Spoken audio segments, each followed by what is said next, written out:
I'm Shamaila Chaudhry, the co-chair of the Afghanistan War Commission. I'm joined today by my co-chair and friend, Dr. Colin Jackson.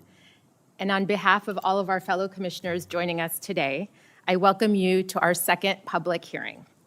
We have an ambitious lineup today, and I'm so glad that we have guests and colleagues and friends, as well as our 9 witnesses from 3 panels we're hosting today. So I'd like to begin the conversation today with a question that sounds very simple, but is quite complicated. Do we as a society truly understand what it means to go to war? War is no doubt familiar to the American experience, but it is also a compartmentalized one. In just this century, we have waged 2 wars abroad, in Iraq and Afghanistan. These wars have been debated, justified, and criticized. We've held parades and vigils. We've invoked sacrifice and strategy in the same breath. But through it all, the wars of this century have remained strangely distant for many Americans who did not have a personal connection to the conflict. Close enough to register, but not close enough to change much. We've all seen the images of burning vehicles and soldiers patrolling, civilians fleeing. But these became background noise for a country that never fully grappled with what war demands, not just of those who fight, but also of those who have to decide. Even in Afghanistan and Iraq, where so many Americans repeatedly served during the 20 years, the wars touched only a small segment of the total population. The rest of us were spectators, not participants. So the question stands, and I want us to really think about this today. Not just whether we understand what it means to go to war, but whether we're willing to understand what it does to us over time. Today's hearing focuses on the early years of the US war in Afghanistan. We'll be looking at the time period between 2001 and 2009. It's a period that we've all described with a lot of confidence. The fall of the Taliban, the pursuit of al-Qaeda, the ambition of rebuilding a nation. But that confidence masks something far more complicated. And we want to get into that complexity today. The shift from counterterrorism to state building to counterinsurgency, for example, was not preordained. It was the product of choices, some deliberate, some reactive. It happened in real time, under pressure, with limited debate, and even less dissent. Nor was the Taliban insurgency inevitable. So we're asking ourselves today, what guided those choices? Whose voices shaped them? And whose were excluded? Were our goals aligned with our capabilities? Were US goals aligned with Afghan goals? Did our leaders fully understand the complexity of Afghan society, or did they treat it as a blank slate? How did early military and diplomatic decisions limit or enable future options? And how honest were we, publicly and internally, about the costs and contradictions of what we were attempting?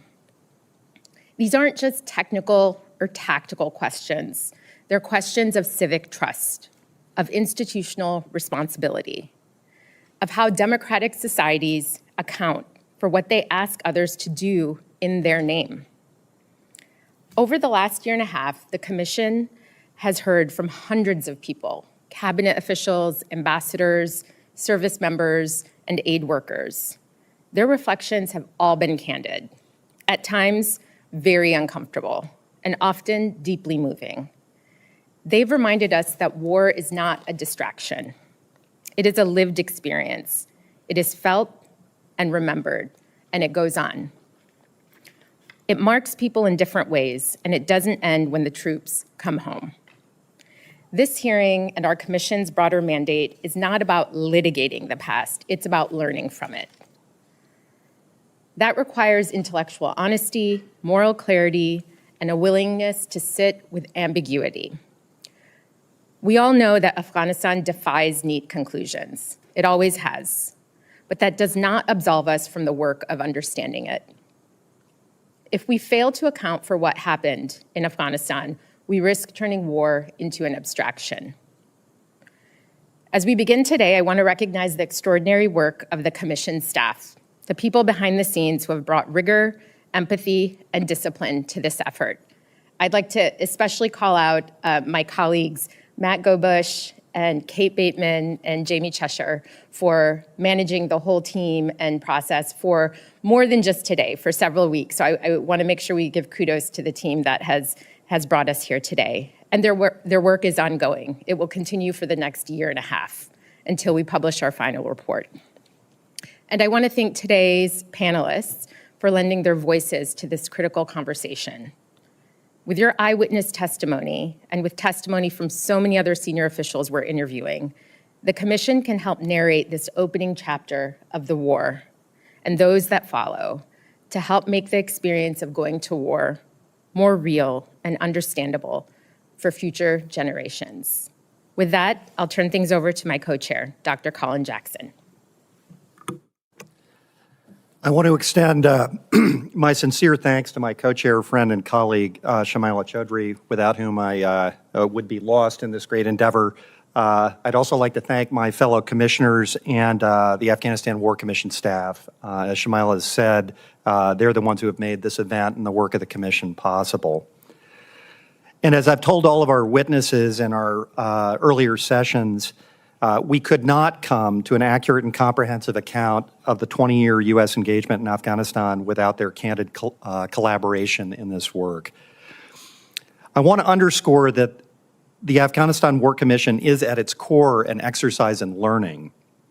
We seek to record the history of the war, explain the key decisions at multiple levels, and understand the relationship between those decisions, their implementation, and the course of the war. But all of this is in the service of deriving insights and improving the performance of the U.S. government in some future and as yet unknown contingency.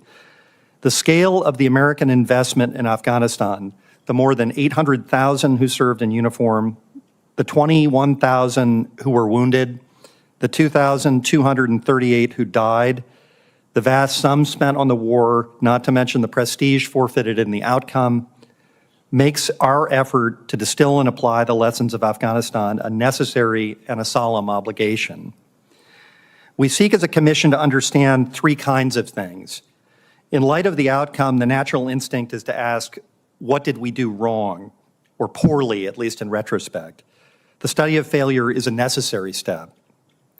But it is equally important to identify the things we did well, or that we did better at the end than at the beginning.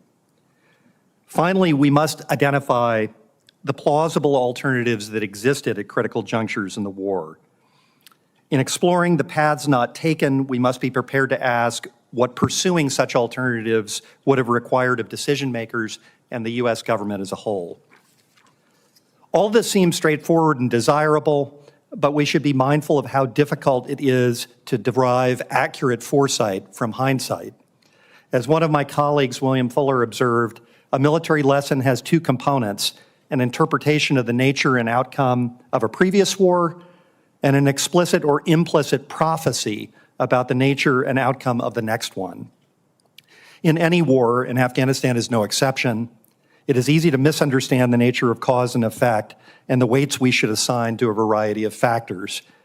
Even if we succeed in understanding cause and effect in Afghanistan, there is a substantial risk that the relationships that held there will not apply in some future different case. As we have done outreach and interviews for this project, the issue of accountability has emerged again and again.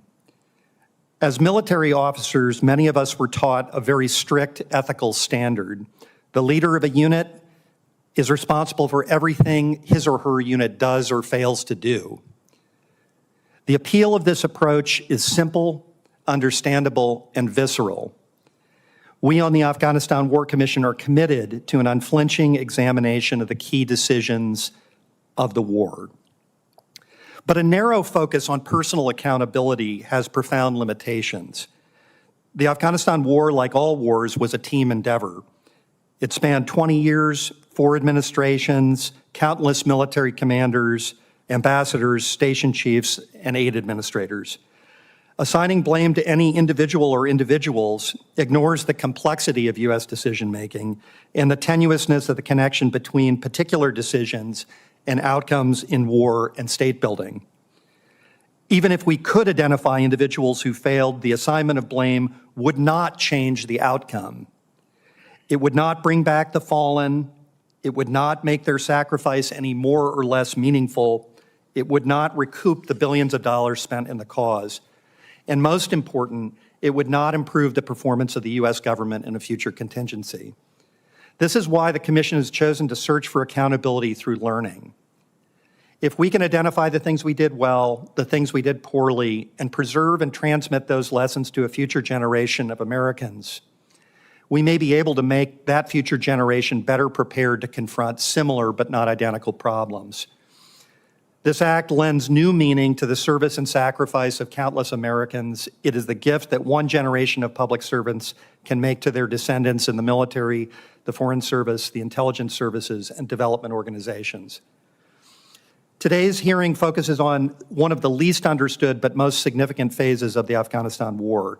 As you will hear today, many of the decisions made in the early years, indeed in the first 2 years of the war, established the framework within which succeeding leaders operated. Early decisions made at a time when our freedom of action was greatest, but our understanding of the problem was at its minimum, narrowed the range of decisions for the leaders who followed. A second theme you'll hear today echoes Robert Comer's memorable explanation of U.S. failure in Vietnam: bureaucracy does its thing. In Afghanistan, as in Vietnam, war was a team sport at every level. Much as we may seek to reduce the war and its key decisions to accounts of individual success or failure, the war in Afghanistan was the product of interaction between multiple departments and agencies. In some instances, that collaboration was effective and mutually reinforcing. In other instances, the well-intentioned efforts of a department or agency often collided with or undercut the initiatives of other departments and agencies. A third theme today will be the centrality of Afghan perspectives and Afghan decisions to any comprehensive account of the war. If the U.S. engagement in Afghanistan had been an engineering project, then all we would need to consider would be the U.S. decisions and their implementation. But in truth, these decisions were met with reactions from our partners and our adversaries. Today, we have asked two former senior officials of the Afghan government to provide their candid perspectives on U.S. decision-making and their insights into the Afghan decisions that flowed from them. Only by understanding the interaction of U.S. and Afghan decision-making are we likely to understand the connections between our designs and outcomes. Thank you, Co-Chair Jackson. We'll now begin our first panel. This panel examines the foundational period of the U.S. war in Afghanistan, beginning with the removal of the Taliban regime and the pursuit of counterterrorism objectives in the aftermath of 9/11. We will address how early policy choices made in Washington, shaped by urgency, ideology, and institutional constraint, translated into operational realities on the ground. Central to this discussion is an assessment of the Bush administration's strategic calculus toward Afghanistan, particularly as attention and resources shifted toward the war in Iraq. The conversation will also engage with the critical role of Pakistan in shaping the trajectory of the conflict and how regional dynamics complicated U.S. efforts and altered the conflict's outcomes. I'll now ask Dr. Jackson to introduce the witnesses. Our first witness is Ambassador Hank Crumpton, a graduate of the University of New Mexico and Johns Hopkins School of Advanced International Studies. Ambassador Crumpton started his career with 24 years in the CIA's clandestine service, operating mostly in the foreign field, including tours as chief of station. He led the CIA's Afghanistan campaign from 2001 to 2002, for which he received the CIA's highest award for achievement, the Distinguished Intelligence Medal. In 2005, President George W. Bush appointed him Ambassador at Large and U.S. Coordinator for Counterterrorism. He is the author of the New York Times bestseller, The Art of Intelligence, and since 2008, he has served as founder and chairman of advisory firm Crumpton Global. Our next witness is Colonel Anthony Tony Harriman, who served in the United States Army for 27 years, including deployments to Germany, Kuwait, Egypt, Bosnia, and other venues. From late 2002 through August 2003, he led the Joint Staff Office that prepared orders to deploy units to Afghanistan and Iraq. He left the Joint Staff for assignment to the National Security Council, serving as director for Afghanistan from 2003 to 2005 during the Bush administration, and then as senior director for Afghanistan from 2005 to 2007, finally as special advisor for policy implementation 2007 to 2009. He holds a BS from West Point, an MA in English from the University of Virginia, and a master's in national security and strategic studies from the National War College. In our third witness, Ambassador Nancy Jo Powell is a retired ambassador from the U.S. Foreign Service. She served 37 years in the Department of State. During her tenure, she held the highest rank in the U.S. Foreign Service with the title of Career Ambassador. In addition to serving as ambassador to Pakistan early in the war, her senior positions included ambassador to Uganda, Ghana, Nepal, and India, as well as Director General of the Foreign Service, National Intelligence Officer for South Asia at the National Intelligence Council, and the State Department's Senior Coordinator for Avian Influenza. She's also the recipient of the U.S. State Department Arnold Raffel Award. I yield back. Thank you. Ambassador Crumpton, you are recognized for your opening statement.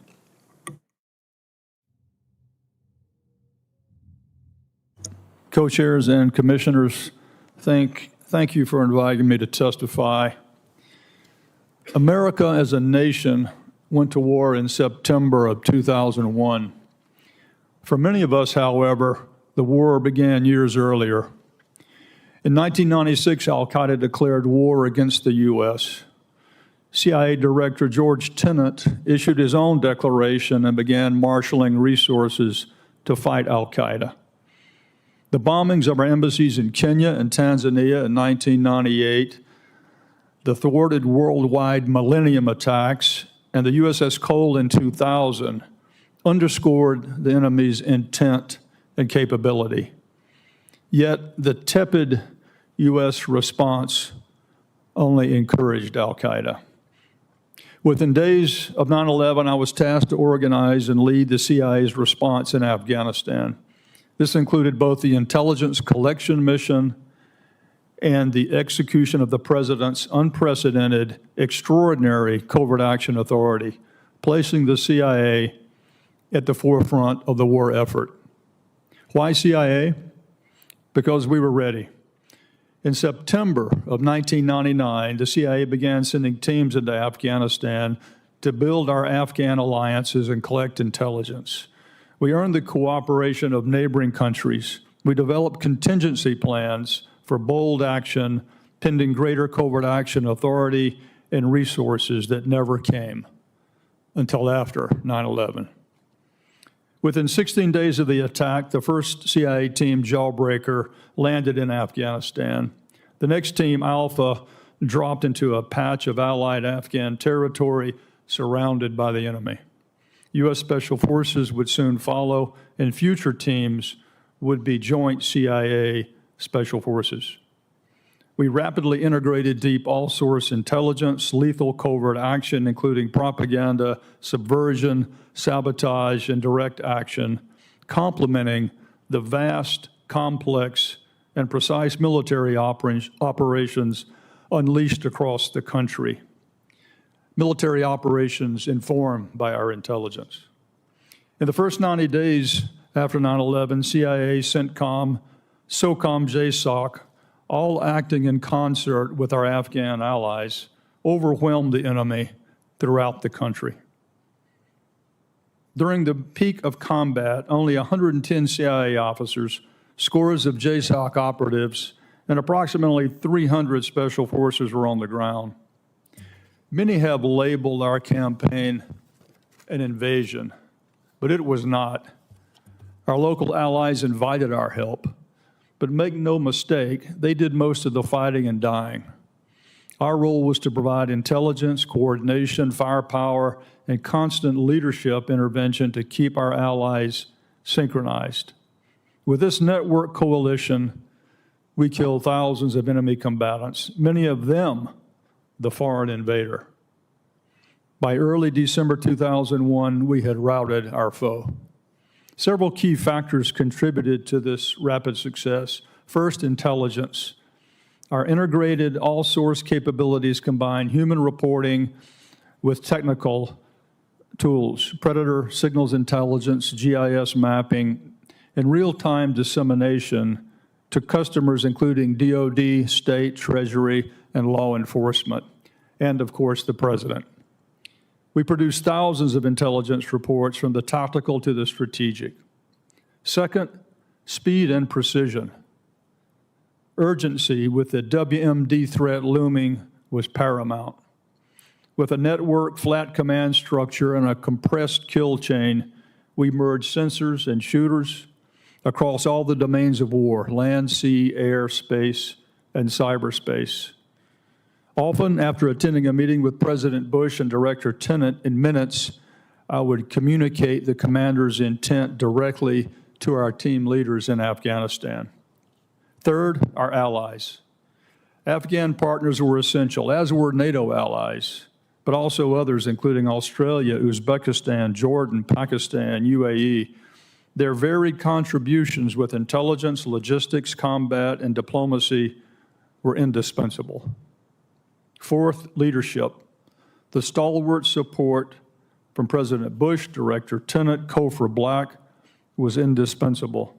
Our team leaders, including 2 officers who earned the CIA's highest award for valor, demonstrated the best of the agency and the nation. While we faced challenges with DoD leadership, our partnership with CENTCOM and SOCOM, JSOC, were superb. Rock-solid leaders like General Franks, General Daly, General Renoir, Admiral Callan, Colonel Mulholland, General John Soup Campbell, General Gary Mike Jones, and Colonel Ben Clark personified this collaboration. I should also recognize our partner Ahmed Shah Massoud, the visionary Afghan warrior and leader whom al-Qaeda assassinated 2 days prior to 9/11. Fifth, knowing how to win. We developed a clear picture of victory in Afghanistan and fought with a ruthless, unrelenting determination to destroy our enemy. We waited for nobody. We took great risk. We embraced the responsibility. To this end, we exerted power across a broad spectrum: kinetic strikes, coercion, bribes, diplomacy, and critically, respect for Afghan dignity and honor. This multi-layered dynamic approach was essential to the success. In the aftermath, from 2002 until 2005, Afghanistan experienced a remarkable degree of relative stability and peace. Yet, we would fail to win the peace. As Washington pivoted toward Iraq, political and military focus and resources shifted. The failure to eliminate al-Qaeda leadership, deny enemy safe haven in Pakistan, and address the issues exploited by the enemy would lead to ultimate U.S. defeat. At what cost? Almost 2,500 U.S. servicemen and perhaps 8,000 military contractors died. More than 1,200 NATO and coalition allies lost their lives. The most? The UK, followed by Canada. The most per capita? Denmark. There's also the staggering economic asymmetry. The enemy spent $500,000 on 9/11, and we spent trillions in response. An ethos of victory, clarity, and discipline in mission, empowered leadership, a field bias, superb intelligence, and trusted partnerships bound by dignity and honor drove our early success. Abandoning these principles led to diminished returns and ultimately ignominious failure. We must learn these hard and bloody lessons. We owe that to our country and to all those who sacrificed. Thank you. Thank you, Ambassador Crumpton. Colonel Harman, you are recognized for your testimony. Madam Chairwoman, Mr. Chairman, Commissioners, I feel honored you asked me to join you today. In September 2003, I left the Pentagon to join the Office for Strategic Planning in Southwest Asia at the National Security Council under National Security Advisor Condoleezza Rice and Deputy National Security Advisor Steve Hadley. The office owned a gutted workspace, too few desks, and a sofa, already spoken for. It was a startup. Ambassador Bob Blackwell led the office as Deputy Assistant to the President and Coordinator for Strategic Planning to the National Security Advisor. Agencies had been active in Afghanistan. The Afghanistan Interagency Operation Group was operating. The group existed to design an overall strategy to advance United States interests in Afghanistan and coordinate implementation. The kernel that would become the provincial reconstruction teams existed. Still, the sense in Washington was nothing had been done. The NSC organized itself for war by making my new office. The Department of Defense sent Special Advisor for Afghanistan, Marin Stremecki, to Kabul to figure out what the United States needed to do.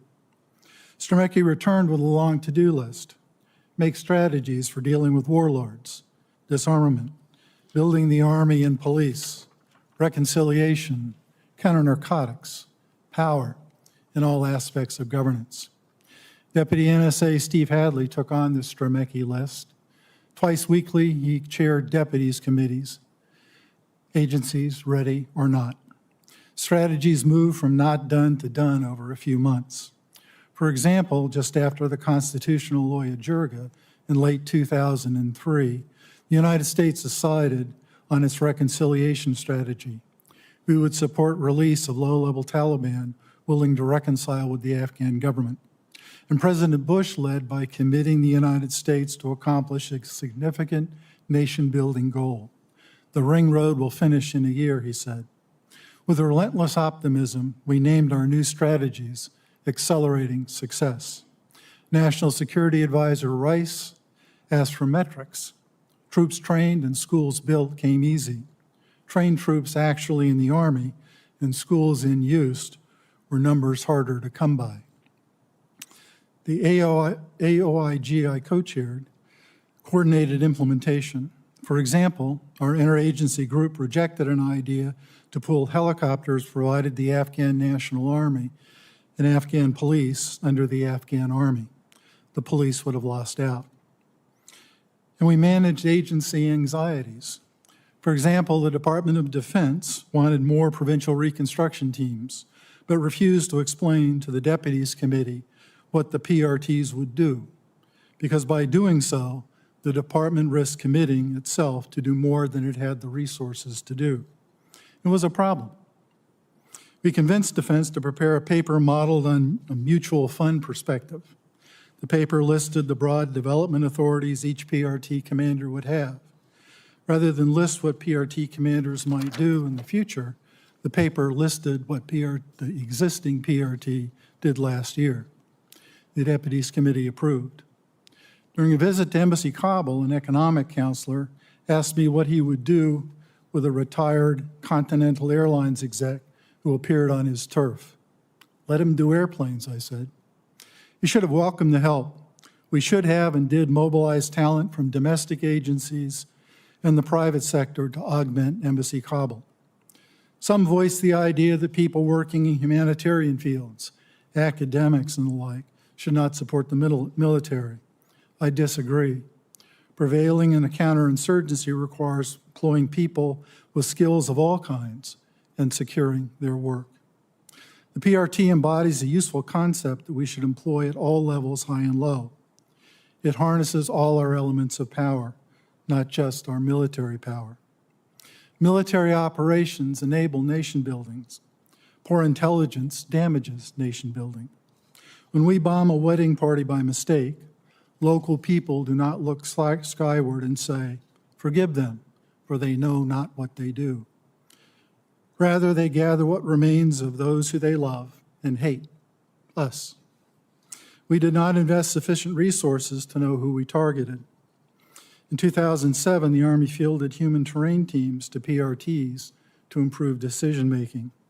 In 2008, my colleague, Dr. Mary Haybeck, and I went to Langley to argue that the agency should devote more analytic resources to understanding Afghanistan's complex humanity. We should have invested in human terrain intelligence in 2001. Security, how to get it, how to measure whether or not we had it, were enduring problems. The International Security Assistance Force had only 20,000 troops in a nation of some 30 million people. Many were committed to sealing Afghanistan's eastern border, thus unavailable for tasks elsewhere. Low force levels gave the Taliban an opportunity to become more active in 2005 and 2006. In 2006, British ISAF found the cost and forces to maintain a platoon in Musa Qala, a Helmand province district center, too high. To reduce costs on both sides, the British agreed with the Taliban to leave the town in control of local elders. The same year, severity of attacks in Kandahar led Canada to deploy Leopard tanks. Worried, my State Department co-chair, John Gastright, and I led the AIOG in conducting an Afghanistan strategic review. It recommended a forces surge. Deputy National Security Advisor for Iraq and Afghanistan, Megan O'Sullivan, passed it to President Bush on November 13, 2006. On February 15, 2007, President Bush announced, "We've extended the stay of 3,200 troops now in country for 4 months, and we will deploy a replacement force that will sustain this increase for the foreseeable future." The forces did not appear. Ambassador Newman and I arranged a National Security Council meeting to discuss force levels in Afghanistan. After some discussion, Secretary of Defense Gates asked the President to meet him at the Pentagon. The Department of Defense we needed the forces in Iraq. Thank you, Colonel Harman. Ambassador Powell, you are recognized for your testimony.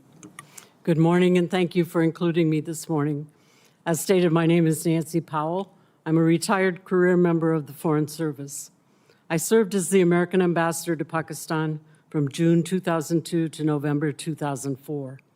I also served in Pakistan as a political officer from 1987 to 1990, where my portfolio included monitoring Pakistani internal political developments and India-Pakistan relations.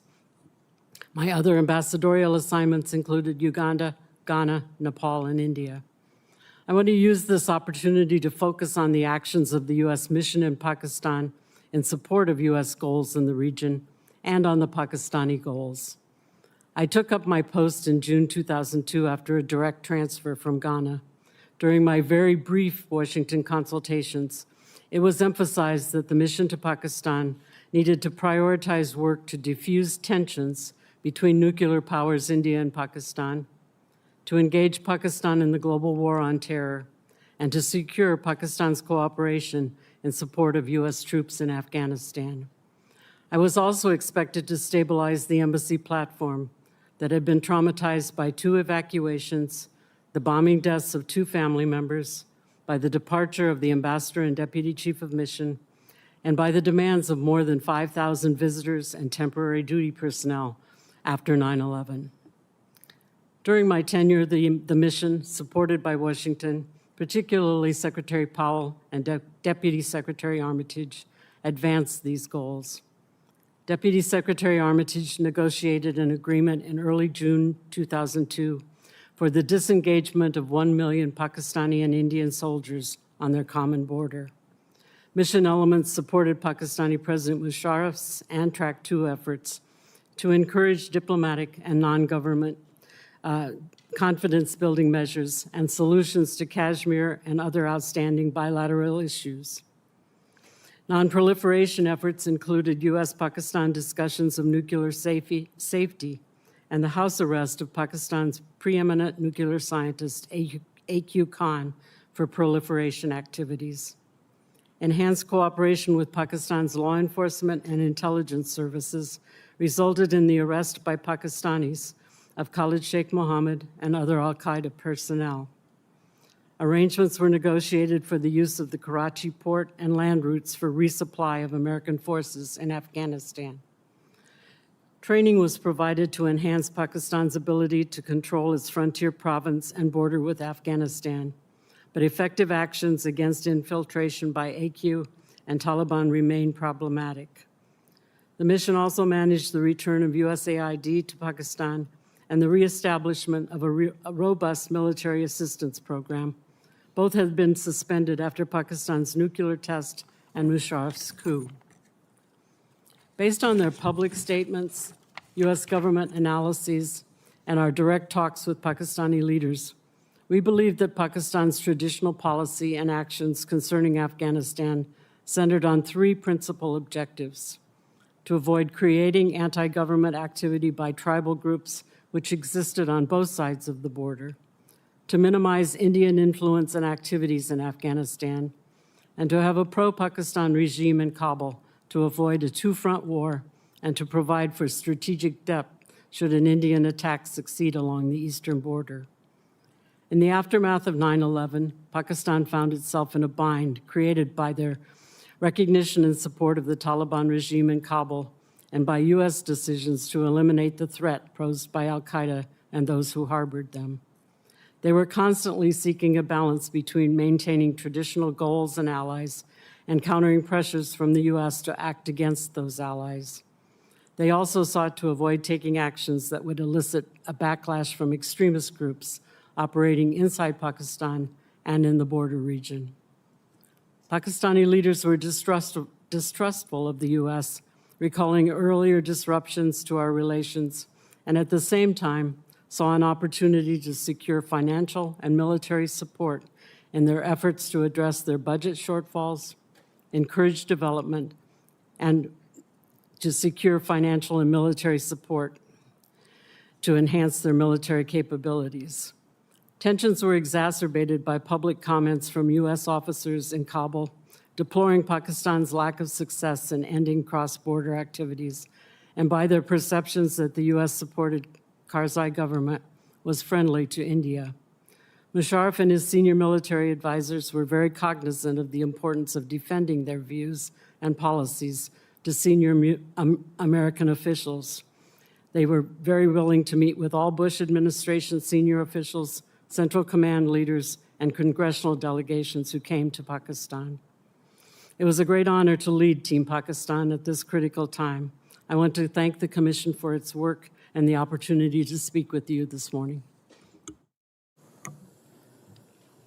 Thank you all for your testimony. I also want to just recognize that the positions you held and the time that you served were in great service to our country, and all of us on the Commission deeply appreciate that and recognize that. We will now begin the question and answer portion of panel one, and I will yield myself 5 minutes. I'd like to start the conversation with a question directed at Colonel Harman. I deeply appreciate your attention to the interagency dynamics in your testimony and the conversation about what it takes to go to war if you want to use all of the resources available to you. And in those moments of the unknown, how you make use of what is available and then how you make use of what comes your way in the moment. And I think you characterized that quite well. And in your position, you held a couple of different positions at the White House for several years during a period of the war that was post invasion, and the Taliban had fallen, and the U.S. had continued its presence in Afghanistan. And outside observers have said that there was no plan for this time period. A lot of the conversations we've been having have alluded to that. So you were part of this inner circle when the U.S. was building this Afghanistan policy from the ground up. Can you explain to us, set the scene for us, about kind of what the Bush administration thought was actually possible and achievable in Afghanistan, and how much of that was grounded in the political reality of Afghanistan, or how much of that had to do with the post 9/11 urgency? So you're starting off with the easy questions. Well, ma'am, I would point to a couple of things. First off, if you want to know our policy before 2002, look at the Afghanistan Freedom Support Act. It was passed in December. Somebody wrote it here. Somebody provided some input to it here, and also at the National Security Council and elsewhere. Probably the key line in that document is that we recommend that an AIOG be established at state to coordinate. At state. The NSC did not organize to go to war until I arrived, and then they really organized in 2005 by making the Office for Iraq and Afghanistan. So when you go to war, it's useful to organize for combat. That's the Army term. We didn't, at least not initially. So it begs the question, why not? Another thing that I think we thought was that we could get in and get out. I went to brief Secretary Rumsfeld before I went to the NSC, and the briefing was, we're going to need to maintain 5 divisions in Iraq for the foreseeable future. Before then, the plan is we're going to win, put in our 5 divisions, and come back. So one of the things, a tenet of military operations, is you plan for future operations. And I think that goes for national policy too. We should have. I don't think we did. In terms of what we decided to do, sometime at the Pentagon, I started hearing the name of Marin Stremecki. And I asked my staff, who is he? And they came back accurately, he was some guy. And he was. And he wrote the plan that we implemented. I'll stop there, ma'am. Could you, I wanted to go back to your comment about organizing to go to war. Presumably from 2001 to 2003, we were in wartime, and we were doing things from different vantage points. For example, the intel community was working on the ground, CENTCOM was preparing plans.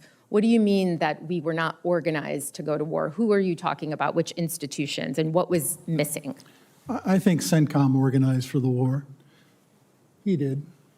But the NSC has a number of departments. They're both functional and regional. Mm-hmm. And so we were fighting out of functional departments. The defense office, for example. Mm-hmm. They were fighting both wars and coordinating both wars. And I'm not sure that the NSC decided to take a look at its capabilities and organize itself to fight the war from one office. Okay.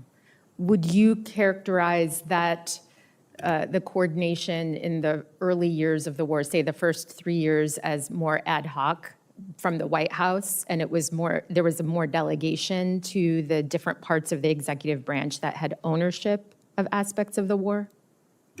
I think we organized in 2003, and from then we were organized within the NSC. Okay. But it was before then that I'm not sure we were. Okay. Thank you. One more question, then I will yield to my co-chair. Another prominent feature of this time period is the discussion of what kind of footprint should the United States have. And we know that the push for a light footprint was a very prominent feature of the discussion. Could you give us some insight into those debates at the White House from your time period on? Why a light footprint? Why not a light footprint? And what were the different institutional perspectives on that footprint conversation? While I was at the Pentagon, I spent quite a bit of time before coming to the NSC deploying troops. Not me, the secretary. I was preparing the orders that he signed. So we were preparing to go to war with Iraq for a long time. We were fighting in Iraq. And so I think in terms of force levels, the pressure of fighting in Iraq affected what we did in Afghanistan. And we didn't start asking independently for additional forces in Afghanistan until late 2005, 2006. On the Iraq comparison, again, it's something that we are dealing with as a commission, and it comes up quite a bit. Here, again, I would ask if you could be more specific in terms of what attention or resources were taken away from Afghanistan that had to go to Iraq. I think it's clear on the troops. I think it's clear on the planning perspective from, say, CENTCOM. Tell us about White House and NSC attention between Afghanistan and Iraq during this, again, this time period that you were working on it. And I can only comment to a limited degree. The tension between Iraq and Afghanistan, that came to light after we published the assessment that we published, the strategic review. Before then, we didn't discuss, at least in Deputies Committee, force levels in Afghanistan.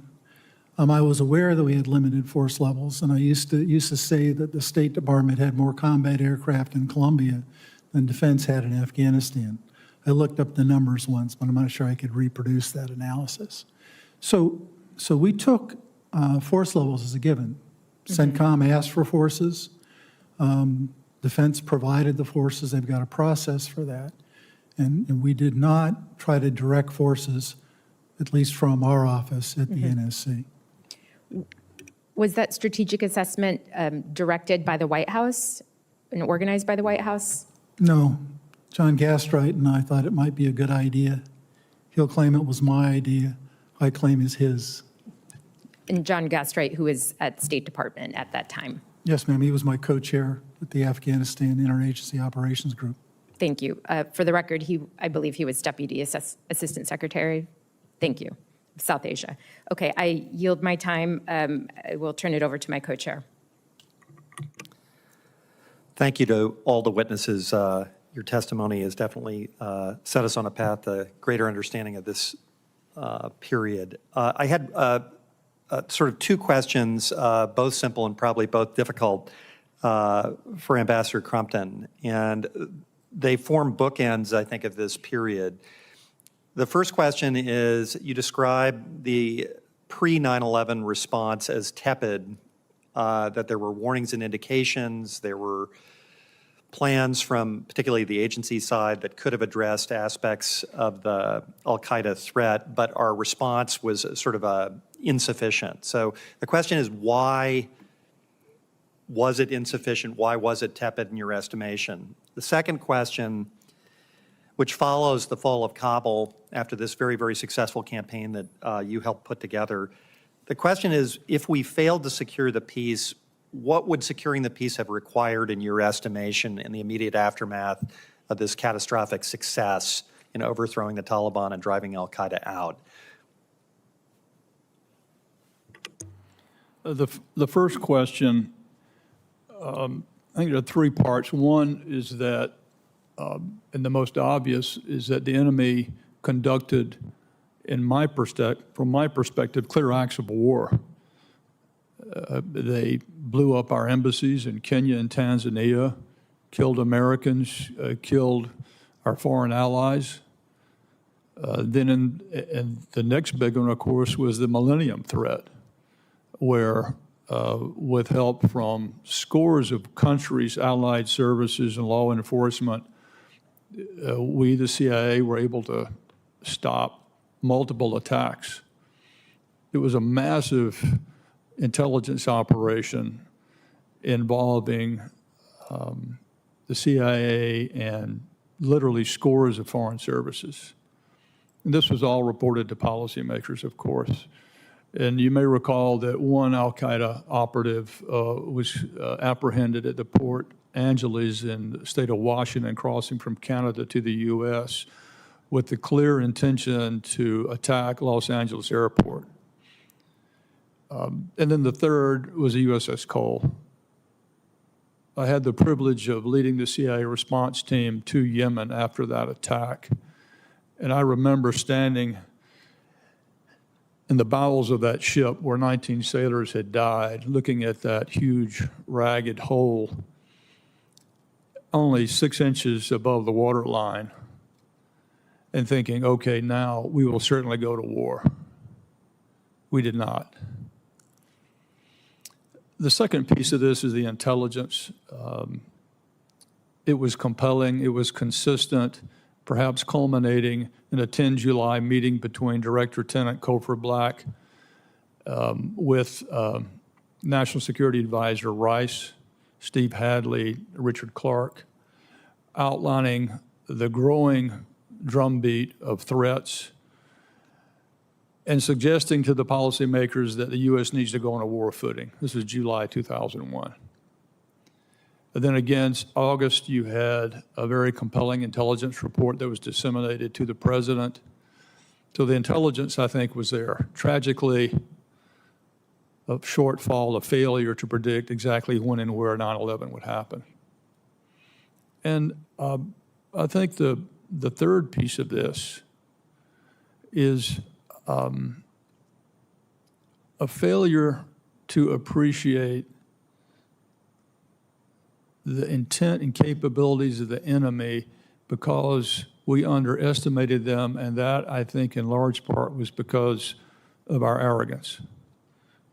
We just couldn't comprehend that a non-state actor on the other side of the world, in one of the poorest countries of the world, could inflict such damage in spite of these acts of war and the compelling intelligence. I'm still perplexed to some degree how we could have ignored all that. You mentioned the covert action piece. From my perspective, it was limited. We at the agency were constrained. If you read this directive from the president, it basically said we could seek to capture bin Laden in Afghanistan, but we could not kill him unless there was no choice. In other words, it was a capture operation, and if we killed him in the process of that, that would be okay, maybe, depending on which lawyer you talk to. Equally important was the lack of resources. We had to send teams in Afghanistan starting in September 1999 on Afghanistan helicopters. Our Afghan allies supplied the helicopter, they flew it. We didn't even have our own bird. Nevertheless, we were able to develop the partnerships and collect intelligence that we thought was compelling, yet insufficient response. And when I describe our response as tepid, I'm being polite. Your second question, why we failed to win the peace. I went to Afghanistan in late 05 or 06 when I was working for Secretary of State Rice in a different capacity. And this was just when the insurgency was growing. And I came away with three impressions, all of them negative. First was our lack of humility and understanding that this was an Afghanistan problem also. This was underscored when I was given a briefing by NATO in Afghanistan about the insurgency, about what the U.S., NATO allies we were doing. There was no Afghan present at that briefing for me. I walked out of the briefing thinking this probably will not end well if we don't have that type of partnership as we did in 01, 02. The second thing I noted was a growing bureaucracy and the conflicting agendas. It was turning into a diffusion of responsibility, and therefore no one was responsible. The other impression I had was the amount of money pouring in and the potential for corruption. Sadly, that proved very true. The endemic systemic corruption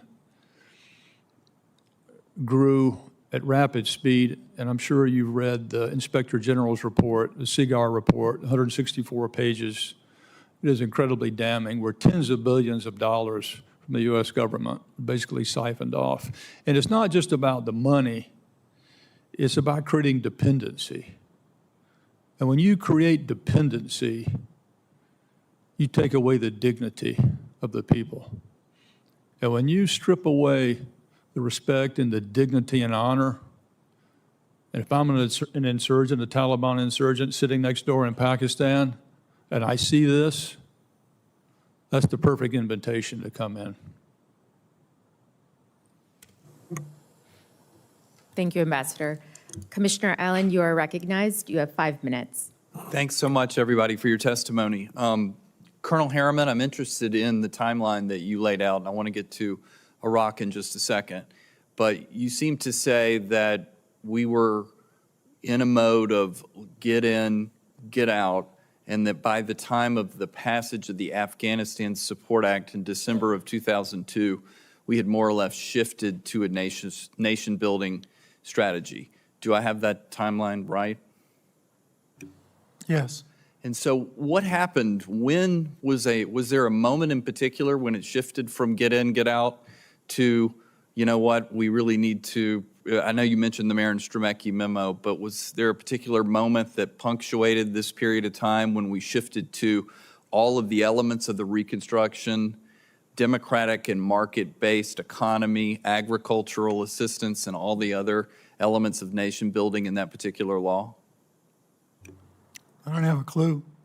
I know what our behaviors were from the defense side, but the idea that nation building was the way forward, I'm not sure who decided that. I just don't know. The narrative, of course, has been out there for years that Secretary Rumsfeld was one of the prime proponents of a get in, get out strategy. Was that your sense of how it worked, or? I believe that's correct, just again, based upon forces decisions that he made, mostly for Iraq. And you mentioned Stremecki comes back from Afghanistan with a huge to-do list, and Steve Hadley takes it over in twice weekly deputy committee meetings. That was in 2002, you think? No, that was between September 2003 and probably March 2004. So certainly by that time, we were fully immersed in more of a nation-building type of exercise. And I think we were there before that because the Afghanistan Freedom Support Act had been passed, and we already had people in country doing things. And when you mentioned your own strategic review with John Gastright, what year was that? That was later, right? Yes, that was 2006, and went to the president in November. So the narrative, of course, has been out there for years, and it sounds plausible that when the attention of the Bush administration moved to Iraq, some of the focus on Afghanistan went away. That seems obvious, right? That is true? Yes. So Shamila began to get into this, but I wonder, how did it manifest itself? Sometimes, you know, policy time with the president, the attention of the National Security Council, budget, just mind share. Like, how do we measure, or did we think everything was going great in Afghanistan for a period of time and we had the bandwidth to shift? How can you help me think through this? I don't think we felt that everything was going great because people had the impression that nothing was being done. So I think the NSC felt that nothing was happening in Afghanistan and that it needed to. And you look at where people spent their time, the Deputy National Security Advisor concentrated on Afghanistan. He did lots more than that, for sure. But he was the one who did that because I think the other theater was more important. So he didn't cease doing the deputies committee meetings on the Afghanistan. Now, he was there at everyone. He chaired them. But he continued them through the march to war in Iraq, or did those go away? Absolutely. Okay. He was instrumental in all of my meetings and was the primary leader at the NSC throughout the time before he became the NSA himself. Did we have a view, or do you recall having a view in that particular time period as we were talking about the ramp up to the war in Iraq of where the Taliban were in their insurgency, if you will? Were they still sort of in a retreat posture, or were they coming back at us at that period of time?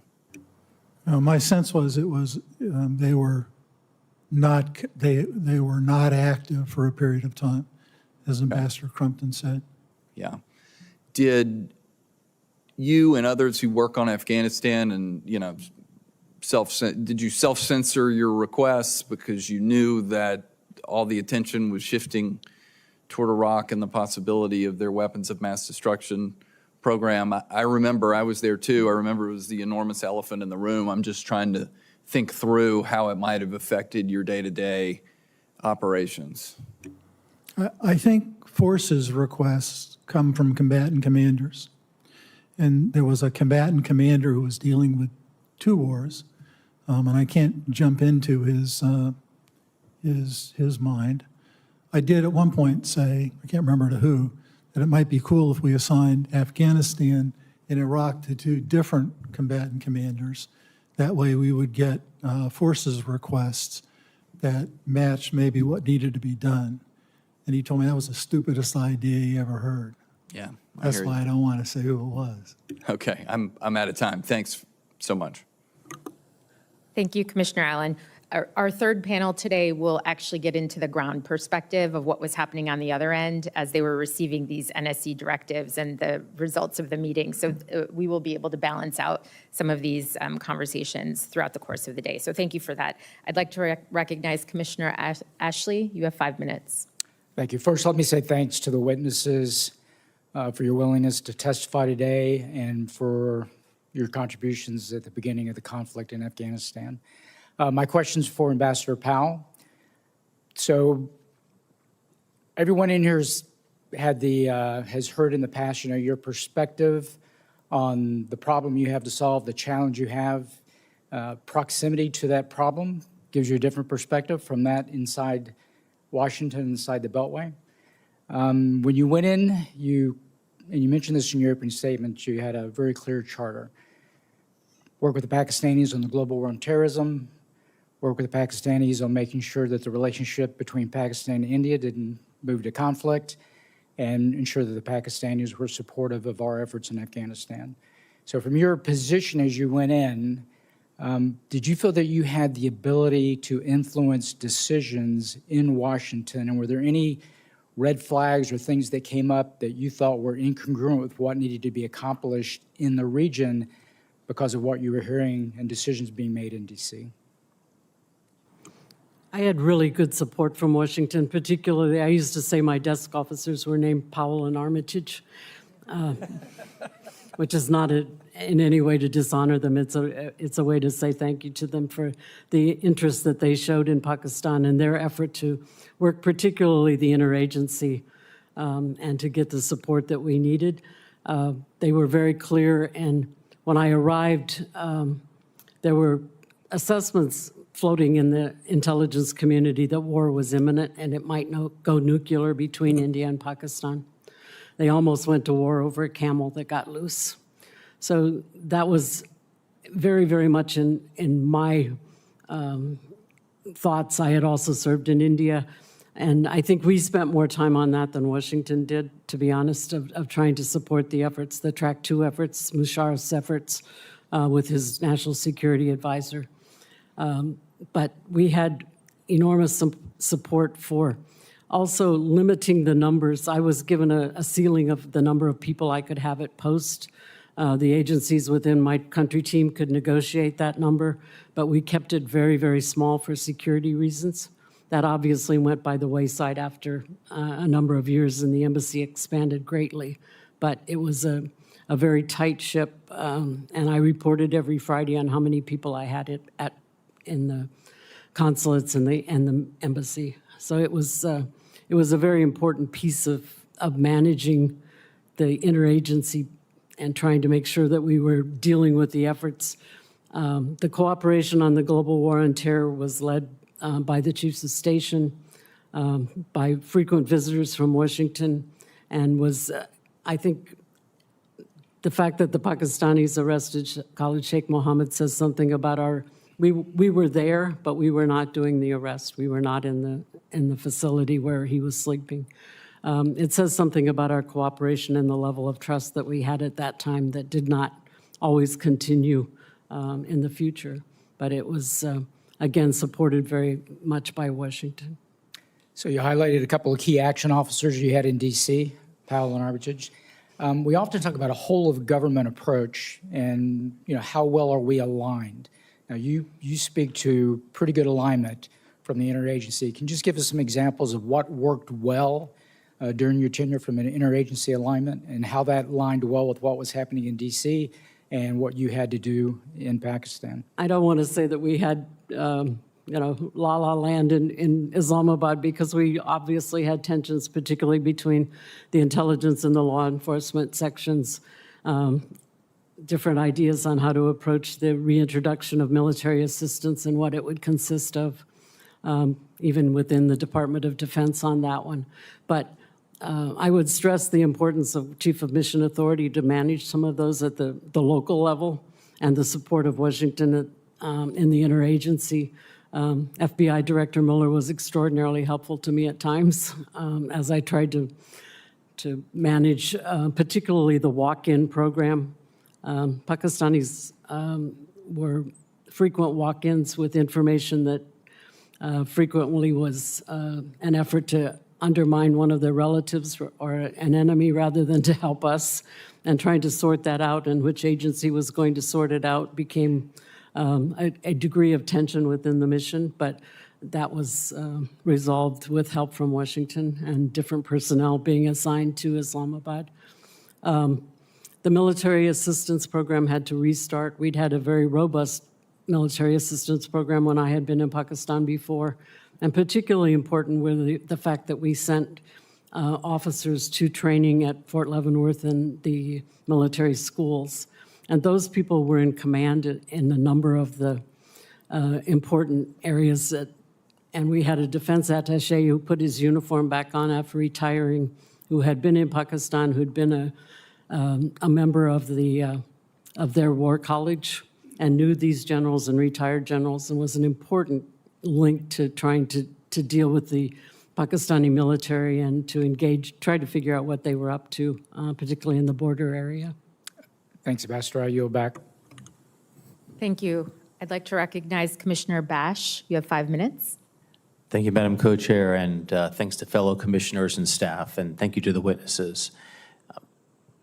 Ambassador Crumpton, in your testimony, you said, "We developed a clear picture of victory in Afghanistan," referring to the efforts of CIA and your partners.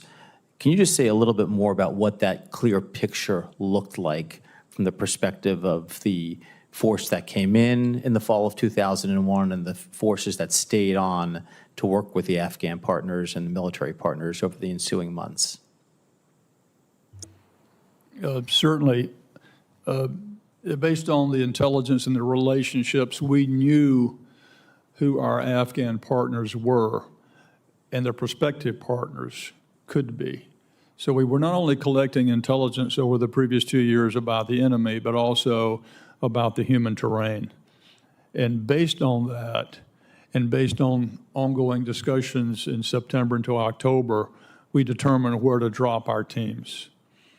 And we went from the first team, Jawbreaker, to the second team, Alpha, all the way to Juliet. And we dropped them throughout Afghanistan based on that intelligence and the trust that we had with Afghan partners. And so our strategy, that picture, was driven primarily by what our Afghan allies were saying and what they were demonstrating. And so you could think of our counterterrorism mission, and that's all we were focused on, was stopping al-Qaeda and trying to destroy al-Qaeda, merging that with this insurgency that our Afghan allies had been waging.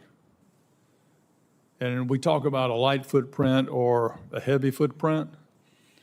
Well, to go at that time, the only choice we had was a light footprint. And can you comment on Oh, excuse me, go ahead, finish. Because the commander-in-chief demanded that we go right away. That was his clear directive, and that's why the CIA dropped in 16 days after 9/11. And can you comment on the battle at Tora Bora? We've heard assessments and accounts of, of course, al-Qaeda fleeing over the border. Would there have been an opportunity to seal the border? Would there have been an opportunity to prevent bin Laden from escaping and to prevent elements of al-Qaeda from fleeing to a safe haven in neighboring Pakistan? President Bush asked me a similar question several days before Tora Bora, asked if we could seal the border, and I told him no. There's no way you could seal the border. I had maps with me. I demonstrated the escape routes, but said you would need a massive army. Pakistan could try, but they wouldn't have a capability to absolutely seal it. The second part of your question, could we have captured or killed bin Laden there? Yes. We knew he was there. Head of Team Juliet called me. He was at Tora Bora. He called me at Langley headquarters and urged that we send troops, that given the terrain, given the environment, this handful of CIA and Special Forces officers just could not do the job. I conveyed this to Cofer Black, my boss, and to Director Tennant, and I called General Tommy Franks in Tampa and made that request. And do you believe that the failure of the United States to send troops, U.S. military troops, to that area of Tora Bora where we had intelligence that bin Laden was, do you believe that failure deprived us of the opportunity to decapitate al-Qaeda's leadership at that moment? I think there's a good possibility we could have captured or killed bin Laden there. We knew he was there, and credit to the handful of officers on the ground. They called in airstrikes for 72 hours. We killed hundreds of al-Qaeda, but sadly, not bin Laden. Thank you. I yield back. Commissioner Crocker, you are recognized. You have 5 minutes. Thank you, and thanks to our witnesses today for being here, and thank you especially for your extraordinary service on behalf of the nation. It is debatable whether America was ever really at war. You certainly were in the field and in Washington. Thank you for that. Ambassador Crumpton, we've just talked about Tora Bora. I'd like to shift to a somewhat later campaign, Operation Anaconda, beginning of March 2002. That was the first major operation in which a conventional force headquarters had overall command, 10th Mountain Division. Our ends can be found in our beginnings. And I would be very interested in your perspective on the planning and execution of Anaconda, and particularly the role of conventional forces and conventional headquarters, along with special operators, and of course the paramilitary. Certainly. President Bush asked me about the morale of the men downrange. This was just before Operation Anaconda. The next day, I showed him a picture of a group of men surrounded by buried relics of the World Trade Center with an American flag behind them. This group of men consisted of 3 elements of the CIA and 3 different elements of the military. My point to President Bush was the cooperation, the coordination is so good, so tight, you can't tell who's who. And in that picture, you could not. And I think that reflected the unity of mission on the ground. That team basically were the scouts that went forward into the high country, scouting for the enemy and informing our military, where and how to strike. It was brutal conditions. It was cold. We were fighting an implacable foe, particularly Chechen fighters who were part of that. And it was difficult, and we lost men. Roberts Ridge, in particular, was a tragedy.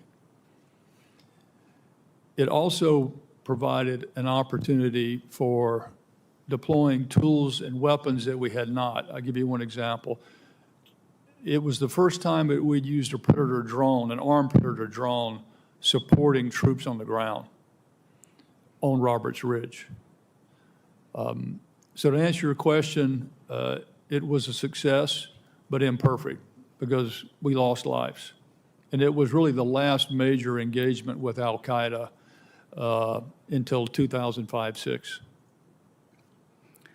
Thank you, and thank you for your mention, both in your oral and your written testimony, for the sacrifices our Afghan partners and allies made. They lost a lot of folks at Anaconda, and I had the opportunity to visit a number of their wounded in the hospital in Kabul. There were a lot of them. And throughout the 20 years of our engagement in Afghanistan, we sometimes do not pay, I think, adequate credit to the Afghans who, for 20 years, fought and died for their country. Ambassador Powell, you addressed this earlier to an extent. Part of your mission was to stabilize the embassy platform. An embassy, as is not too widely known in the United States, is not an enclave of the State Department. It encompasses all executive branch personnel, and in a complex place like Pakistan with an embassy and 3 constituent posts, that can involve a dozen or more agencies. Could you be a little more specific on the steps you took to stabilize that embassy platform? A couple things. When I arrived, there were only 2 people that had been there at the time of the bombing. I arrived in June, and the bombing had occurred in April. The turnover and the churn in the embassy for the 2.5 years that I was there was quite incredible. I later on, as the director of personnel, was trying to manage the assignments of personnel to Afghanistan, Pakistan, and Iraq.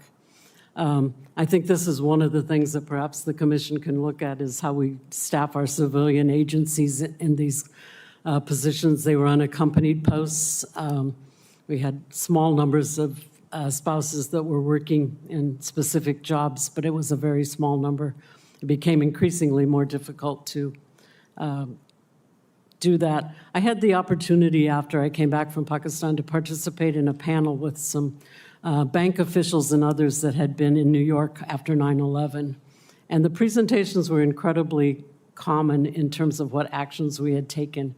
And the most important thing was trying to return things to a normal operating, maybe not the tempo, because that never changed, but the rules and regulations. Just a couple examples of things that I found when I got to post. The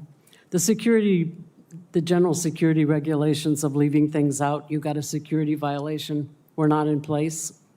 Guns were allowed to be carried in both the in all of the mission facilities by those who thought they needed them. This included the restaurant and the bar. And we just started saying, wait a minute, if you need, you put them in a safe in the embassy. If you need them outside, absolutely no problem, but we don't need them in the bar. And just trying to make things more normal, trying to make sure that people had celebrations. The 4th of July occurred not too long after I got there. We had a grand celebration inside the consul, inside the embassy.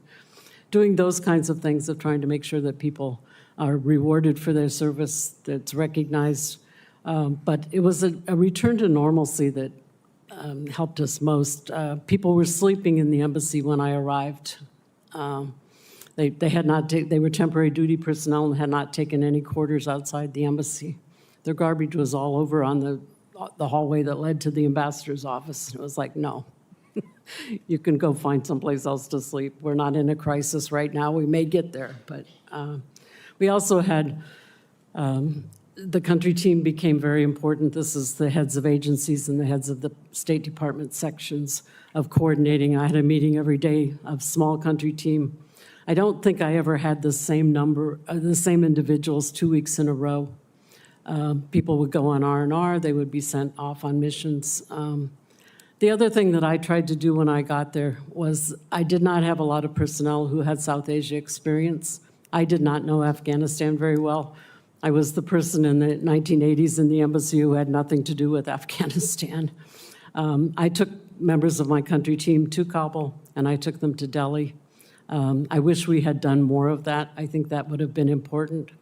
When I was in India as ambassador, I actually was able to arrange for briefings by people from Washington and from Kabul on what was happening in Afghanistan. I should have done that for Pakistan. It is a practice I would recommend to the military commanders and to the ambassador in a similar situation. I think that's very important. But the Chief of Mission Authority is incredibly important and needs to be safeguarded to allow you to manage the interagency process. But I had very, very good support. And as mentioned, not only did Secretary Powell and Deputy Secretary Armitage come often, they were incredibly important in working with President Musharraf, and they used their military status. Deputy Secretary Armitage was a graduate of the Naval Academy. General Powell, obviously, was well known to General Musharraf. And they conducted a lot of their business on a code of honor that involved their uniforms. That gave them an advantage that I didn't have in dealing with President Musharraf, but it was an incredibly important addition to the dialogue that they could make that appeal to him. But Director Tenet was a frequent visitor. As I said, FBI Director Mueller was out often. We had a number of the executive agency heads, cabinet members come, and that was helpful. It's also very strenuous when you're running both a bed and breakfast and a mission. But we had incredible security concerns that had to be addressed, and this is one of the pieces. When I arrived, we had 3 people in the security section who had been assigned there. We had 4 that were on temporary duty for 30 days. By the time they got over jet lag, most of them were sick at least once. It was time for them to go home. And so getting that mix, particularly where there's a terrorism threat and you need the security, is also incredibly important. Thank you. Thank you. I'd like to recognize Commissioner Feda. You have 5 minutes. Great, thank you. Thank you, Chair Lady. Thank you to all the witnesses for your honest remarks today. I want to thank you all for the roles you played in the aftermath of 9/11 in keeping us safe. Clearly, there was sacrifice that you all put towards that, and again, on behalf of myself and fellow commissioners, thank you. I also want to thank the commission staff for all the hard work that they've been doing to not only prepare this, but we're at just about the halfway point of this commission. There's a lot of hard work that they will continue to do, and again, just wanted to echo the co-chair's comments that this has been something historic. It'll provide insights, answers, and hopefully healing for many, not just in the United States, but around the world.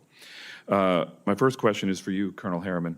The Bush administration set a trajectory for the U.S. campaign in Afghanistan that later administrations inherited, adopted, and at times either struggled to modify or reverse. What advice would you give to future national security officials who find themselves facing a similar set of trade-offs between short-term stability and long-term credibility? I think the key thing to do is when you act, think about the aftermath of the act and have some idea of how you want to leave it. And the other thing is understand from the beginning that it's going to take more than you think it will. I think those 2 things are the key things. None of us have a crystal ball, or at least I haven't found anybody with one. But we often, throughout this testimony and throughout the work of the commission, as our co-chairs have said, have had to wrestle with the twin wars of Iraq and Afghanistan. Again, not knowing you don't have a crystal ball. How do you think the campaign in Afghanistan could have gone differently if had we not engaged in the Iraq campaign? And again, I look at it more from a resource and focus perspective. Well, if we decided to do some nation building, and we did, we didn't have, we had lots of support from other people and other nations, but it took some time to get them to commit to all the implications of nation building.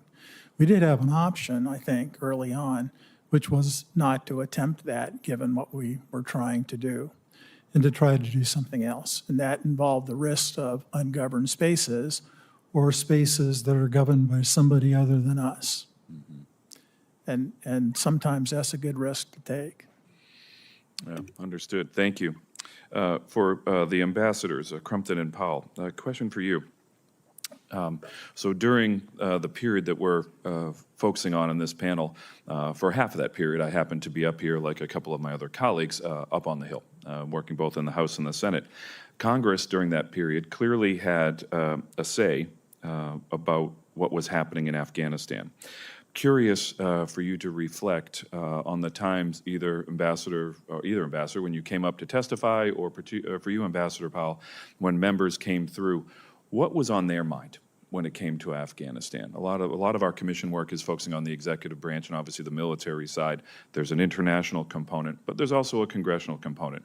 So just curious, as we think about the decisions that were being made, what were those inputs or those thoughts that you were getting from members of Congress during that period?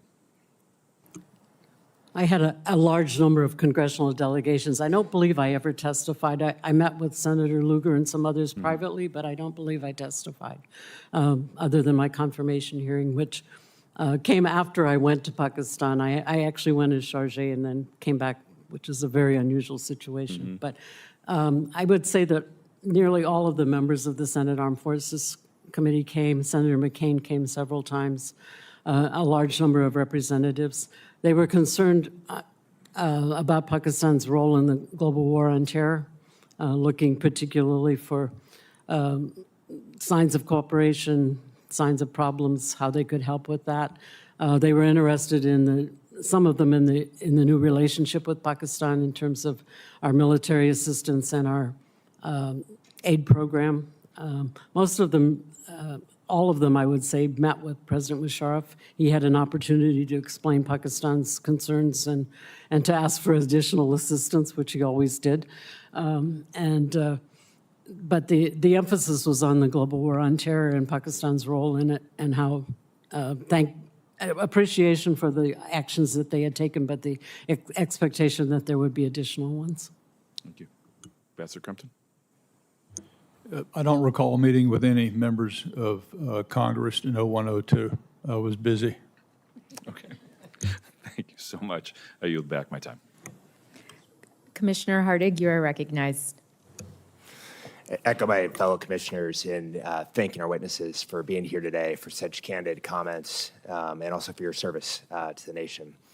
One of the primary lenses that we as a commission are using to examine our efforts is some of the big decisions we made and the implications of those decisions, both in the near term and in the longer term. And one of the more important decisions that we made early on was to work with local Afghan partners for reasons that Ambassador Crumpton and others have spoken to as a necessity. But clearly, the partners we worked with and how we empowered them had implications both in the near term and longer term in the war. So Ambassador Crumpton is one of the key players who ran that strategy.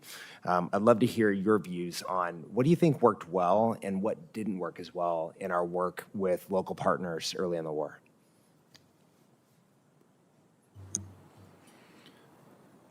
What worked well was the intelligence that they provided, the partnership that they provided, and the risk, including the risk that they took. When we dropped teams into Afghanistan, all of them except the first one, Jawbreaker, which went into the Panjshir Valley, all the others were literally surrounded by the enemy. So it took a huge leap of faith on our part, but also on the part of the Afghans.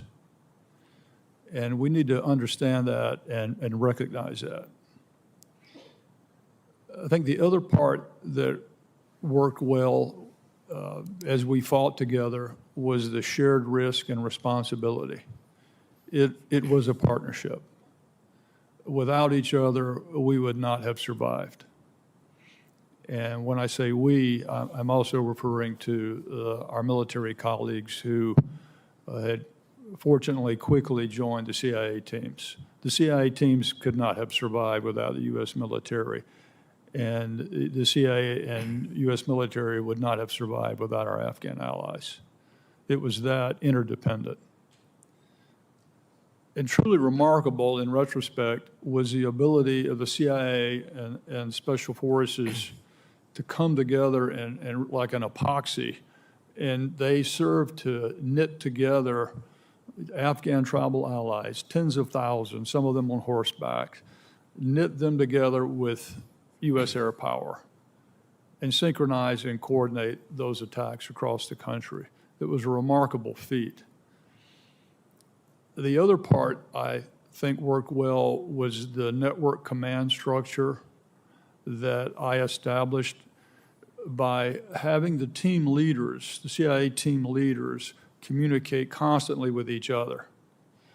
And bearing in mind that these team leaders were the military equivalent of colonels or generals commanding small commando teams.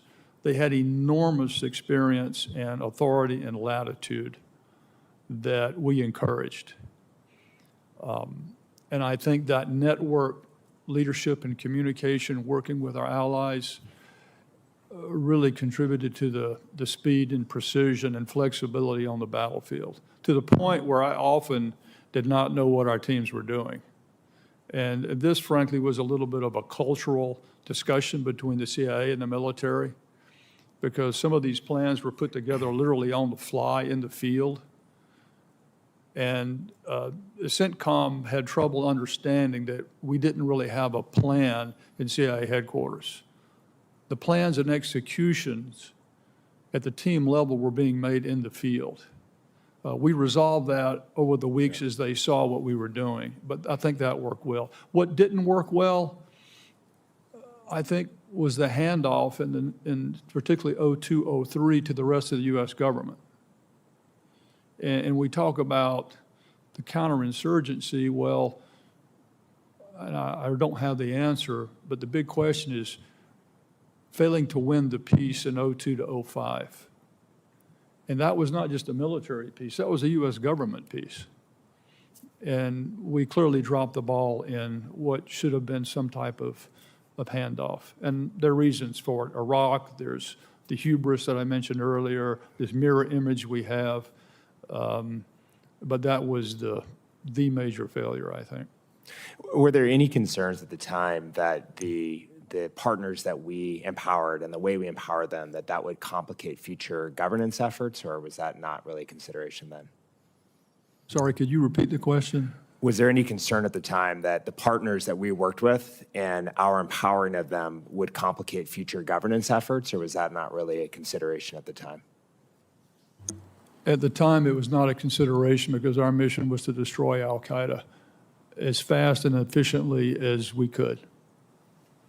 Thank you. I yield my time. Commissioner Jones, you are recognized. Thank you very much. I want to thank the witnesses, both for their service to the nation and for their agreement to come here and testify. I also want to note the bipartisan nature of this commission, which I think has been critical in taking an objective look at the history of the U.S.'s time in Afghanistan and continues to be an important part of that. I want to turn to the role of Pakistan, both to Ambassador Crumpton and to Ambassador Powell. Ambassador Crumpton, in your testimony, you talked about the challenge over time of denying safe haven in Pakistan. And Ambassador Powell, you talked through Pakistan's objectives as you saw them, which included the avoidance of creating anti-government activity on both sides of the border by tribal organizations. You talked about their desire, in your view, to minimize Indian influence in Afghanistan, and then also Pakistan interest in having a pro-Pakistan regime in Kabul as well. My question is, starting with Ambassador Crumpton, from your perspective, both at CIA and at State, did the level of cooperation with Pakistan change over time? And if so, how? I mean the government writ large in Pakistan, as well as ISI itself. Certainly 9/11 was the watershed. Before 9/11, Pakistan was very close to the Taliban. Immediately after 9/11, Richard Armitage met with the Pakistan ambassador here, the head of Pakistani intelligence, and really gave them an ultimatum. They quickly began to cooperate. They, on our behalf, reached out to the Taliban with an offer that the Taliban, if they would step aside, we would be glad to take care of al-Qaeda. The Taliban leader, Mullah Omar, with the encouragement of the Pakistanis, held a 2-day conference among Taliban leaders, and they decided to reject that overture. Even with that, the CIA, a senior CIA officer, in concert with the Pakistanis, met with Taliban envoys as far as, I think, into early October even, and again made the same overture, working with the Pakistanis. If the Taliban could give us bin Laden, or if they could do justice as they saw fit, or just get out of our way. We did everything I think we could to focus on al-Qaeda, but the Taliban made their choice, and they had to pay the price for that. The Pakistanis later on, they were certainly incredibly helpful in the capture of key al-Qaeda leaders. Later on, I grew less confident of the Pakistan's ability to do their job, ability or willingness to do their job. And this was underscored, of course, by bin Laden finding safe haven in Pakistan for all those years. Can you just clarify, Ambassador Crumpton, when you said later on, were you referring to any series of years there? Yeah, later on in 05, 07, when I was working for Secretary of State Rice as a coordinator for counterterrorism, and I went to Pakistan, I went to Afghanistan, and I came back discouraged, given the level of Taliban and al-Qaeda activity in the tribal areas. Thank you. Ambassador Powell? I'd just add a couple of things. I wanted to add and make sure that I think I also mentioned that they were concerned about the threat to Pakistan and its officials. Musharraf, while I was there, was twice car bombed. He survived in both cases, but there were very definite threats. There were threats up in SWAT, even during the time I was there. They became bigger later, but I think perhaps we did not pay enough attention to the tribal relations that went across border that were more important than nationalism to the people on the border. I was there when the Pakistanis made their first major attempt to try to interdict people in the tribal areas. It was a total, complete fiasco. And it resulted in some planning for training programs, but it was never completely clear to me. It certainly was not what we anticipated. We had anticipated a much more organized effort, a combined military intelligence effort on the Pakistani part. And they lost 26 individuals in the attack. They did not capture anyone.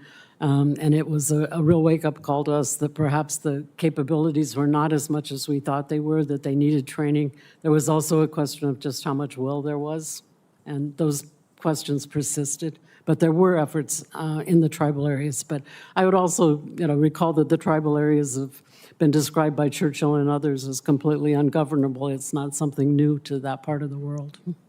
Thank you. Commissioner Miller, you are recognized. Thank you, and thank you all for being here today. I'm also going to try to draw you out a little bit more on this question of failure to win the peace in this period of 02 to 05, because it's clear, at least in my view, that the emergence of the insurgency fundamentally changed the nature of the U.S. mission in Afghanistan and changed the trajectory of the war. So what I'd like to ask is a two-part question to both Ambassador Crumpton and Ambassador Powell that you might answer from different perspectives. And the first part of it is about the emergence of the insurgency and its growing strength. Did the U.S. see it coming? If not, why not? In that early period that Ambassador Crumpton, you've described as the success, was there any perception of risk that the Taliban could regroup and that it was going to be necessary to prevent them from regrouping? And then during this period of 2002 to 2005, did we see that regrouping occurring?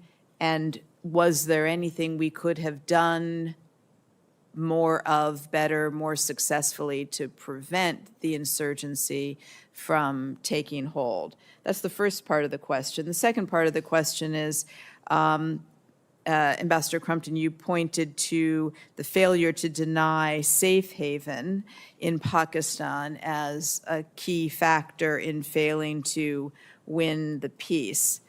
For 20 years, 20 plus years, your contemporaries and your contemporaries' successors had as an objective trying to crack the code of getting Pakistan to change its own perceptions of its own interests in Afghanistan and to do more to deny safe haven and contribute to the U.S. war effort. And the U.S. attempted to do that at risks and costs that were tolerable to the U.S.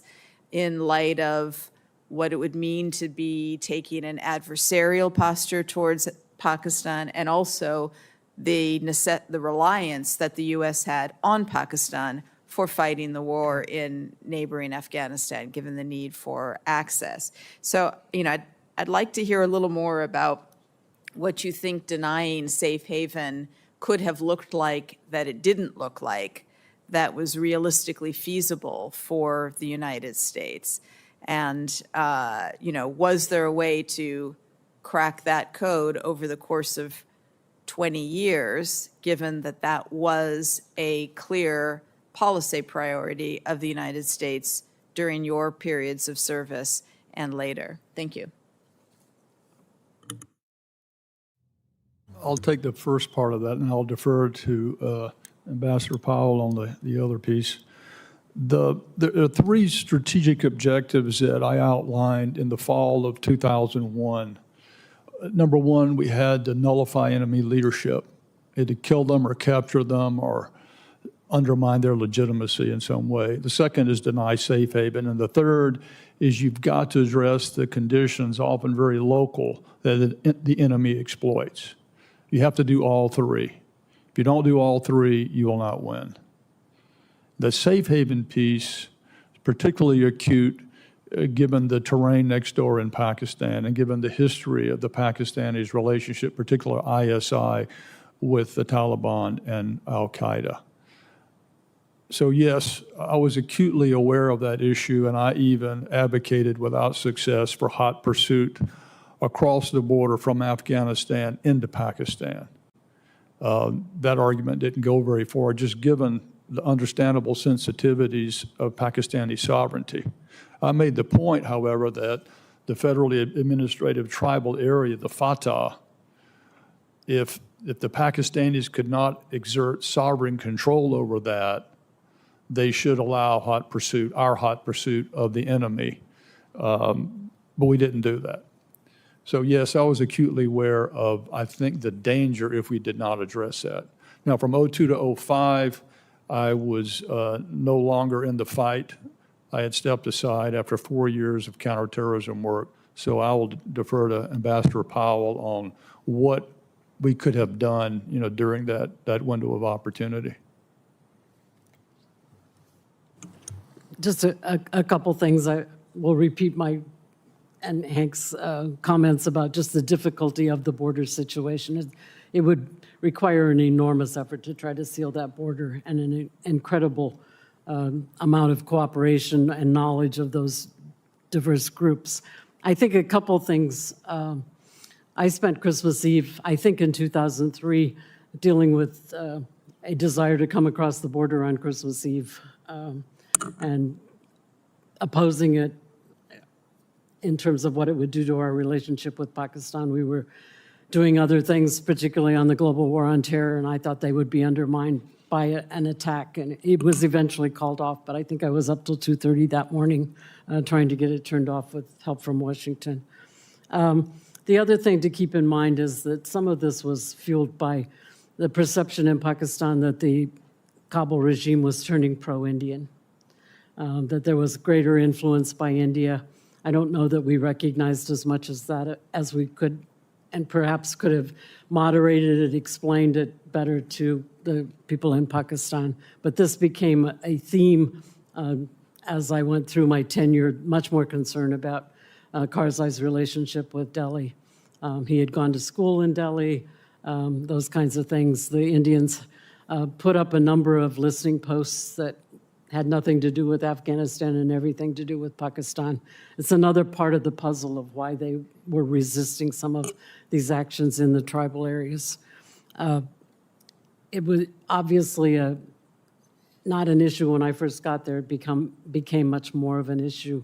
I think the longer we were in Afghanistan and working that particular piece, and the pressures were on the Taliban, on the al-Qaeda people coming into Pakistan.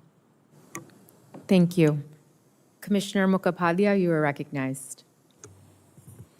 Thank you so much, Madam Chair.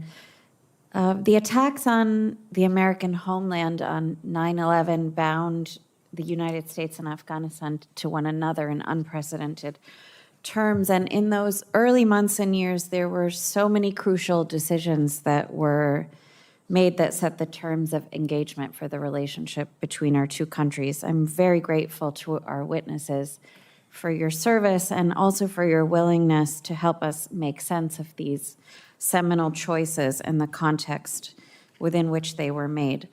For me, the big question that looms above the rest is how we understand the logic of building a state in Afghanistan in the service of restoring American security here at home.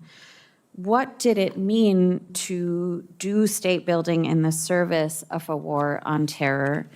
And how would American national security interests shape and constrain Afghan efforts at establishing sovereignty and self-determination? So in the spirit of that big question, I want to ask Ambassador Crumpton a more specific one. The Taliban regime was toppled quickly on account of the extraordinary campaign that you've recounted for us. And in the winter of 2001, there were elements of the defeated group that reached out to Hamid Karzai in an effort to surrender.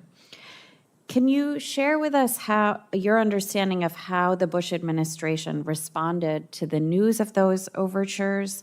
Were there formal discussions inside the U.S. government about the prospects of surrender and what that surrender might mean politically?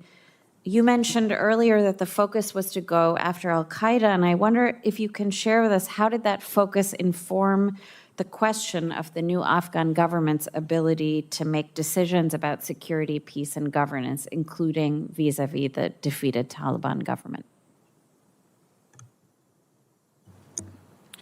The Taliban overture you're referring to, and I apologize if I can't remember clearly, because there were multiple overtures, there were multiple ongoing discussions with elements of the Taliban throughout the entire campaign. One of our key objectives, working through our Afghan allies, was to suborn Taliban commanders. And we did have some success doing that along the way.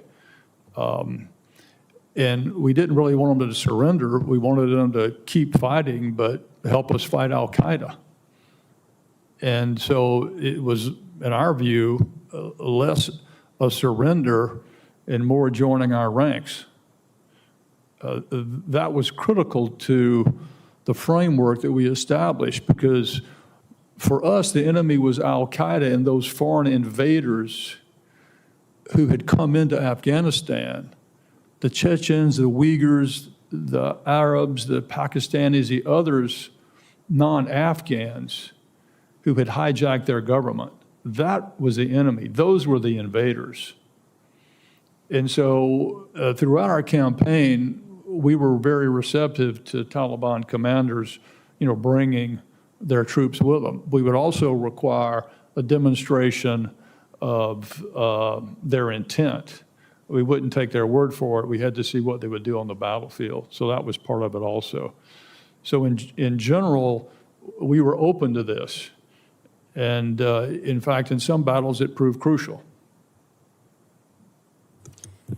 Did you feel that that inclination on your part on the battlefield was affirmed by a larger political strategy? Or what happened there then that there clearly was some disconnect thereafter?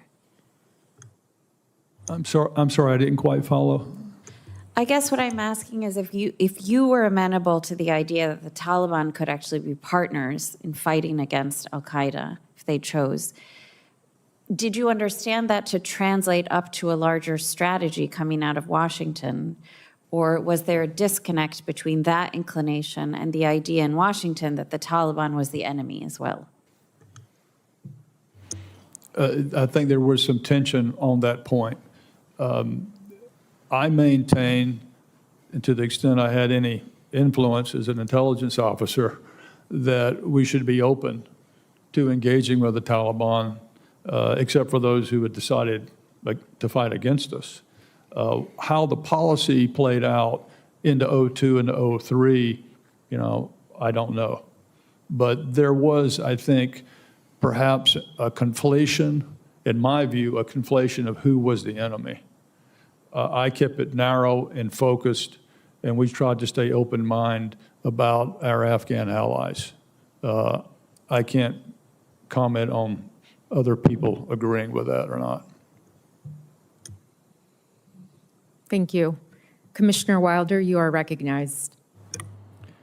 Thank you very much. And let me also join the others in thanking you for your time and for your service. And as we're coming to the end of this panel, I just maybe wanted to go back to where our co-chair Jackson started in terms of our objectives of learning key lessons to inform future decision-making. So maybe just to conclude, going back to each of you to see what key recommendations you would want to leave with the Commission today on what you think you would take, your big takeaways are on key lessons to inform future decision-making, maybe starting with you, Ambassador Powell. Thank you. I think there are a couple of things that I would recommend that are on the practical side. One of them is to really take a look at the civilian side and how our embassies and missions are manned during these kinds of crises, and to take a look at the incentives. We do not, although there is the power, I guess, to assign Foreign Service officers, we don't usually do that. It's done on a volunteer basis. And how do you sustain that over a long period where you have a number of unaccompanied embassies?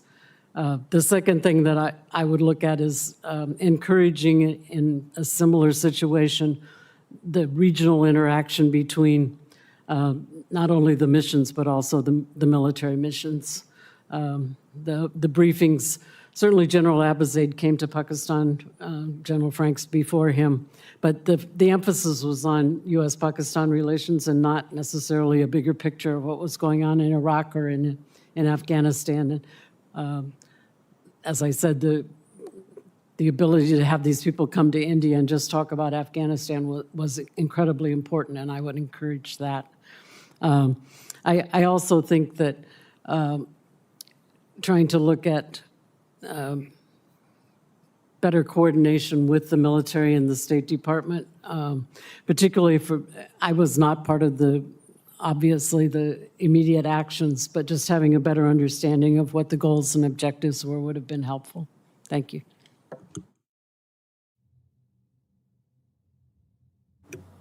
I'd like to reinforce something Ambassador Crumpton said, this idea of transition, who we knew, who we didn't, who we were working for or with, the idea of what to do next. That should be a national exercise, not something that we assign somebody to do who is an advisor from outside. The idea that we don't have to be in control. The defense position on Parley-Charkhi is that it should become an Afghan-funded thing, and and the Afghans should agree to keep everybody in there forever. Afghans are going to fund it, Afghans ought to control it. And that was the position that I had. It's this idea that we don't have to be in control and the risks associated with that. Well, we don't have to be in control. And then the last thing is that we don't do a good job of explaining what came before to empower people who are there. We rotate people in and out, and there's very little in our institutional processes for transferring to the new person what came before, what was said before, what are the before relationships. I'll stop there.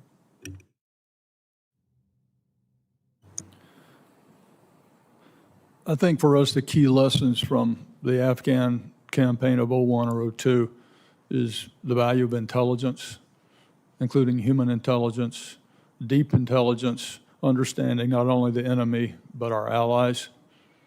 I think another part, a big part, is the value of allies. And as the world grows more complex, both intelligence and allies, I believe, will grow even more important. And how we work with allies. To paraphrase Winston Churchill, the only thing worse than fighting a war with allies is fighting without them. And that was certainly the case in Afghanistan. Thank you. I will ask Co-Chair Jackson to ask the final question for this panel. So I want to return to a very sage set of observations by Ambassador Powell, where she laid out specifically what Pakistan's goals with respect to the Afghan war were. And those goals, as you laid them out, seem quite different than U.S. goals or Afghan goals. So my question is, did you feel at the time or in retrospect that Pakistan's vision of a future Afghanistan and the U.S. vision of a future Afghan state were incompatible? I don't think it was inevitable. I think we could have done more to encourage. I was thinking this morning, I know that there was an effort by the intelligence community to take the head of ISI and the Afghan intelligence out of the subcontinent. I've forgotten where they went in Europe, but they had a number of meetings to try to create that. We probably should have done more of that at the presidential level, at the ministerial level. I remember meeting then Finance Minister Ghani. His counterpart in Pakistan was a Citibank banker who had come back to Pakistan. We probably could have done much more of linking those two and of linking the economies and in retrospect. But I don't think it was totally, completely inevitable, but I do agree that they split increasingly. All right, I'd like to thank our panelists for a very vibrant and rich discussion today. Ambassador Crumpton, Colonel Harman, Ambassador Powell, thank you for representing us so well, both here in Washington and overseas during your various tours. You are an excellent example of what American leadership should be in the world today. So thank you for that. And it takes a great deal of courage and stamina to revisit 20 years of war. And for that, we're duly indebted to you. So this now concludes the first panel. I'd like to just ask our commissioners to sit tight. We are going to quickly switch to the second panel. Panelists, you are dismissed. Thank you. And we will welcome the second panel.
We'd like to come to order now. Please be seated.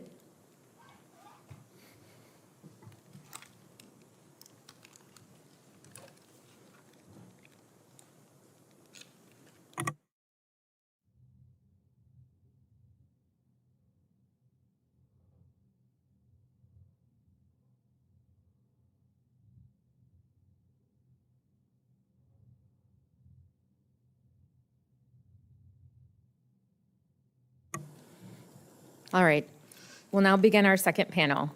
This panel will assess U.S. decisions on governance, state building, and political order in Afghanistan from 2001 to 2009, with a focus on how those choices shape the long-term trajectory of the conflict. We will examine the Bonn Conference and the implementation of the Bonn Agreement, exploring the extent to which U.S. priorities aligned or conflicted with Afghan realities and visions for post-Taliban governance. The discussion will also revisit early efforts by senior Taliban figures to initiate reconciliation and analyze the rationales behind the U.S. and Afghan government's rejection of these overtures. We will consider whether strategic opportunities for a negotiated settlement were prematurely foreclosed. I'd like to now introduce the panelists. Following the Soviet invasion of Afghanistan in 1979, Mr. Yunus Kanuni joined Ahmad Shah Massoud's Mujahideen in his native Panjshir Valley. He later helped to establish the Northern Alliance and served as Interior Minister in Burhanuddin Rabbani's government. He was chief negotiator for the Northern Alliance delegation to the Bonn Conference, an experience to which we will ask him to speak to today. After the fall of the Taliban in 2001, Mr. Kanuni was a minister in the post-Bonn interim administration and then as education minister in the Afghanistan Transitional Administration, which was established in June 2002. He also served as a security advisor to then interim President Hamid Karzai. From 2005 through 2010, he was Speaker of the Parliament. He then went on to be Vice President of Afghanistan under President Karzai in 2014.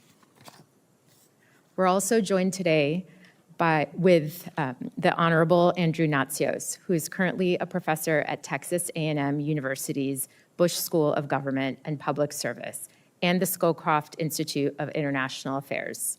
Professor Natsios has a long history of public service at the local and federal levels, including serving as administrator of the U.S. Agency for International Development from 2001 until January 2006, an experience we will ask him to speak to today. Following his time as USAID administrator, Professor Natsios served as U.S. Special Envoy to Sudan between 2006 and 2007 to manage the Bush administration's response to the Darfur crisis and the North-South Peace Agreement. He also held the position of Distinguished Professor at Georgetown University's Walsh School of Foreign Service from 2006 until 2012. He was a member of the U.S. Army Reserves for 23 years, served in the Gulf War in 1991, and was a lieutenant colonel when he retired in 1995. He is also the editor of Transforming Our World, President George H.W. Bush and American Foreign Policy, which was published in 2021. We are also joined today by Ambassador Mohammad Omar Daoudzai, who served as the Minister of Interior of the Islamic Republic of Afghanistan from 2013 to 2014. Prior to that, he was Chief of Staff to President Hamid Karzai from 2003 to 2005, and again from 2007 to 2011. In between his two terms as Chief of Staff, he held the role of Afghanistan's ambassador to Iran. Following his second term as Chief of Staff, he was appointed to be Afghanistan's ambassador to Pakistan. He also held roles in the High Peace Council and as President Ashraf Ghani's special envoy for Pakistan. And finally, Ambassador Richard Boucher, who has a career spanning over 3 decades of service. He has achieved the highest rank in the U.S. Foreign Service, that of Career Ambassador. Ambassador Boucher's career began in China at the start of economic reform and included numerous assignments in that country. Later, he became the longest-serving spokesman in the history of the State Department, serving 6 secretaries of state. From From 2006 to 2009, he formulated U.S. policy for Afghanistan and Pakistan, as well as India and the broader South Asia region. Ambassador Boucher also served as U.S. Ambassador to Cyprus, U.S. Consul General in Hong Kong, and led U.S. efforts for Asia-Pacific economic cooperation from 1999 to 2000.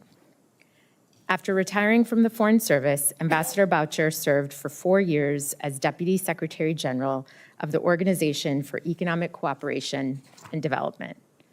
And more recently, he has taught diplomacy and foreign policy at Brown University, the University of Michigan, and George Mason University. I'd like to make a quick note for commissioners and guests before we get started that we have one witness in person, Ambassador Richard Boucher, and the others are joining us via Zoom. And we are using a translator to facilitate exchanges with Mr. Kanuni. And so the translator will translate sequentially. So we will allow pauses for translation, both when speaking to and hearing from Mr. Kanuni, okay? So Your Excellency, Mr. Kanuni, Salaam alaikum. Welcome, you are recognized for your testimony. سلام علیکم. سلام تقدیم میکنم خدمت همه خانم ها و آقایان حاضر در نشست امروز.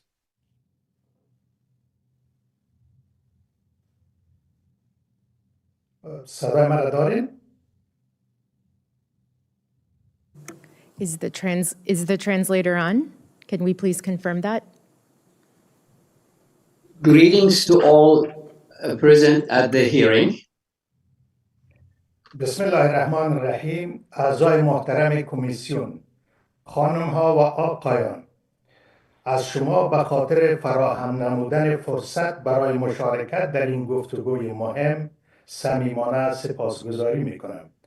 این هم افتخاری است بزرگ و هم مسئولیت سنگین که درباره تصمیم‌های سخن می‌گویم که مسیر افغانستان را میان سالهای 2001 تا 2008 شکل دادند. تصمیم‌هایی که تا به امروز بر زندگی میلیون‌ها شهروند افغانستان تاثیرگذار باقی ماندند. Honorable members of the Commission, ladies and gentlemen, thank you for the opportunity to participate in this vital dialogue. It is both privilege and a profound responsibility to reflect on the decision that shaped Afghanistan's course between 2001 and 2008, decisions that continue to impact the lives of millions of Afghans today. مایلم در آغاز مراتب سپاس عمیق خود را از قربانی‌های فوق‌العاده شرکای بین‌المللی ما و ویژه ایالات متحده آمریکا و نیز از استقامت و فداکاری بیمانند مردم افغانستان ابراز نمایم. I begin by expressing my heartfelt gratitude for the extraordinary sacrifices of our international partners, particularly the United States, and the enduring resilience and sacrifices of the Afghan people. کنفرانس بن در سال 2001 نقطه عطف در تاریخ معاصر افغانستان بود. موفقیت این کنفرانس محصول رهبری ایالات متحده، مشارکت سازنده کشورهای منطقه و حمایت فداکارانه جبهه متحد از ابتکار سازمان ملل متحد و همکاری‌های هیئت‌های شرکت کننده در کنفرانس. The Bonn Conference of 2001 marked a defining moment in Afghanistan's modern history. Its success was driven by U.S. leadership, the constructive engagement of regional actors, the dedicated support of the United Front for the UN initiative, and the cooperation of all participating delegations. هدف اساسی کنفرانس بن ایجاد ساختار انتقالی و ترسیم نقشه راهی برای انتقال قدرت به مردم افغانستان از طریق تدوین قانون اساسی جدید و برگزاری انتخابات. The conference's central objective were to establish transitional framework to chart a roadmap for transferring power to the Afghan people through a new constitution and elections.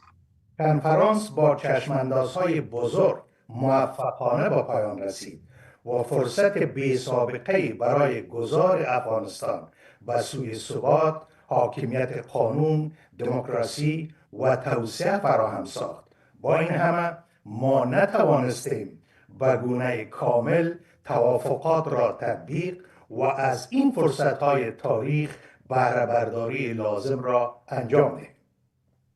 The conference concluded with great promise, unlocking an unprecedented opportunity for Afghanistan to transition towards stability, inclusive governance, democracy, and development. Yet, we fell short in fully implementing the agreements and seizing the moment to make lasting progress.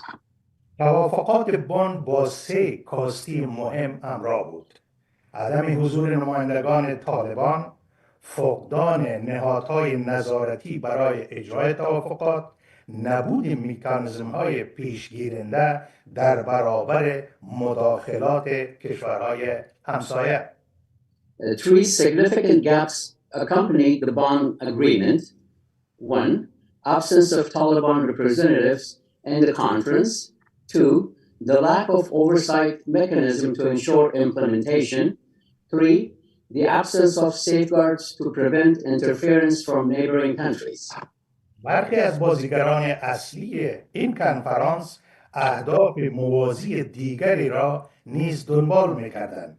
ایالات متحده آمریکا در پی ایجاد نظام سیاسی متناسب با منافع استراتژیک خود در افغانستان بود و افغان‌های مقیم غرب و آمریکایی‌های افغان تبار را گزینه‌های مناسب برای دستیابی با این اهداف می‌دانست.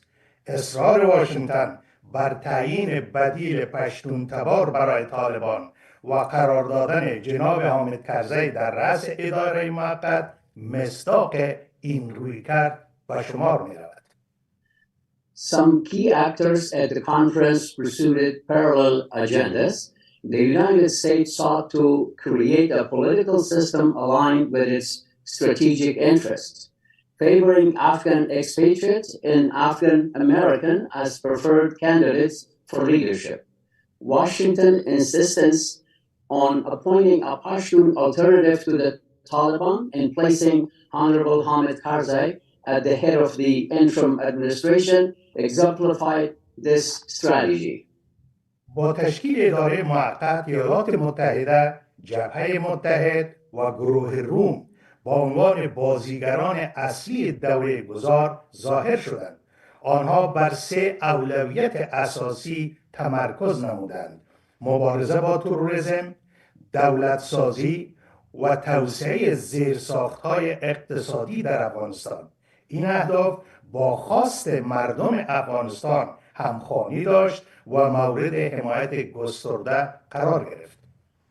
With the interim administration in place, the U.S., the United Front, and Rome Group became the central stakeholders in the transition. The focus on the key priorities, combating terrorism, state building, and rebuilding economic infrastructure. These objectives resonated with the Afghan public and received broad support. برای نخستین بار در تاریخ معاصر انتقال مسالمت‌آمیز قدرت صورت گرفت.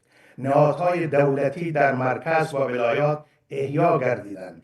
امنیت در سطح کشور تأمین شد. مکاتب و دانشگاه‌ها بر روی دختران و پسران گشوده شدند. زنان دوباره وارد حیات عمومی شدند. روند جمع‌آوری سلاح آغاز گردید و نیروهای امنیتی تشکیل شدند. آزادی بیان و رسانه‌های مستقل گسترش یافت. سکتور خصوصی فعال شد و روند بازگشت مهاجرین آغاز گردید. قانون اساسی جدید تصویب و انتخابات ریاست جمهوری و پارلمانی برگزار گردید و افغانستان از انزوا خارج و به جامعه جهانی پیوست و مردم نسبت به آینده کشور بیشتر از هر وقت دیگر امیدوارتر شدند. For the first time, Afghanistan witnessed a peaceful transfer of power.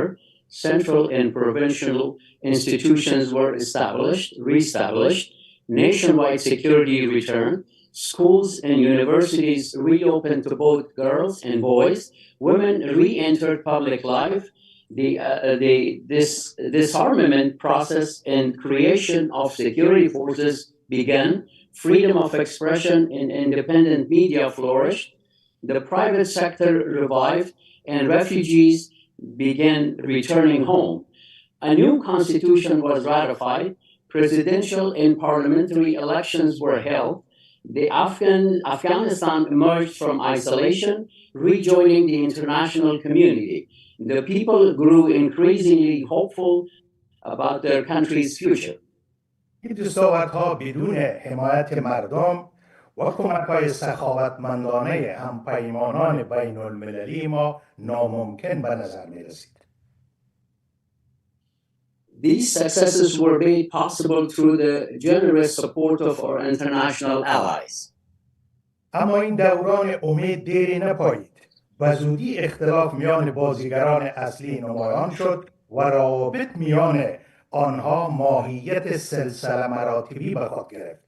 ایالات متحده و ائتلاف بین المللی در رأس، تیم رئیس جمهور کرزی در ردیف دوم و جبهه متحد علیرغم نقش محوریش به حاشیه رانده شد.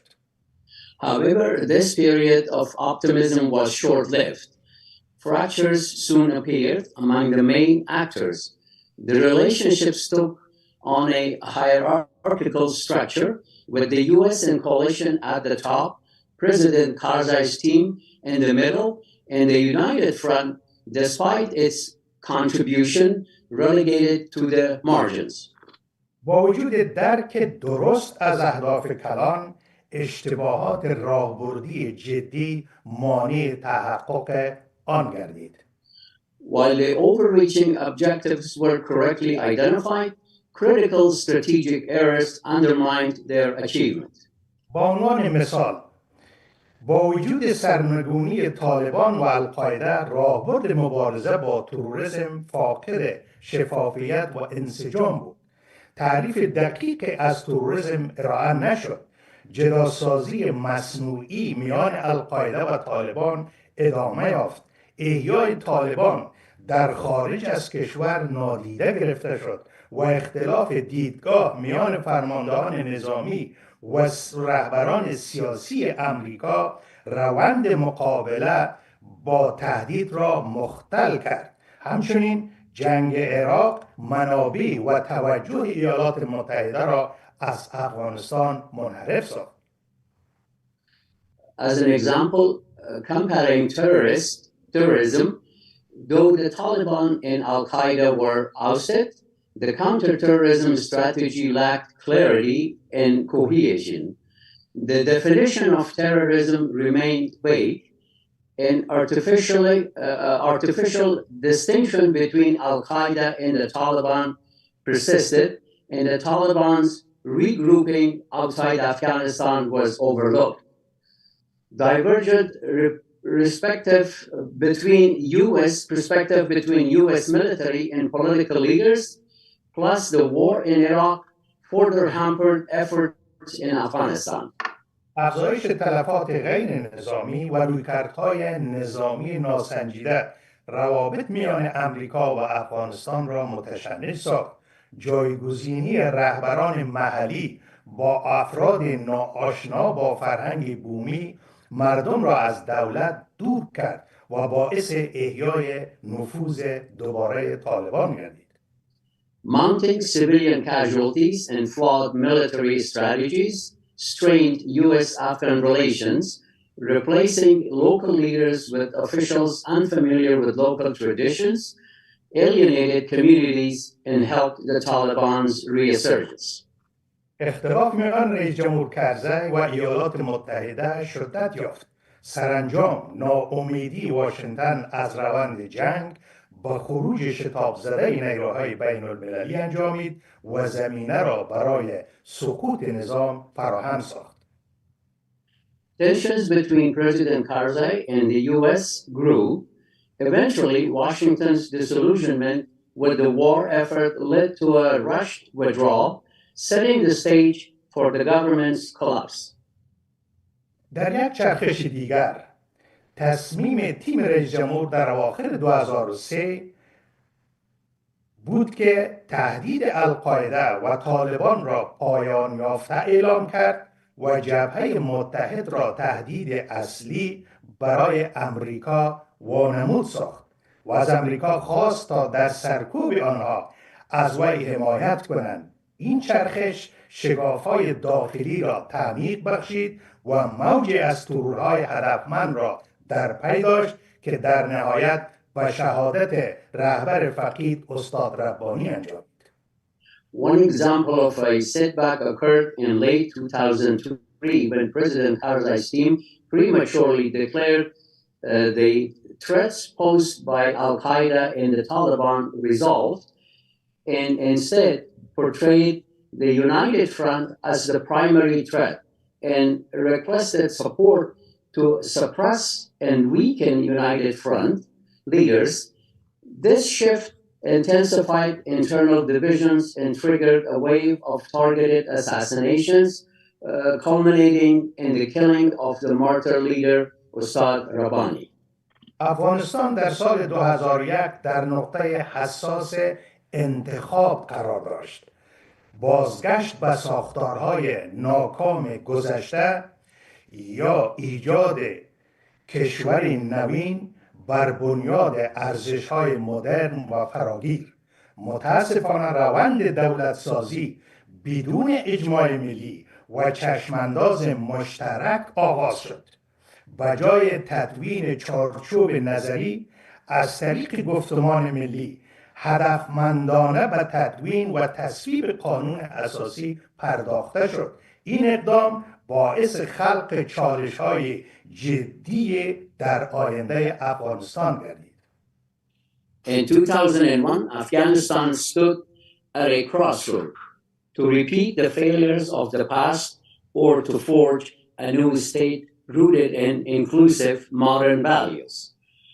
Regrettably, state building commenced without a shared national vision. Rather than establishing a unifying framework through national dialogue, constitution drafting began prematurely, fueling confusion and contention. در آستانه تدوین قانون اساسی دو دیدگاه متضاد شکل گرفت. یک دیدگاه بازگشت و واپسگرا با تاکید بر نظام ریاستی متمرکز و سلسله مراتبی. دو دیدگاه آینده‌نگر با تاکید بر نظام نامتمرکز، کثرت‌گرا و دموکراتیک همراه با تقسیم عادلانه قدرت میان مرکز و ولایات. Two competing visions emerged, one rooted in the past, favoring a centralized hierarchical presidential system. Two, another looking to the future, advocating for a decentralized, pluralistic democracy with equitable power sharing between central and provincial governments. تیم رئیس جمهور با حمایت آشکار دکتر زلمه خلیلزاد نماینده ایالات متحده بر ساختار متمرکز اصرار ورزید. این الگو که با واقعیت‌های قومی و ساختار اجتماعی افغانستان بیگانه بود، مانع شکلگیری دولت ملی، ملت سازی و توسعه سیاسی در افغانستان شد و شگاف‌های قومی را نیز تعمیق بخشید. Karzai's team, backed by overt support from U.S. envoy Dr. Zalmay Khalilzad, insisted on a centralized system. This model, disconnected from Afghanistan's ethnically diverse and decentralized realities, hindered the formation of a truly national government, undermined nation building, and aggravated ethnic divisions. متمرکز سازی قدرت نهادهای دموکراتیک را تضعیف کرد، پارلمان و احزاب سیاسی را به حاشیه کشاند و نهادهای نظارتی را فلج ساخت. بی‌توجهی به مکانیزم‌های چک و بالانس راه را برای استبداد فردی هموار ساخت. Centralization weakened democratic institutions, marginalized parliament and political parties, and paralyzed oversight mechanism. نمود بارز این بحران در چارچوب نمود بارز این بحران در 4 انتخابات ریاست جمهوری آشکار شد، جایی که تقلب‌های سیستماتیک جای آرای واقعی مردم را گرفت و بی‌تفاوتی جامعه جهانی و عملکرد ضعیف دفتر یونما در برابر نقض قانون اساسی و تقلب‌های انتخاباتی باور مردم به دموکراسی را بیش از پیش تضعیف کرد. The clearest manifestation of this breakdown came in 4 presidential elections marred by systematic fraud. Vote rigging replaced public choice, the global community's indifference, and UNAMA's weak response to constitutional violations and election manipulation further disillusioned the Afghan public.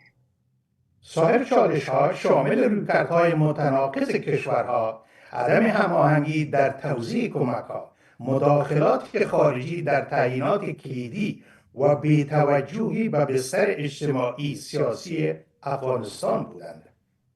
Other challenges plagued state building, inconsistent donor approaches, fragmented aid coordination, external interference in key appointments, and disregard for Afghanistan's socio-political context.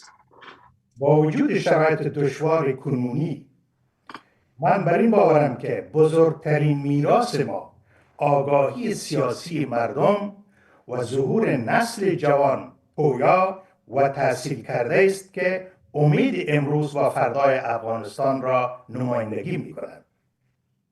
Despite current hardship casting a shadow over past accomplishments, I firmly believe our most valuable legacy lies in our people's growing political awareness, in the emergence of a dynamic, educated younger generation, a generation that represents Afghanistan's hope today and tomorrow. درسی که آموختیم، تجربه کنفرانس بن نشان داد که هرگاه اراده جدی در سطح ملی و بین المللی برای مقابله با رژیم‌های تروریستی شکل بگیرد و کشورهای منطقه به منافع حداقلی خود قناعت کنند، چالش‌های بظاهر ناممکن نیز قابل حل خواهند بود. با توجه به بحران کنونی در افغانستان، بازخوانی تجربه کنفرانس بن می تواند آموزنده و رهگشا باشد.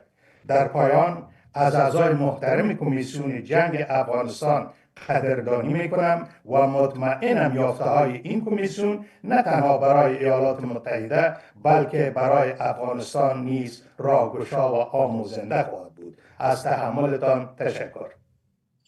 A lesson to be learned from the Bonn conference was that when the international community showed genuine resolve to confront terrorist regimes and regional actors limit their ambition, seemingly impossible challenges become surmountable.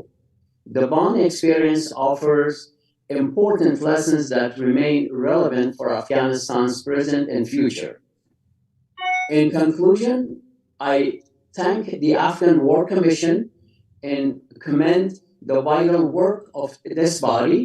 I am confident that the Commission's finding will benefit not only the United States, but also Afghanistan, offering enduring insight for generations to come in both countries and beyond. Thank you, Mr. Kanuni.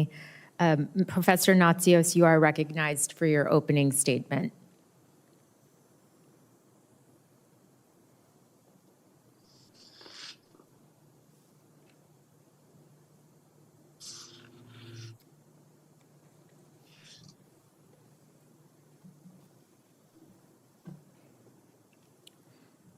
just give us a moment while we connect with Professor Natsios. Thanks for your patience, folks. Sorry, it's my fault. No, Can I it's start? okay. Welcome, welcome. Thank you. Thank you. I would like to thank the Commission for inviting me to speak today on USAID's work in Afghanistan in the early years. My comments today are my own. I'm not representing the Bush School or Texas A&M University. In early 2002, I believe it was January, I visited Kabul just after Colin Powell, when he opened the embassy. I opened the mission, the AID mission, which had been closed in 1979 because of the Russian invasion. Just after that, we decided to commission a field assessment of what the needs were in the country through the Feinstein Famine Center at Tufts University. They went and they trained dozens of Afghans from different regions and ethnic groups in the country to interview more than 1,200 people randomly chosen according to modern survey methodologies in 5 provinces to determine what the major issues were and needs of the country. The final report identified a water crisis, a heavy indebtedness of families, low agricultural productivity, and growing food insecurity as their personal issues that had to be addressed. We designed our early program based on that survey. The survey was put on our website and shared with the ministries. In addition to the immediate challenges, Afghanistan faced an absence of institutions. There's virtually no formal economy, very limited education system, no healthcare system, limited road network. Our job was to help the Afghans to create a minimalist state which could provide basic services. Thus, we were engaged in state, not nation building, terms that are used interchangeably and they shouldn't be. One of the most important efforts of AID was the prevention of a famine. A famine would likely have ensued had the U.S. and the international community not intervened with a massive aid effort because of 5 years of drought and civil war. Between 5 and 7 million people were at risk of starvation in the winter of 2001 to 2002. We early on distributed thousands of tons of high-yield, drought-resistant wheat seed and bean seed that could grow 265,000 metric tons of food. And we invested heavily in agriculture the first year. That paid off because wheat production went from 1.5 million tons in 2001 to 3.5 million tons in 2003. The first 2 years of the aid program in Afghanistan focused on what aid officers would call low-hanging fruit, serious problems with relatively easy solutions at low cost. As time went on, programs became larger but less effective because the easiest project had already been done. Washington policymakers of both parties suffer from a mental disorder, that more money you spend, the more successful the results, when often it's the opposite. I believe later we spent far too much money, and I believe it actually made things worse, not better. We worked with the High Commissioner for Refugees of the United Nations to assist 5 million Afghan refugees and IDPs to return home, heavily funded by the State Department and AID. Our immediate objective, one of the immediate, was to return children to school. Why did we do that? We worked with the Ministry of Education. Children were had their legs blown off with landmines. The country was awash in landmines from all these years of war. Many of the young men, young teenage boys, were being recruited into the Taliban, and many children had seen relatives be killed during the fighting and were traumatized by it. The school would to some degree remedy that, and our initial efforts involved a textbook program, the construction of schools, training and salaries for 50,000 teachers to return to school, and support for a teacher training college. Teachers were paid to return to school with USAID food vouchers, which are redeemable at the WFP and INGO warehouses. Why is that? Because the federal budgeting system takes 1.5 years to move, and the only thing we had that was flexible was food aid, so we used it in a creative way, which the career people do very well.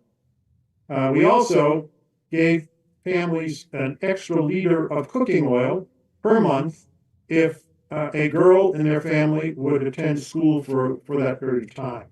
Once the low-hanging fruit was addressed, we began working on state institutions. One finance minister said at a moment of candor to me that no more than 25% of the cabinet ministers were fit to be ministers in the cabinet. The other 75% were tribal leaders appointed as cabinet ministers to build political alliances and to keep an eye on them in Kabul. Now, I'm not being critical of that. If I had been in Karzai's position, I probably would do the same thing. But the reality is those people were not capable of running a technocratic mission. And so we focused attention on the 25% that were very capable of managing.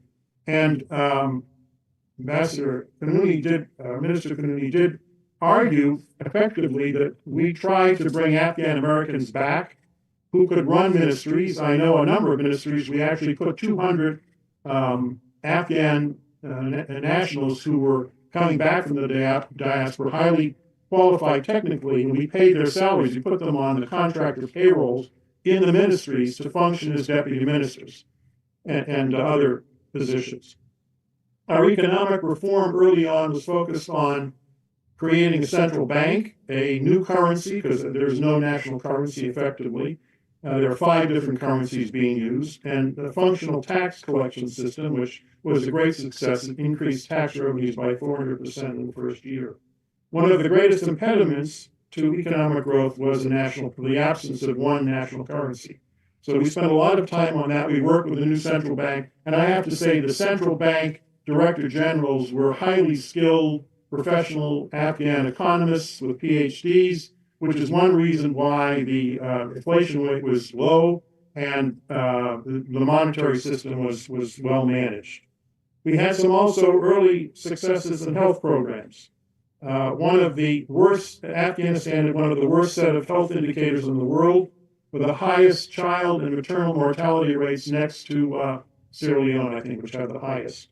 But we had a formidable ally in the Minister of Health, Dr. Sulhana Sadiq. She was quite famous in Afghanistan. By 2002, we had, with the other donors, reached an agreement with the Ministry of Health to build around 1,200 health clinics so that Afghans could walk to health clinics within 4 hours. It did take 7 to 10 years to show results. These don't happen quickly. And the child mortality rates declined by 20% and maternal mortality rates by 50% by that period of time. We also began work on the Ring Road, which had existed before but had fallen into disrepair. We worked with the Ministry of Public Works and the Japanese to rebuild the road from Kabul to Kandahar. I might add that when we opened the road up, I was reading Robin Lane Fox's biography of Alexander the Great, and I noticed that the road we had built, in fact, had been built by the Greeks 2,300 years ago. All we were doing was rebuilding an old road that had been there for a very long time. And in fact, in 1962, AID had rebuilt the road with the Corps of Engineers. We also invested money. Professor Natsios, I would just ask if you would make your final statements, and then we can take the rest of your testimony for the record and save time for questions too. Right. We invested $2.7 million in the creation of a national radio and television station network in the country, which is one of our best investments. We bought the broadcasting equipment and $200,000 in seed money. The radio station still operates out of Dubai, and it's the by far largest station in the country. Taliban does not like it even now, and it's worth $7 billion, several $billion, as I understand. Thank you very much. I'm happy to answer questions. Thank you, and we'll definitely have more time for questions on these important development issues. Ambassador Daoudzai, Assalamu alaikum. Thank you for joining us. It's good to speak with you again. You are recognized for your testimony. Bismillah ar-Rahman ar-Rahim. Thank you, Madam Chair, dear commissioners and fellow witnesses. Good morning to all of you and good evening to myself.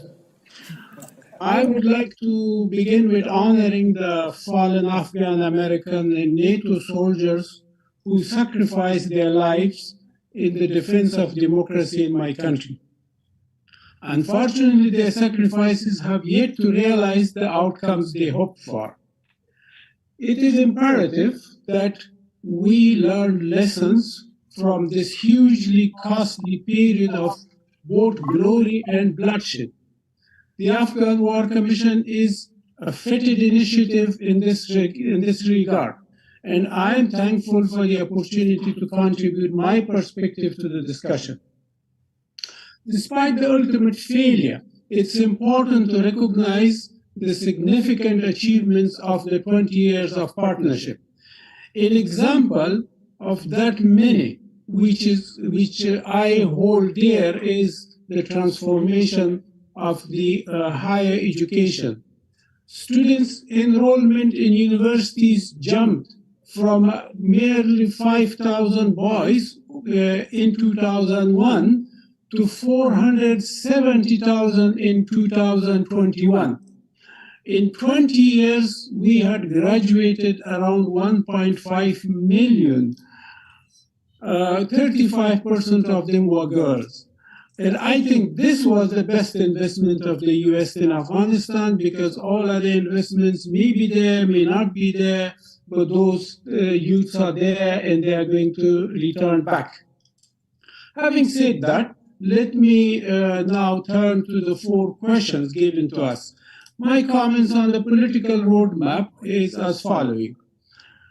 The post-Taliban political process started with the Bonn Conference, as my friend Mr. Khanuni said.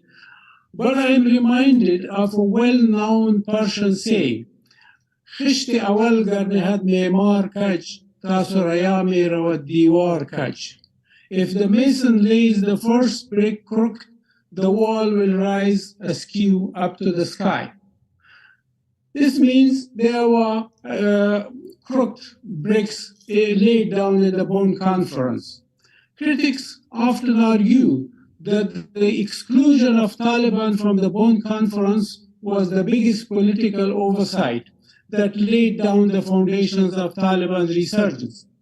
I recognize that, but I do understand that at the time, the American mindset was not prepared to accept Taliban as partners in the post-9/11 administration. I would like to pick up on another mother of all problems. I think the choice of presidential system was a critical oversight. It was certainly imposed on Afghans, as Mr. Khanuni also said. The system concentrated power in the hands of one person and thus not conducive enough given Afghanistan's diverse social fabrics. What were the alternatives to the presidential system? I think the best option was return of the constitutional monarchy that Afghanistan had experimented in the 1960s and 70s. Traditionally, the monarch has strong tribal backing and served as a symbol of national unity. Our history provides many examples where tribal consortiums shielded the state from mainly Deobandi religious backlashes. There was yet another option too, and that was a parliamentary system combining a president and a prime minister. Such a system potentially offered better checks and balances, a feature absent in the 20 years under the presidential system. And yet there was another major shortcoming in the implementation of the roadmap. District councils, as outlined in the Constitution, envisaged to ensure smooth center-periphery relations. We failed to conduct elections for these councils, effectively leaving the gap that the Taliban exploited to entrench themselves in vulnerable villages. The international coalition response to this challenge was the establishment of provincial reconstruction teams. However, foreign involvement in governance made rural Afghan communities more susceptible to Taliban propaganda. framing the Taliban as freedom fighters resisting occupation. Yet another political oversight was denying transitional justice that the civil society demanded. Undertaking transitional justice may have put us on a different path as a nation. On the military side also, there were serious oversights. I was one of the few Afghans involved in decisions that led to reconstruction of the Afghan National Army. A pivotal oversight in this respect was adopting a voluntary army. Traditionally, Afghanistan relied on a conscription system, which ensured broader national representation in the military. The shift to voluntary system led the overrepresentation of certain groups and the exclusion of others, thus providing fertile ground for Taliban to recruit. In a military context, one of the gravest cultural missteps was the unwarranted intrusions into the Afghan homes, which was the most significant violation of local customs and code of conduct. These intrusions were never adequately addressed and had dire consequences. In Afghan culture, violating the sanctity of a home could lead to the entire village turning towards Taliban. And now I come to the most favorite subject of mine, that's ignoring Taliban peace overtures. And in the first panel also many witnesses alluded to that, and commissioners also asked questions about that. While I recognize safe havens to be the top most reasons for Taliban resurgence, I emphasize that failure to reconcile was also a key reason. Taliban were the first to extend an offer for reconciliation, but we rejected this opportunity. Afghan and American leaders faced rightful criticism for this misstep. In the first 5 years, Afghan leaders dismissed Taliban as mere puppets of the Pakistani intelligence service known as ISI, deeming them unworthy of reconciliation, while the US conflated the Taliban with Al-Qaeda, considering them irredeemable. In mid-2004, I was approached when I was chief of staff to the president by a clandestine Taliban delegation who presented me a list of 30 Taliban leaders, 12 of whom were ex-ministers and 11 of whom were ex-governors, including notable figures such as Jalaluddin Haqqani and Maulay Kabir.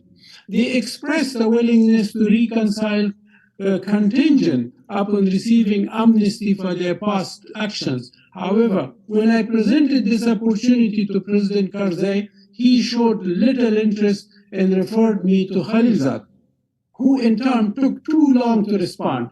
Meanwhile, President Karzai reassigned me as ambassador to Iran and transferred the responsibility for reconciliation efforts to Sabghatullah Mujadidi. Unfortunately, Mujadidi's mandate, and again that mandate was decided by Afghans and foreigners, focused more on surrender rather than true reconciliation. When I relayed these developments to the Taliban delegation, they were understandably frustrated and left in anger. By 2006, when Taliban had regained a foothold in Afghan villages in the Pashtun-dominated south, and Quetta, Peshawar, Miram Shah Shuras were emerging, President Karzai began advocating for reconciliation. However, the US remained opposed. It wasn't until 2009 under President Obama's strategy that both President Karzai and the US aligned on the need for reconciliation, but then it was too late. Ambassador, may I respectfully ask you to wrap up your remarks? Okay. I will leave my comment on the regional dynamics maybe to the question and answer. I'm sure some people may ask me the question, but I will conclude with saying that that we have learned a lesson, that nothing is forever. There is no end state. Yesterday, we were proud of our Afghan-American friendship. Today, we are proud of our friendship. Who knows, tomorrow we might switch back to formal partnership to honor the sacrifices of fallen soldiers and colleagues. The lessons learned thus are critically important. Thank you very much for your patience. Thank you, Ambassador Daoudzai. Ambassador Boucher, you are recognized. Thank you very much. Co-chairs, distinguished commissioners, thank you. It's a pleasure to be with you today and to talk about my experience working on Afghanistan at the State Department. I think it's more than time for all of us to think carefully about Afghanistan and the lessons we can learn. And I think it's important to remember, first and foremost in everything we do, that there has to be a very clear goal, and the goal of stabilization has to be carried out both through the way we fight the war and through our subsequent assistance programs. Whatever the failure of our effort, we should remember first and foremost the Americans who served honorably in Afghanistan, the Afghan patriots who fought for the future of their country, and the many Afghans who worked with us in the coalition. Many of them have been left behind in Afghanistan. At the Department of State, I was involved more or less from 2000 to 2009 with Afghanistan policy, from 9/11 as spokesman and continuing as spokesman with Secretary Powell, and then with responsibility for Afghanistan and Pakistan in the Bureau of South and Central Asia with Secretary Rice from 2006 to 2009. A disclaimer, I've not been involved since then. I've had no connection with the U.S. government, no access to classified information or reports. You know, I'm often now thinking about Sarah Palin's question, how did that work out for you last time? And I think it's a question we need to ask more and more often. Hopefully the Commission and hearings like this one will help us answer those questions. How'd that intervention work out for you last time? In Afghanistan, first, let's say clearly, this was a war of necessity. We were attacked on 9/11 by al-Qaeda, and we had to make sure that they were not able to attack us again and not remain in the sanctuary that was Afghanistan for them. The military intervention, in fact, succeeded quite quickly, and I would say by mid to late 2002, al-Qaeda no longer had any operating base in Afghanistan. But second, the United States needed to ensure that Afghanistan would not be used again as a haven for terrorist groups. In fact, during the 1980s, the United States and our allies had contributed to the breakdown of tribal structures and society in Afghanistan and Pakistan by supporting the militants and the mullahs, the militant mullah complex that we used to fight the Soviet Union and their invasion of Afghanistan most effectively. We were left with that arrangement when we went into Afghanistan. In 2002, though, our goal became widespread participation in government and economic development that could help the Afghans overcome the tendency to fight that had been built up over the years. Afghan's history tells us that the government has worked best when loose central government has coordinated regional and ethnic players throughout the country. And at first, we operated with a balance of power among the leaders and the ethnic groups in ministries and regions, but progressively, we built more and more central control. We sent our advisors, our aid workers, our NGOs, our accountants to help the Afghans develop bureaucratic structures that centralized power the way it was in Washington. Our focus on central control failed to provide the people of Afghanistan with essential services and thus with stability. Things like training of the police fell behind. District-level funding was almost non-existent, and provincial funding lagged. We required project proposals, accounting and accountability, forms and audits that could only be managed at central levels, and we sent in our inspectors and inspectors general to trace every dollar. When you hear the headline numbers about our assistance to Afghanistan, remember the words of an Afghan finance minister who said to me, 80 or 90% of the money you say you spend never makes it to Afghanistan. It goes to contractors, subcontractors, NGOs, Security consultants, technical experts, and accountants, each level, takes a salary and charge their expenses. By and large, our money went to big contractors and subcontractors rather than empowering the Afghan government to deliver benefits to their people. There were successes, of course. Some of them have been mentioned. Girls in schools, roads, expanding health system, rebuilding institutions, colleges, and hospitals. But if the goal is to anchor the Afghan government, then the Afghan government needs to deliver the benefits of governance. I visited aid workers, UN programs, CERP programs that the military ran. They all seemed quite wonderful, but they didn't involve necessarily the Afghan government delivering benefits to its own people. And therefore, it did little to cement the Afghan government. We don't do things that way because, well, for a lot of reasons, especially when it comes to supporting government at the local level. Accounting is something that's very important to our aid people and to the people who have to testify in front of Congress.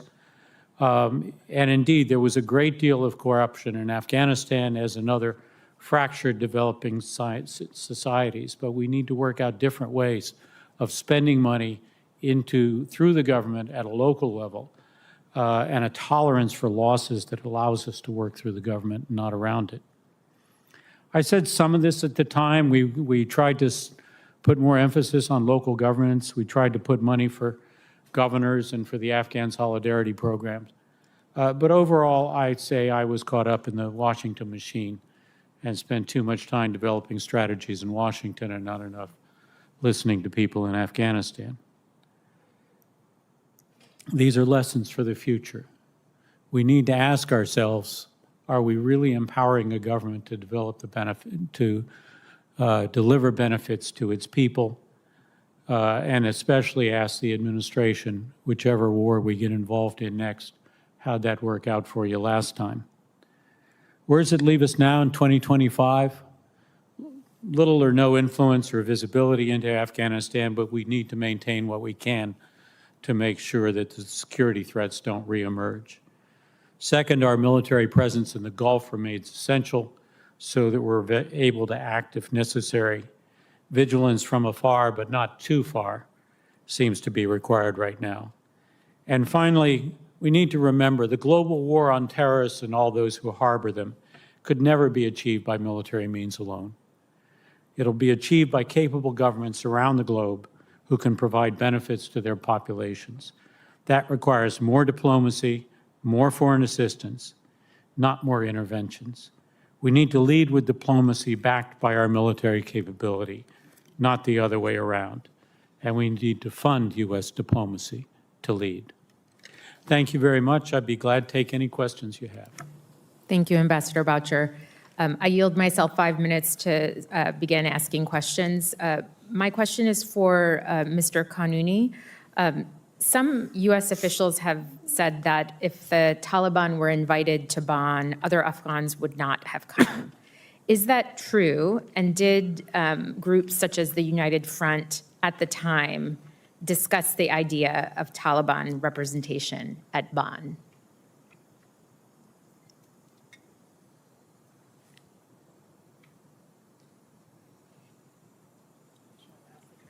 And for the translator, I'm happy to repeat it if you need to, but please go ahead. آقای قانونی میگن که به ارتباط با کنفرانس بان و صحبت پیشتر شما اشاره شما درباره عدم اشتراک نمایندگان طالبان بعضی از مقامات آمریکایی ادعا می‌کردند که اگر طالبان به این کنفرانس دعوت می‌شدند شاید دیگر شرکت کننده ها حاضر نمی‌شدند و کنفرانس اشتراک بکنند. برداشت شما در این مورد چی است؟ تشکر از این سوال مهم شما. باور ما است که نخیر. کلانترین و مهمترین جهت در کنفرانس بن هیئت جبهه متحد جمله که بر شما مشکل نشد. I believe this is not correct. The largest group within the Bonn conference was the United Front. ما از قبل تلاش داشتیم چندین مذاکره با طالبان را خصوصا در 1999 در اشخابات ما پیش بردیم. از ابتدا میخواستیم که ما از طریق مشارکت ملی بحران افغانستان حل کنیم. Ahead of time, we had some communications, and we met with a Taliban representative back in 1999 in Ashgabat, and we wanted to have a broader-based negotiations. سه ایت دیگه هم مخالفت نداشتند، اما the other three delegations or three parts of the Bonn conference also had no objections to that. اما مشکل دیگه بود که طالب‌ها هنوز در جریان کنفرانس در جنگ بودند. هنوز آدرس مشخصی نداشتند. حتی اگر اینا هم در کنفرانس شرکت می‌کردند، شاید بخشی از طالب‌ها در آینده از جنگ دست می‌کشیدند. اما مانع از سرگیری از جنگ نمی‌شدند. While the Bonn conference was taking place, most of the Talibans were still busy fighting. Even if a portion of the Taliban managed to participate in Bonn conference, it would not prevent future insurgencies reoccurrence. و دلیل از این که دلیل اصلی ریشه های جنگ در افغانستان در بیرون از مرز افغانستان در استراتژی نظامیان پاکستان هست. I believe that the core reasons and the core elements of insurgency in Afghanistan and the war was outside the country, in the neighboring country, in militaries of the Pakistan, ISI. حتی اگر طالبان هم از جنگ دست میکشیدن، من یقین دارم که لشکر نیابتی سومی را ایجاد میکردن برای دوام بی‌ثباتی در افغانستان. Even if Taliban stopped fighting with the government, I'm sure Pakistani military intelligence would create another, perhaps a third element to fight inside the government, fight an insurgency. Thank you. And one follow-up to my question for Mr. Kanuni. Who was making the decisions about political participation at Bonn? قانونی صاحب سوالشان است که کیها در موقف تصمیم گیری بودن در کنفرانس بان. ببینید کنفرانس بن مطابق نقشه راه ایالات متحده آمریکا تحت نظر ملل متحد راه اندازی شد. The Bonn conference was under the auspices of the United Nations by roadmap from the United States was organized. بنان تصمیم گیر در موردی که کی شرکت کنه در کنفرانس، کی شرکت نکنه، عمدتاً نمایندگان ایالات متحده آمریکا و آقای لخدر ابراهیمی نماینده سرمنشی ملل متحد. So the decision makers at the Bonn conference were the representatives of the United States of America and Mr. Lakhdar Ibrahimi of the United Nations. این تصمیم مربوط به آیت‌های افغانستان نمیشد. This was not a decision that was up to the delegations coming from Afghanistan. One more follow-up. Mr. Kanuni, did you feel that the outcome was truly representative of the political order of Afghanistan? Or at the time, did you feel like this was a measure to address the immediate security concerns? قانونی صاحب شما فکر میکنین که آیا این کنفرانس پاسخگوی توقعات شما برای آینده افغانستان بود یا ای که بر اساس یک سلسله نیازهای عاجل امنیتی اتخاذ شده بود در اون شرایط لازم؟ ببینید دو چیز را باید تفکیک کنیم. ما در یک شرایط اضطراری قرار داشتیم. هدف کنفرانس بن رسیدن به ایجاد یک مکانیزم صرفاً دوره انتقال و گذار بود. از او به بعد we were in a situation that the Bonn Conference's priority was to create an interim government. از او به بعد تصمیم چگونگی تعیین مسیر افغانستان، چگونگی شکل دادن افغانستان آینده، دولت سازی و غیره به مردم افغانستان منتقل شد.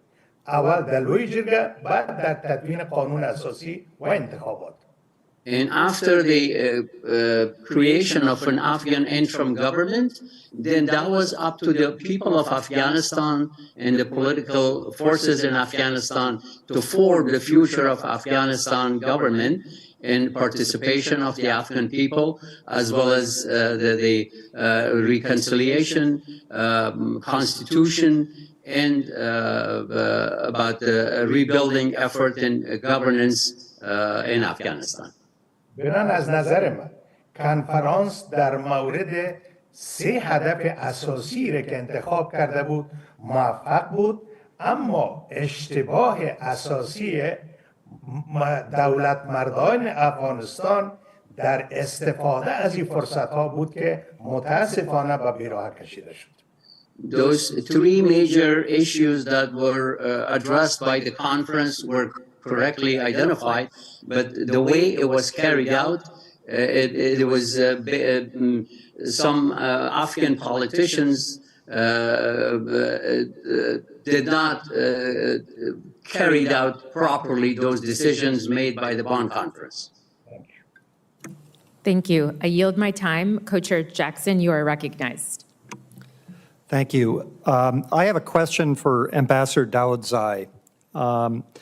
Ambassador, you state in your testimony that the most significant failure was the inability to pursue reconciliation with the Taliban.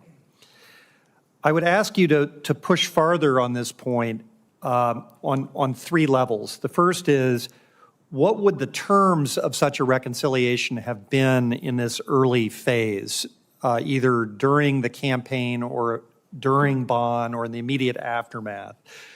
Would reconciliation have meant the Taliban returning to their homes but essentially out of power, or would there have been some power sharing or incorporation into the government?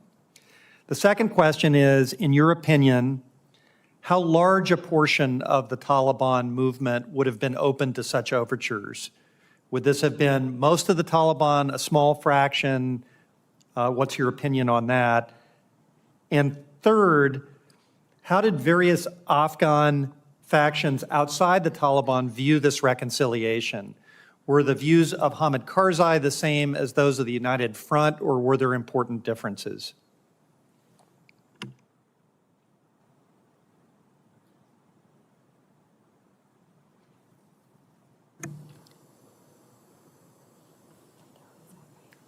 Ambassador Daoudzai, you have the floor. Can you hear us? Yes. Please go ahead, sir.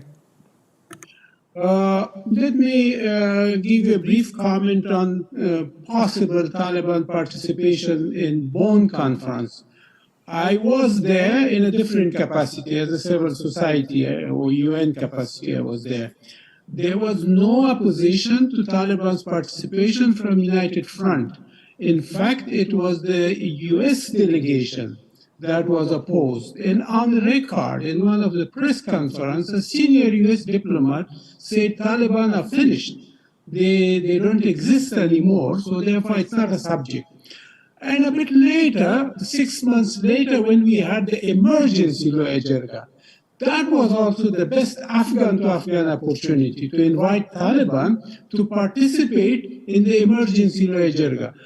I cannot recall any Afghan address that would have opposed it, but it was the international addresses that were opposing to a Taliban participation.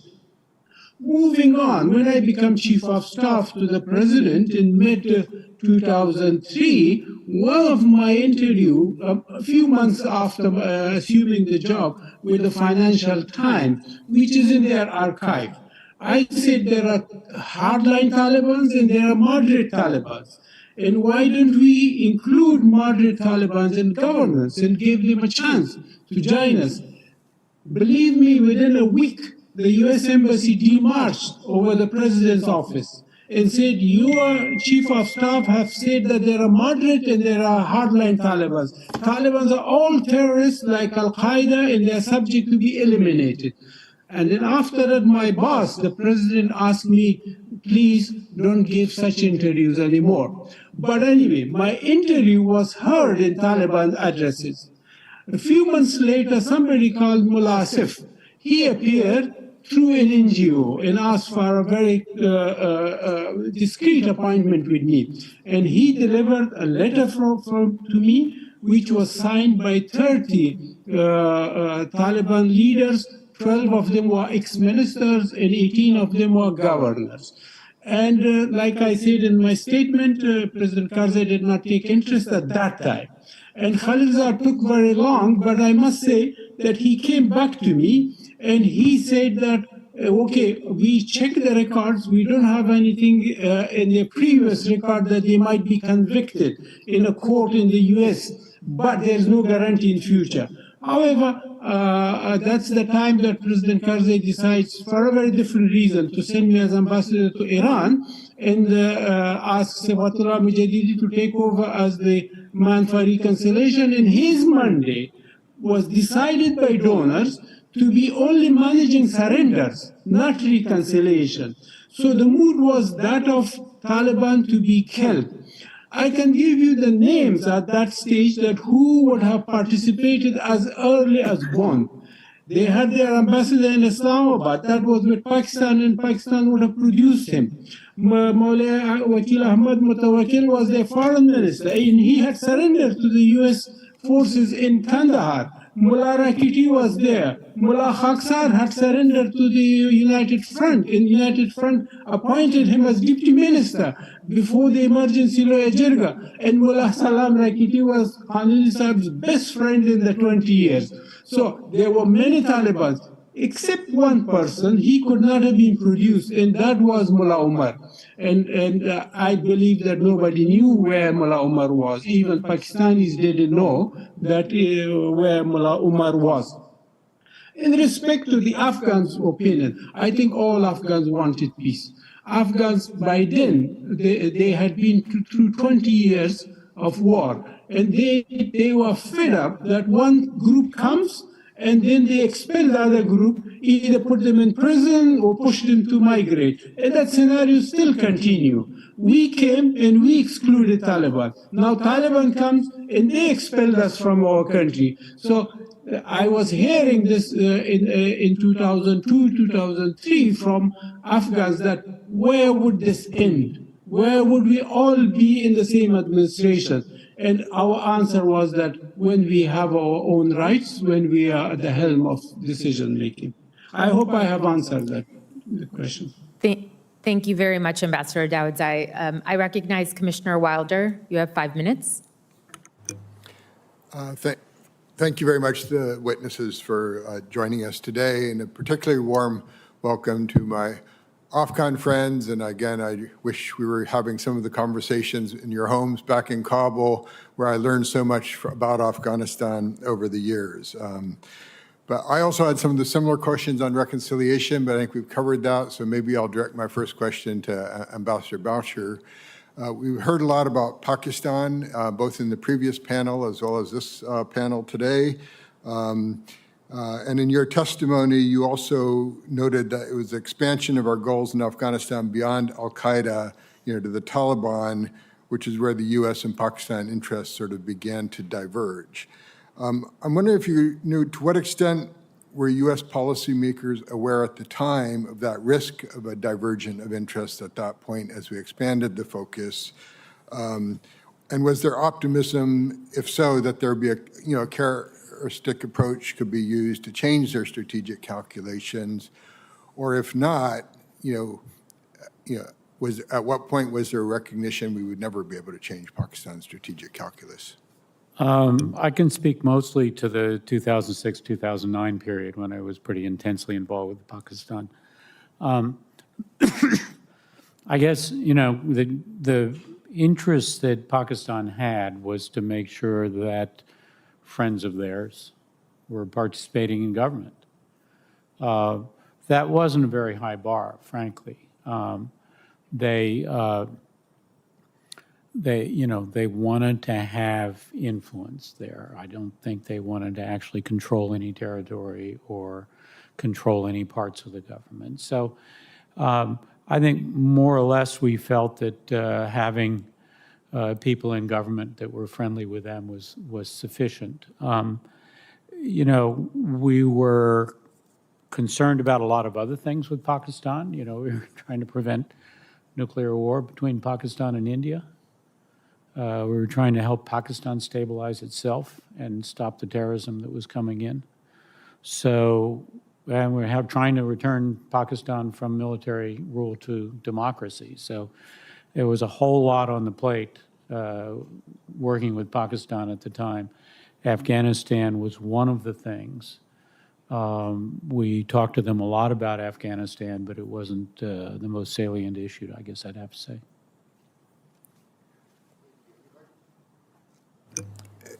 Direct my next question to Professor Natsios. Again, there have been many criticisms I've heard over the years, maybe most often by our military leaders and who served in Afghanistan, on the deficiencies of USAID's stabilization efforts in Afghanistan.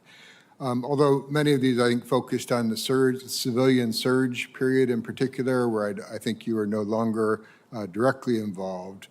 But I guess my question is whether you would attribute the failure of stabilization efforts in Afghanistan and the civilian surge, was that an implementation problem, or was that the very theory and model of stabilization was flawed? Because you could make the argument that Afghanistan, frankly, was always poor, never really had services, never had much infrastructure, certainly out of the urban areas.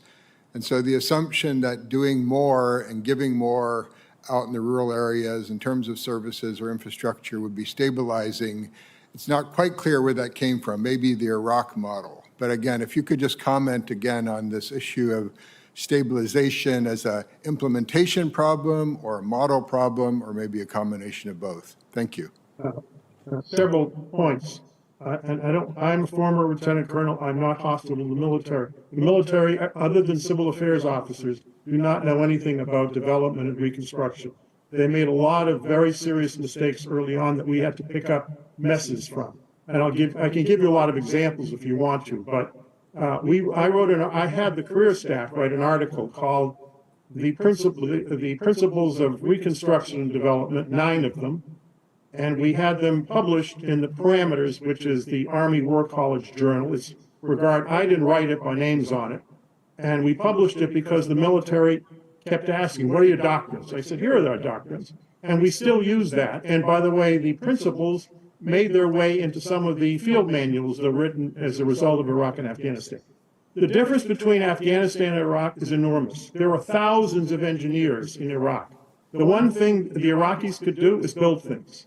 They also had a geography that was conducive, because it's all flat except for the northern area and the Kurds. Afghanistan has probably the worst geography to do development, especially if you want to do construction in the whole world.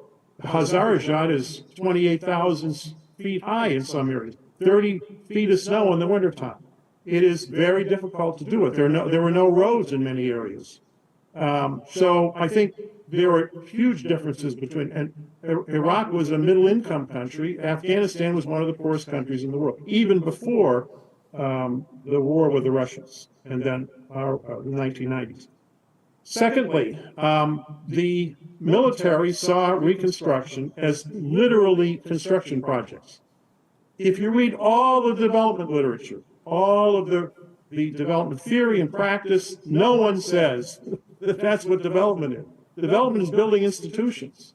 The military kept saying, build more roads, build more schools. We said, that's not the problem. The problem is the institutions to build them and maintain them. And we wanted to focus on that. The military and the embassy put heavy focus on construction projects. And if you look at the first 10 years of spending that the GAO did a report on, 35 or 40% of it was construction projects. It was roads, bridges, electrical power. A third of the country has electricity now, or when we left it did. It didn't have almost any anywhere, except for a few pockets when we arrived. So we spent a lot of money on infrastructure. And when Richard says, with all due respect, we had all these contractors, of course we did. Who was going to do construction projects? Santa Claus? Mother Teresa? We have to hire engineers and construction projects, and who told us to do that? The embassy did, and the military did. They wanted more and more construction projects, and I'll tell you why. And this is the problem in any war zone. The military wants, and the State Department, and the CIA, I might add, want to be able to visualize development, and politicians do locally too. They want to see the development, they want it very quick. Institutions take 10 to 20 years to build. In Afghanistan, we had 21-year development programs. 21-year program. Professor We should have had Natsios, one program that lasted 20 years. we are at time. I will return to this topic of contractors, and Ambassador Boucher, I'll give you some time to respond to it. That will be my question to you, but just sit tight. You can think about Santa Claus and Mother Teresa in the meantime, okay? Thank you, Professor Natsios. We'll go to Commissioner Mukhopadhyay, please. Thank you so much. Like Commissioner Wilder, I wish we were having this conversation in Kabul. My questions are for Your Excellencies Daoudzai and Kanuni. In your testimonies, you both pointed to a number of early decisions and approaches that undermined the possibilities for lasting peace and governance in Afghanistan. I wonder if you can say more to us about how did those of you inside the Afghan government understand the relationship between the American war on terror and your own efforts at building the Afghan state? Did you see yourselves as partners with the United States in control of your own government, or as something else? Thank you. So why don't we go to the translator first for Mr. Kanuni? Please go ahead.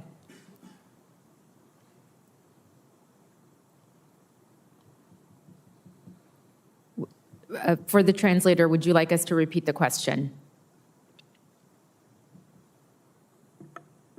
Okay, let's pause there, and we can go to Ambassador Daoudzai to answer first, and we will go back if we are able to. Ambassador Daoudzai, please go ahead. Okay, thank you. Yes, there was that dilemma of state building versus counterterrorism, or nation building versus counterterrorism, and that became a serious issue after President Karzai became elected president.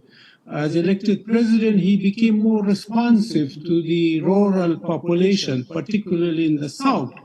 And as part of the counterterrorism, the NATO US soldiers were going to villages in search of Al-Qaeda and the bad Taliban leaders. And not knowing that they were disrupting the normal nation-building process, they were disrupting the state-to-periphery relationship. So, and then they went for night raids in the middle of the night. They landed in people's house roofs, and the next day, then the villagers would call the president. And president had the system that any Afghan could call his office and could give a message to the president. And that severed relationship between the president and the military, and enlarged the distance between the ministries and the villages, and the ministries and districts. Of course, there were efforts. PRTs were there. We established thousands of councils under the Rural Development Ministry, under the IDLG, and many other efforts were made. But then the counterterrorism was not stopping intruding into Afghan villages. And I remember many encounters where President Karzai said, there are no terrorists in my villages. They are across the Duran line, so go there and search for them there. I think he was exaggerating, but he was trying to make a point that you are harming my nation-building process. And in respect to the early decisions that we missed opportunities for reconciliation, I mentioned, when we mentioned the bond process, we also mentioned the emergency law jirga. But it was a more serious discussion during the constitutional law jirga, because some Afghans wanted Taliban to be part of the constitutional approval process so that they own the constitution when it's approved. That's where we still faced resistance from US diplomats. And let me conclude that part with saying we in the palace, in the presidential palace, we, the staff, not the president, we would say we have three presidents, Khalilzad, Ibrahimi, and Karzai. And Karzai is the least powerful.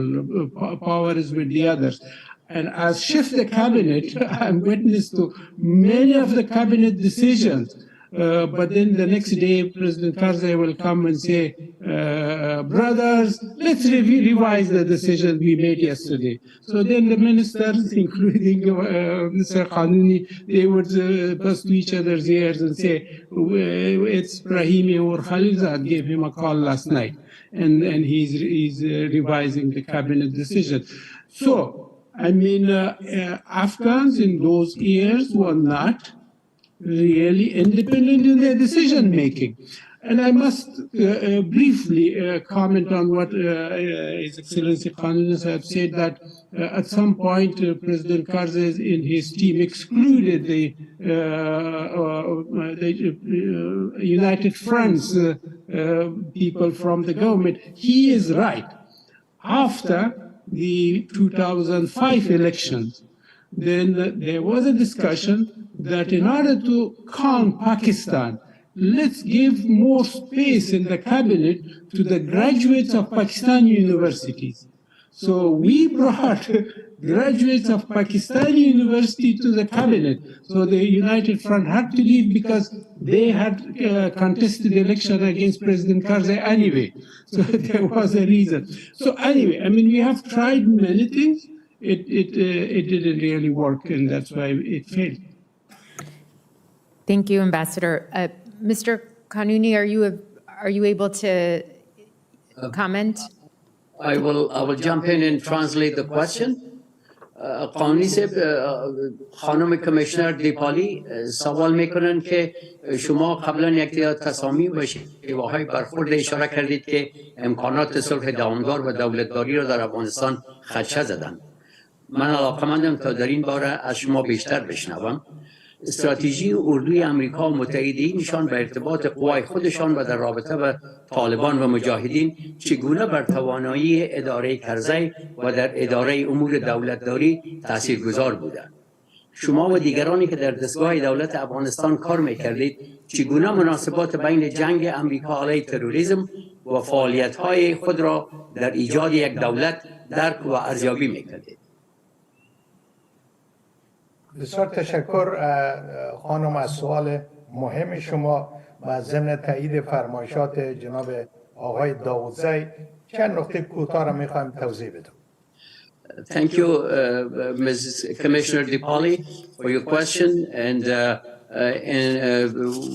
in agreement with Mr. Dawodzai, I wanted to point to some issues. ببینید مبارزه با تروریسم در افغانستان یا دوام جنگ در برابر تروریسم یک ضرورت بود. Fighting against terrorism in Afghanistan and the continuation of this fight was a priority and a necessity. همین دلیل حضور نظامی‌های آمریکا و ائتلاف بین‌المللی در افغانستان بود. And that was the main reason for the existence of American forces and allied forces in Afghanistan. مشکل دیگه شروع شد که بین سه هدف بزرگی که تعیین شد، مبارزه با تروریسم، دولت سازی، توسعه زیرساخت‌های اقتصادی، هماهنگی لازم صورت نگرفت. The three main objectives that were put forward, counterterrorism measures, building the economic infrastructure, and governance, did not happen. There was no coordination of these efforts. مثل که در ابتدا هم یادآوری کردم، یک استراتژی تعریف شده توسط نظامیان امریکا در مبارزه با تروریسم شکل نگرفت. There was not a clear strategy in fighting against terrorism by the American military.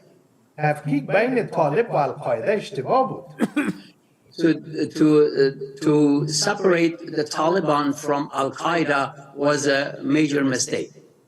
این طرف ترکیز بیشتر نظامیای امریکا ابتدا بالای القاعده صورت گرفت، بعد مصروفیتشان در جنگ عراق، بقیه دو مسئله دیگر دولت سازی در افغانستان، بازسازی افغانستان در سایه قرار گرفت. Because of the focus on fighting with Al-Qaeda and also the responsibilities and attention diversion to Iraq, that hampered the efforts fighting terrorism in Afghanistan, as well as the creation of an Afghan government and reconstruction of infrastructure. واقعا در جنگ نادیده گرفتن فرهنگ افغانستان مشکل خلق کرد. Ignoring the cultural sensitivities of Afghanistan during the fight in the war was causing major problems. از این لحاظ بهتر بود که بین مبارزه با تروریسم، دولت سازی و توسعه در افغانستان هماهنگی به وجود می آمد. That's why it was very important to have a correlation between these three objectives of fighting terrorism, nation building, and economic infrastructure rebuilding. اشتباه دیگه که وجود داشتی بود که ایالات متحده امریکا تمام تخمای مرغ در یک سبد در دولت افغانستان گذاشت. Unfortunately, the other major mistake was that the United States put all the eggs in one basket in Afghanistan government. و همین سبب مشکل شد در ابتدا و بعد سبب سقوط نظام در افغانستان. And that's the major cause of the problems and eventually the fall of the Afghan government. Thank you, Your Excellency. I will now recognize Commissioner Miller. You have 5 minutes. Thank you. Thanks to all the witnesses for some really excellent testimony. I'll ask a couple of, I think, a little bit more narrow questions here, one for Ambassador Dowdzai and one for Professor Natsios. For Ambassador Dowdzai, regarding the episode that you described in 2004 where President Karzai rejected or declined to follow up on outreach from the Taliban, can you give us your judgment as to why he did that? Was it because President Karzai anticipated that the Americans would object? Was it because he wasn't interested in potential additional political competition if they were included into governance? And for Professor Natsios, thank you very much in your written testimony for highlighting some things that I regard as quite important, including the ways in which there were clashes of expectations, understandings, and particularly regarding the time horizons for the kinds of changes that the U.S. was trying to effectuate. And related to that, I appreciate the way that you pointed out the fallacy of the idea that if we just coordinate better across agencies, everything's going to be fine. My question for you is, given those comments and your others as well, was there during your time period space in the policy process, particularly the policy process managed by the NSC, to say what isn't realistic, what isn't feasible, what does take a longer period of time than we might prefer or hope? Or were the views of the civilian agencies in that regard brushed aside in the context in which the military's preferences and priorities, given that we had troops on the ground in Afghanistan, were given a more privileged hearing. So Thank you. Let us go to Ambassador Daoudzai first, please. Thank you, Madam. So nice to see you here. I remember the long discussions we used to have in the U.S. Embassy or in my house. Good old memories. But anyway, yes, President Karzai, 2004, 2005, he was against any form of reconciliation, except selectively some of the people who are important from greater Kandahar region. He wanted to reconcile them. So that means he wanted to do fishing within Taliban, but not a reconciliation with Taliban to enhance his power base in Kandahar, particularly from his own tribe or his allied tribes. He will send somebody even to Guantanamo and release some Taliban from Guantanamo and invite them to the palace and then reconcile them. But that I do not call reconciliation. And he was scared of the U.S. reaction also, because he considered it important, the U.S. support important for his re-election or for his election in 2004 and his continuation in power subsequently. So, but his opinion changed after the Panjwai encounter between Taliban and Canadian forces in 2006. If I'm not wrong on the date, it was either late 2005 or early 2006, because that's the time I'm serving as ambassador in Iran. And in that encounter between Taliban managed to stand against the Canadian forces, and Canadian forces asked for U.S. support. And the U.S. Army intervened. They defeated Taliban on the surface, but Taliban entrenched in the villages starting from that point in Kandahar. When I came back from Iran, I saw that Karzai's language was different. He said, for the first time I heard him saying that there is no military solution to this problem. While before that, he considered Taliban as Musharraf's troops. He would refer to them as Musharraf's troops. But now his opinion has changed, and he used the language of reconciliation. Thank you. Thank you, Ambassador. Professor Natsios, we have about 1 minute for a response. Please go ahead. Well, first, time horizon. Stanley McChrystal is a very smart guy. We had great respect for him. When he wrote that plan, all the career people were appalled because he thought we could do the build part of it in a couple of years. You don't build a school just by going in and building it. You have to get the community to agree to it. You have to get the ministry to agree to it. And then you have to find out who owns the land you want to build on, because there is no deed system in Afghanistan. And so it would take a long time of process before we build anything. We also have the Congress passed a law saying all AID projects have to conform to the American Disabilities Act. There's a law requiring us to do an environmental impact statement. We have to comply with the federal acquisition regulations and bid everything out, which takes a year and a half. We didn't write those laws, the Congress did. And with the administration's support in the White House, because the president signed these laws. We didn't make up these processes. Why do we hire consultants? Because you required us to. I wrote an article that's widely read, or was read in AID, called The Clash of the Counter-Bureaucracy and Development. It's published by the Center for Global Development, if you want to go into this in more depth. So our time horizon, and McChrystal realized it when we explained it to him. Some of the career people said Petraeus also understood the mistake they had made, and other career people said he did not understand. McChrystal clearly understood there was a mistake. Finally, this coordination business.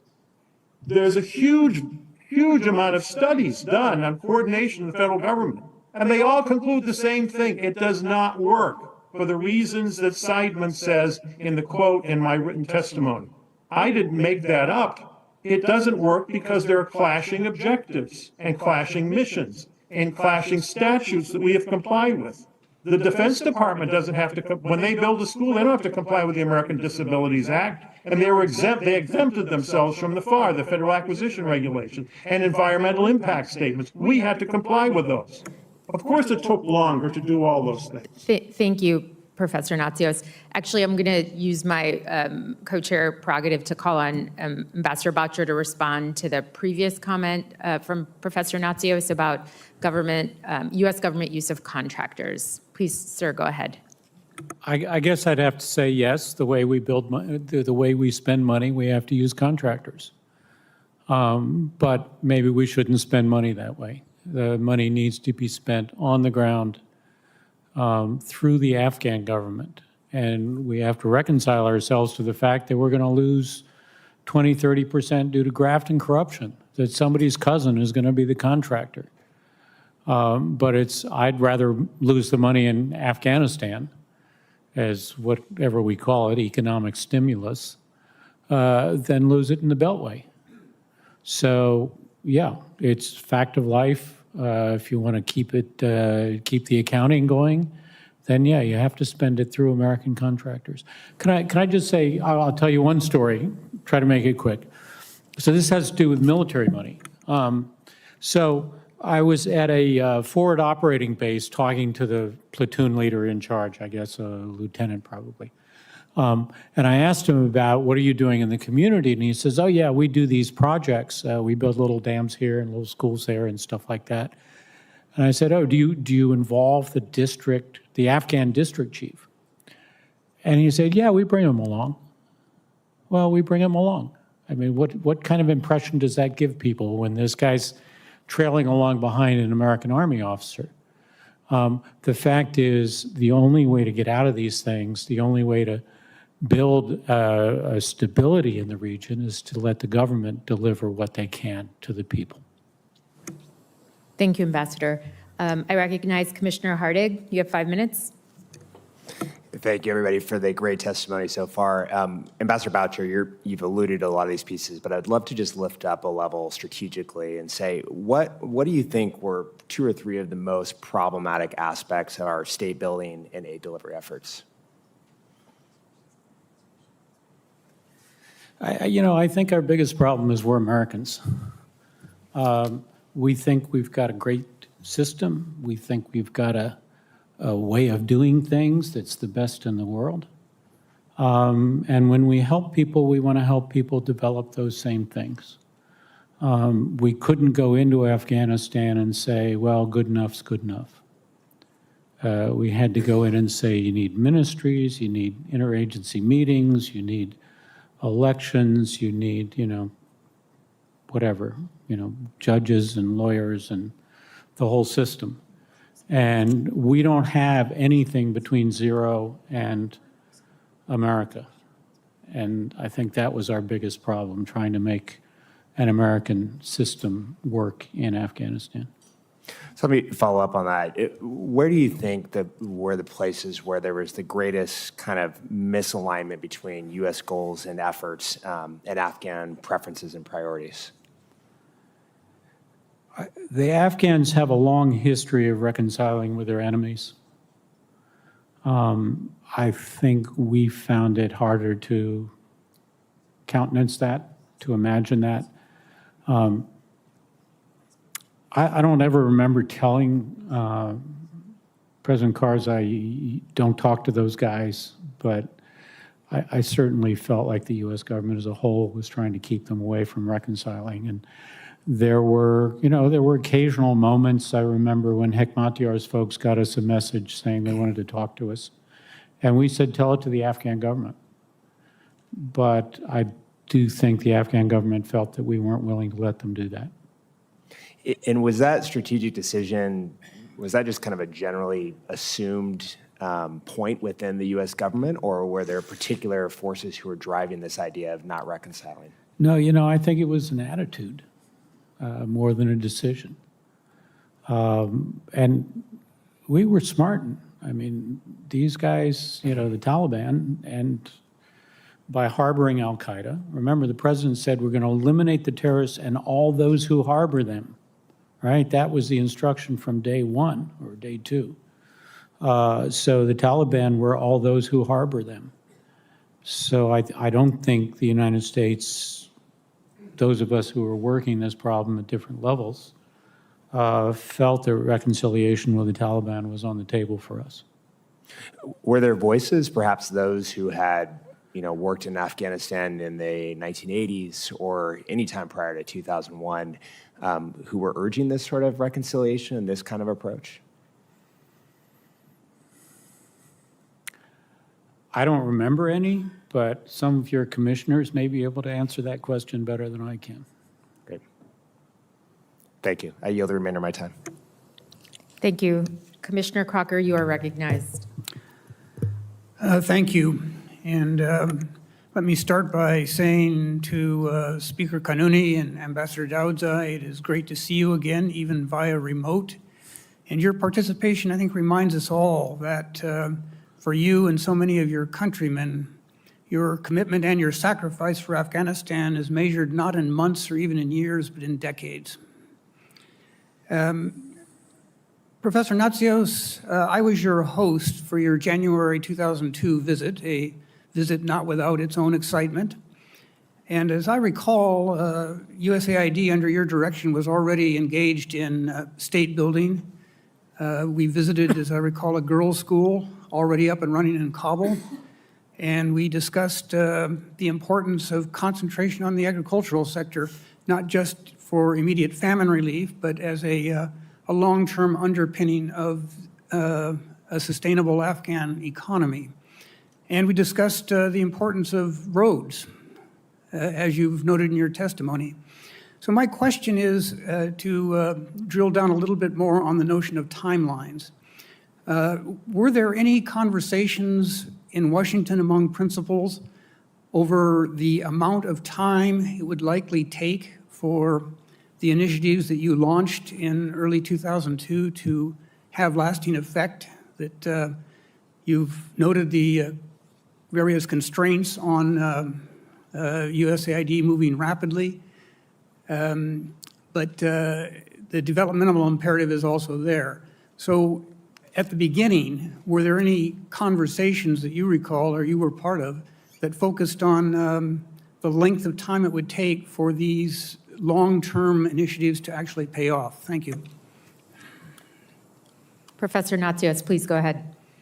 I recall raising it, Ryan. By the way, I do recall, we also had a meeting, as you recall, outside the embassy, and we're discussing this, and in January of 2002, and Taliban still controlled the mountain that overlooked the embassy, and they started mortaring or bombing the embassy, so we had to go underground. It was the notion that Kabul was clear was not quite true. But to go to your question of the timeline, we raised it, 8 ID officers raised it repeatedly over and over again, year by year, but that was not, they were not interested, no one was interested in hearing that. It was very sort of inconvenient. And the military kept saying, why do you have to talk to everyone before you build a school? I said, because the school is just the building. If the Ministry of Education is not going to put teachers in the school and textbooks, why would we build it? And sometimes they would say, there's no children in that village, or very few, you don't need a school there, and we're not going to put people in it. I might also add, later, 2012 and 13, the AID administrator called the mission director and said 80% of the money on agriculture will be spent in the south and the southeast, the Pashtun area, the center of Taliban control. We said, they'll kill us if we go down there.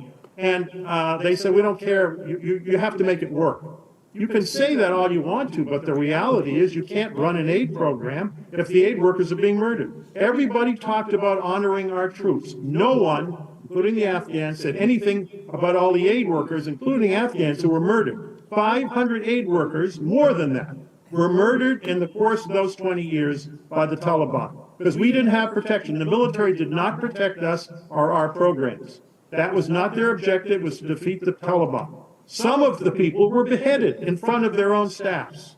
It was absolutely barbaric. Do you think that encouraged people to go down and work in these insurgency areas? Of course not.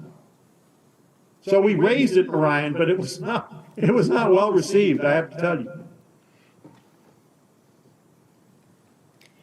Thank you very much. This brings us to the conclusion of panel 2. I would like to thank our witnesses for their candor and their honesty and their insight. The discussion that we had during this panel will no doubt feature prominently in our analysis, so we very much appreciate it. We are going to quickly now shift to panel 3. So panel 2 witnesses, you are dismissed, and we will shift the room. Thank you very much for having me.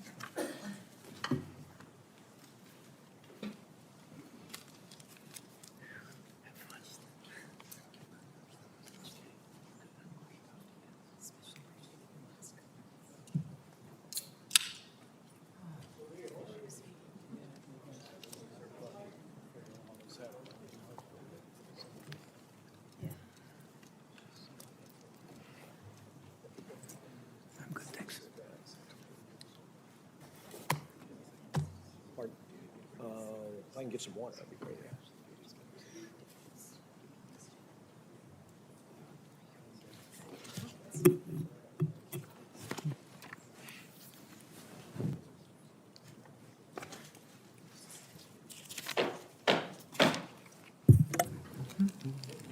We'll now begin our final panel of the day. I know, short break, guys. The third and final panel will examine the evolution of U.S. military planning and operations in the initial years of the Afghanistan war, with particular attention to the early articulation and implementation of counterinsurgency concepts. We will assess how tactical and operational priorities developed in response to a rapidly shifting threat environment, including the reconstitution of the Taliban and the persistent presence of al-Qaeda. The discussion will also address the early dynamics of U.S.-Pakistan security cooperation, which focused on counterterrorism operations against al-Qaeda. We will examine how this cooperation was juxtaposed against the concurrent expansion of Taliban sanctuaries within Pakistan's border regions. I'd like to recognize Co-Chair Jackson to introduce our panel. Thank you to both of our witnesses, only one of whom, General Barna, was able to be here in person. General Stalder is joining us remotely. Lieutenant General Keith Stalder served in the United States Marine Corps for 37 years, from 1973 until his retirement in 2010. Among his many high-profile assignments and most relevant to our discussion today, during Operation Enduring Freedom, he commanded Marine Fighter Attack Squadron 531 and Marine Aviation Weapons and Tactics Squadron 1, as well as being the Deputy Director for Plans and Policy, United States Central Command. While on active duty, General Stalder also served as Commanding General of the United States Marine Corps Pacific, and before that, Commanding General of 2nd Marine Expeditionary Force. As the senior Marine representative of U.S. Pacific Command, he was instrumental in negotiating international accords on basing for U.S. forces in Japan and strengthening alliances in East Asia and the Pacific. He also held senior command positions as Commanding General, Training and Education Command, Commanding General, 3rd Marine Aircraft Wing in Iraq, and Deputy Commanding General, 1st Marine Expeditionary Force in Operation Iraqi Freedom. Following his retirement, General Stalder founded an advisory firm, KSA Integration, and has been a senior fellow at the Center for Naval Analysis, the Potomac Institute for Policy Studies, and the Global Resilience Institute. He served as the national commander of the Marine Corps Aviation Association for 5.5 years and is a member of the Golden Eagles. A graduate of Embry-Riddle Aeronautical University, he holds a master's degree in aeronautics. Lieutenant General David Barno, who was with us here in person, completed a 30-year active duty Army career during which he commanded at every level, serving as an infantry officer, ranger, and paratrooper. He completed 3 tours in Special Operations Forces, serving with Army Ranger battalions in combat during both the Panama and Grenada invasions. In 2003, he was selected to establish a new 3-star operational headquarters in Kabul, Afghanistan, and take command of the 20,000 U.S. and coalition forces serving in Operation Enduring Freedom. For 19 months, General Barno was responsible for overall coalition military leadership of the war in Afghanistan, implementing a new counterinsurgency strategy in close partnership with the U.S. Embassy and coalition allies. Following his military career, General Barno served as director of the Near East and South Asia Center for Strategic Studies, at the National Defense University, and concurrently as the chairman of the advisory committee to the Secretary of Veterans Affairs on Operation Iraqi Freedom and Operation Enduring Freedom Veterans and Families. He has spent time working for and on behalf of numerous think tanks and academic institutions, including the Center for a New American Security, the United States Army War College's Board of Visitors, and the Council on Foreign Relations. He is currently a professor of practice at the Johns Hopkins School of Advanced International Studies. Thank you, Co-Chair Jackson. General Stalder, you are recognized for your opening statement. Can you hear us, sir? Can you hear me okay? Absolutely. Welcome. Please go ahead. Good to see you. Good to see you, and thanks, everybody. Chairperson Chaudhry Jackson, members of the commission, thank you for the opportunity to appear here regarding the review of the war in Afghanistan. You and your talented team have taken on an enormous and very important task, as you know. I was the Deputy Director for Plans and Policies and Strategy, the DJ-5, from 2000 to 2002 at U.S. Central Command. My next assignment after that was as the Deputy Commanding General of the 1st Marine Expeditionary Force, during which 1F was a major part of Operation Iraqi Freedom 1.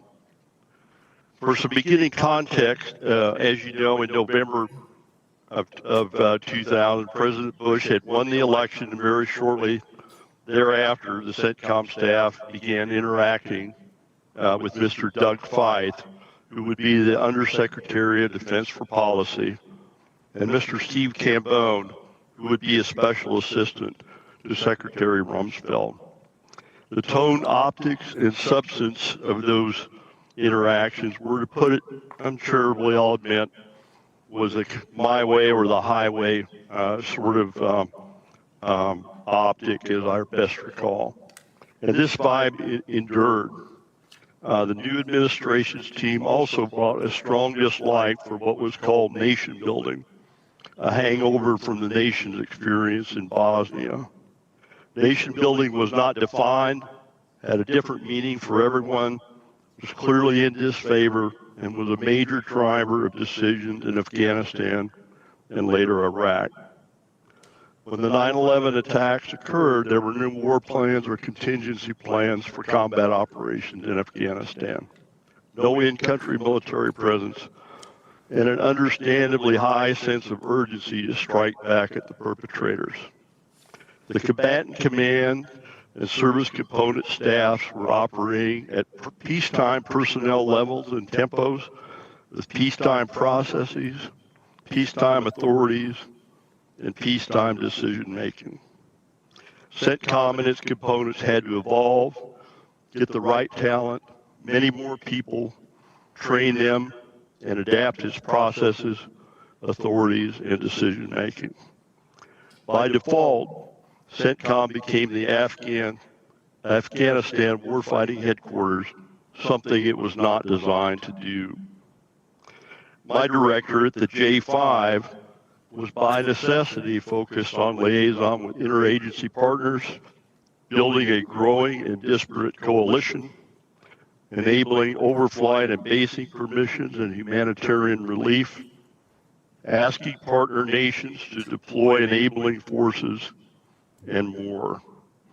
All of this demanded lots of bureaucratic engagement to get anything done to set the theater for combat operations.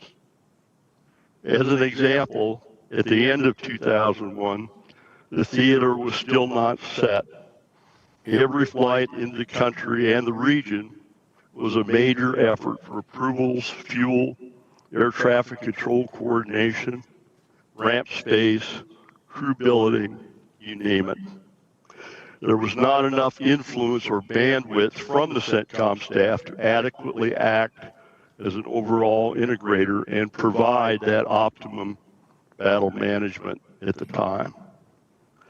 Getting and sustaining U.S. interagency support from organizations which were also accustomed to peacetime operations was excruciatingly painful and bureaucratic at times. The National Command Authority was trying to figure out what to do in Afghanistan, and from my perspective, with no end state in mind. Unity of effort from the national to the tactical level suffered greatly. Current operations dominated daily thinking and activities at every level. In the early days of necessity, current operations dominated the actions from the DoD level to the forces on the ground. But the need to develop a clear national strategy never took hold.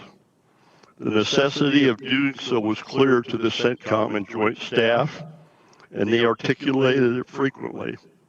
But developing a national strategy never gained favor or support within the Office of the Secretary of Defense, as far as I could tell. I attributed this in large part to Secretary Rumsfeld's leadership style, which was very demanding and near-term focused. Inside the staffs, it was current operations, 24/7, 365, and the level of integration suffered because of it. It was great people trying to do everything, everywhere, all at once, and we needed a clear, unifying guidance. An example of this gap was in the creation of the Afghan National Security Forces in 2002. My team believed that it would take a decade to build with proper resourcing, and it could not be done by special forces alone. Things in Afghanistan were worse than most people thought. Building the ANSF wasn't going to be quick or easy, given the lack of infrastructure, damage from years of war, lack of human capital, and so on. Those perspectives were not at all popular with the OSD staff, as I recall. Different senior service members tried to drive the dialogue towards the strategic, but didn't have much luck as far as I could tell. And finally, on that topic, if military affairs are too important to be left to the generals, they're also too important to be left just to the civilians. A non-defined end state at the national command level leads to chaos at every level. Coalition operations were very important. The 9/11 attacks produced an international outpouring of support for our nation. At CENTCOM, I was doing the coordinating, integrating, and implementing of the myriad contributors in their highly individual offerings. These range from the highly capable British, French, Aussies, and NATO allies to those whose participation required extensive U.S. augmentation. But even modest contributors were welcomed and appreciated for the demonstration of support. Nearly 50 nations assisted while I was there, without whom the U.S. could not have begun to succeed in Afghanistan and later Iraq. Many of those nations sacrificed the lives of their soldiers, sailors, airmen, and Marines in our cause. The NATO allies were particularly important. They were the most capable contributors and served for many years. It would not have been possible to accomplish what we did in Afghanistan without the selfless support of our allies, partners, and contributors. And the wellspring of that willingness was a long history of trust in working with the U.S. It would do us well to remember and protect our relationships for inevitable future conflicts. And finally, learning and applying the wrong lessons to Iraq. Secretary Rumsfeld was a major factor in the decision to go to war in Iraq and in the way it was done. As I had seen even before 9/11, he strongly felt that military leaders and planners wanted more forces than they actually needed to accomplish their missions. As a participant in a twice-daily video teleconference with the Secretary, beginning in the fall of 2001, I perceived that our early battlefield successes in Afghanistan, involving very small numbers of U.S. forces, reinforced this thinking. In the spring of '02, when CENTCOM planners began to plan for Iraq, I believe that the Secretary was convinced that minimal forces were required. Iraq and Afghanistan were both marked by highly unrealistic assumptions about how rapidly progress could be made when it depended on institutional and cultural change. A proper strategy might have prevented that. I'm grateful for the opportunity to speak with you today, and I hope my recollections are helpful and look forward to questions. Thank you. Thank you, General Stalder. I'll recognize General Barno for his testimony. Welcome, sir. Well, thank you very much, distinguished co-chairs and commissioners. Thank you very much for granting me the opportunity to testify today.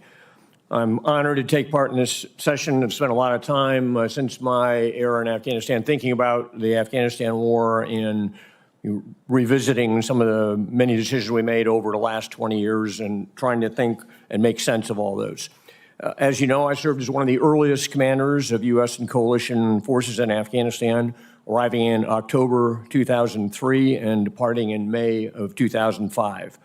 I also had the opportunity to travel back to the war for several assessment visits between early 2008 and 2013, observing the changing arc of the conflict and testifying before Congress many times as a result of those visits and providing insights and observations. And perhaps some of those may be useful in some of your future sessions, having a bit of a longitudinal look that's not common, I think, among the commanders who serve there. I also want to note that both my sons served in Afghanistan and were part of the family business of being in the military in the years after I left. They regularly encountered their childhood friends from military bases all around the U.S. serving beside them in Afghanistan in uniform, some of whom were wounded, some of whom did not come home. So as a former commander and as a military parent of soldiers who served out there, I very much understand the costs of this war and the impact on the military families who sent their sons and daughters to fight. Many of those among my colleagues serving in uniform. So I arrived in Afghanistan in October 2003, almost 6 months after the invasion of Iraq. Afghanistan was governed at the time by an interim government under Hamid Karzai, but very much still in the grip of warlord armies who controlled more tanks, more rockets, more artillery, and more heavy weaponry than the central government. The Iraq War had drained significant resources, military headquarters, and attention away from Afghanistan. The United States had about 140,000 troops in Iraq at the time, versus about 14,000 in Afghanistan, 90% fewer, in a country that was 1/3 larger than Iraq with a population about the same size. I'd like to share the brief guidance that I received on taking command from my boss, General John Abizaid, commander of U.S. Central Command. And these are from actual notes taken in a video conference in October 2003. I would note that this was the most expansive guidance that I recall receiving during my entire 19 months in Afghanistan. And it helped me frame the decisions I made and the direction ultimately for the command. So here was the guidance I received. Dave, your job is to build and lead a big POL, little mil, meaning big political, little military command in Afghanistan. Your commander in Bagram, which was 40 miles up the road from Kabul, should fight the tactical fight. Work with the interagency and internationals to integrate all existing campaign plans among the players. Actively engage with key players in Pakistan and Afghanistan and others in the Central Asia region. Expand provincial reconstruction teams. Set conditions for the fall 2004 Afghan national elections. Raise U.S. public awareness of the Operation Enduring Freedom or Afghanistan effort. Tactically, territory is not important. Continue to hunt al-Qaeda, but seek to reintegrate lower-level Taliban. Work closely with the CENTCOM staff. And then finally, be frugal, but tell me what you need. The war in Afghanistan in 2003, when I arrived, had become what the U.S. military would describe as an economy of force effort, meaning my job was to get the very most effect out of the limited resources I had and not to expect many more. My first task was to stand up a new headquarters in Kabul without any new resources, and given Abizaid's guidance, to develop a plan to better integrate the U.S. military effort with all other embassy and international efforts underway. These included the lead nation approach set up at the Bonn Conference in 2001 to disarm, demobilize, and reintegrate warlord militias led by Japan, reform police led by Germany, build a new Afghan national army led by the United States, initiate justice reform under Italy, and address counter-narcotics under the United Kingdom. On the security front, the Taliban, when I arrived, were a low-level but concerning threat, primarily concentrated in the south and east of the country along the border with Pakistan. Based on my assessment from a visit in September, I saw this threat as a nascent insurgency requiring a different strategy than the military's ongoing counter-terror approach when I arrived. The United Nations Assistance Mission in Afghanistan, UNAMA, led by Lakhdar Brahimi, also challenged me early in my tenure to address this problem to better enable their operations with the upcoming election. In response, we accelerated our development of what would become a new counterinsurgency strategy, which is detailed in some of the read-ahead materials I submitted and which we can talk more about. Before turning to your questions, let me identify 3 areas I think, looking back in retrospect, are key components that undermined the U.S.'s possibility of success during the 2 decades of war. First, a failure to achieve unity of effort. We've heard elements of this already in the testimony this morning. The continuing failure to achieve effective integration of U.S. political, military, diplomatic, and economic efforts over the course of the war, much less NATO and other international efforts, often resulted in a whole that was less than the sum of the parts. If counterinsurgency campaigns, which many experts would argue, myself included, are in fact only 20% military in nature and 80% comprising these other factors, then the importance of unifying and integrating all parts of the strategy and its execution is absolutely essential. And the lack of such integration makes failure far more likely. Number 2, a lack of leadership continuity.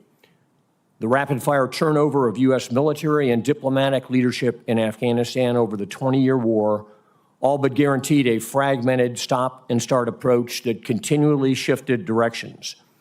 Our effort in Afghanistan was led by my count, approximately 15 different senior U.S. commanders and 12 different U.S. ambassadors or chargés between 2001 and 2021. No successful enterprise could function under those levels of turnover. Finally, the enemy had an external sanctuary. Throughout the war in Afghanistan, both the Taliban and al-Qaeda could count upon a relative safe haven in Pakistan, where they could fall back and regroup when under pressure throughout the war. Pakistan putatively supported U.S. operations against these groups, but tacitly allowed Taliban leaders to live and operate in its cities and in the ungoverned spaces along the Afghanistan border. That enabled them to escape whenever and whatever new offensive strategy was underway, led by the U.S. and NATO, and merely waited out until the time was right to return. Winning a war against an enemy that has such an escape valve is a formidable and perhaps unrealistic task. There are a wide range of topics we can discuss today, and I very much look forward to your questions. Thank you. Thank you, General Barno. I'll ask the commissioners and the participants to please keep your questions and answers as crisp as possible. That will allow us to get through the substance that we'd like to get through in the time that we have. I recognize Commissioner Allen. You have 5 minutes. Thank you so much, General, for being here. General Barno, I was going to ask you what guidance you felt like you had received from the president, but it seems like the Abizaid guidance probably suffices for that. Did that feel like what your job was supposed to be, and was it sufficient? Did it give you enough clarity? I think that was very clear-cut. It was also very concise, and as I noted, it was the most guidance I received while I was there, which was fine in terms of my outlook. So my goal was to take that, shape that, design my own mission statement, which I did, ensure all the actors above me, to including back here in Washington, knew what direction we were moving in, but to capitalize on the guidance I had and maintain that conversation with Abizaid almost on a weekly basis throughout the time I was there. So he was my principal conduit in the chain of command looking upwards. I saw Secretary Rumsfeld about quarterly. We can talk about other interactions on video conference, similar to what General Stalder has talked about, which occurred starting about 6 months later on. But I felt I had more than enough guidance and could refresh that as I needed to with my bosses. General Stalder, did you similarly feel like you had enough guidance to move forward in your mission? The guidance we got was very tactical. Frankly, in the early days, it came by and large through those twice-a-day VTCs with the secretary, and then later on that evolved to various communications telephonically and in those ways. But it was very tactical. It was very near term. It was very reactive, and it was very focused on finding Osama bin Laden. We did not, in the time I was there, ever get what I would have wanted as genuine strategy of ends, ways, means, looked at from a national level, not just the military aspects of that. Okay, so you didn't have like a crystal clear view of what the principles of the president were looking for, it sounds like. Yes, sir. I saw no national strategy here guiding that effort. Okay, thank you. General Barno, in particular, as the Washington's attention shifted to Iraq, what did it mean to you to have more local control over things in Afghanistan, and were you feeling like you didn't have enough resources to accomplish your mission? I think the resourcing problem was an ongoing one. We recognized, as I noted, we were the economy of force theater, which means our goal was to maximize the impact of the capabilities that we had. My force levels during the 19 months I was there, I was able to increase them from 14,000 to 21,000. So I did have a significant bump up, primarily focused on the Afghan presidential election in 2004. But even that was a fragment of the total numbers in Iraq. That said, I actually thought the light footprint from a military standpoint during my time there was the right solution, given the nature of the Afghan people, and as we heard in some of the earlier testimony today, the perpetual affronts that were possible between military interaction with Afghan civilians. Having fewer troops made that less likely, and we actually put some measures in place to mitigate that even further. So resources never enough, but I wasn't concerned. My goal wasn't to replicate the numbers in Iraq, and I thought I had broadly about enough, just enough to do my job when I was there. I've got about a minute left, but on the escape valve, I think I remember this very well. Did we have a good enough strategy? It seems like it was a little bit diplomacy. It was a little bit always going to the top general that was the head of ISI and trying to convince him to crack down in the FATA. Is there anything that we should have done to crack down better on that external safe haven? I think ultimately that had to be a conversation with Pakistan. And I think during my time, I felt we made some progress with that. We actually got the Pakistani army to go into the tribal areas and have a pretty big fight in the spring of '04. They took a lot of casualties, which was something they had never done before, had never been in those areas before in their history. That did not sustain itself in the years to come, and I think that was a shortfall, and it allowed that sanctuary to become even deeper and more developed than it was during the time I was there. Thank you. I yield back. Commissioner Ashley, you have the floor. Thank you, gentlemen. Thanks for being with us today. Thanks for your service. General Barno, thanks for reminding everybody that what we do when we put on the cloth of our nation is family business. So thanks for your children's service, your sons. My question is for General Stalder. Can you talk a little bit about the challenges from an intelligence perspective in terms of the quantity and the quality of an intelligence that you had as you had to plan the counterterrorism strategy as it emerged in context of Al-Qaeda, the Taliban, Afghanistan, and by extension into Pakistan, into the FATA? The the intelligence that I saw was initially pretty sparse. In the early days of it, the CIA operations team that we had contact with was clearly a source. We got literally a few special forces into the northern part of the country early.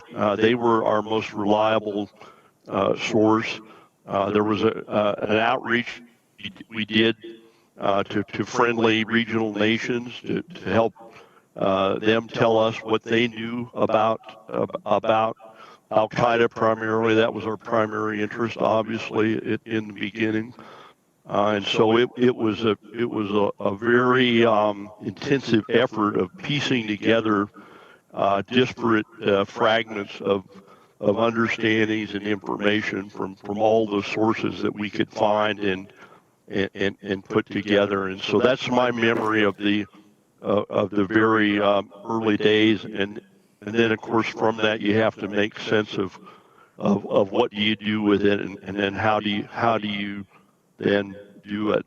And so much of the demand in the early days into that rather fragmented intel system was focused on trying to determine the whereabouts of Osama bin Laden, of course. So that's my memory of it, and I hope that answers your question to some degree. General, could you talk about what were some of your best sources of intelligence in the early days of the conflict?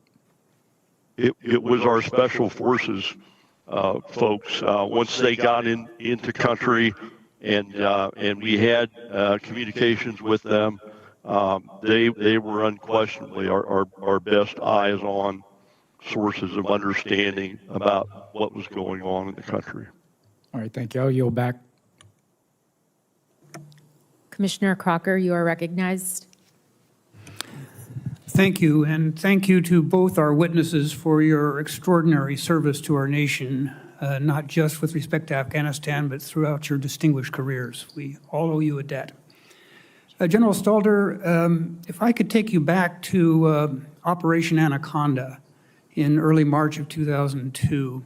That was the first major operation conducted with a division-level headquarters in country. Looking back on it, how would you assess the effectiveness of that operation? How well was it resourced? How good was the intelligence? What might have been done differently?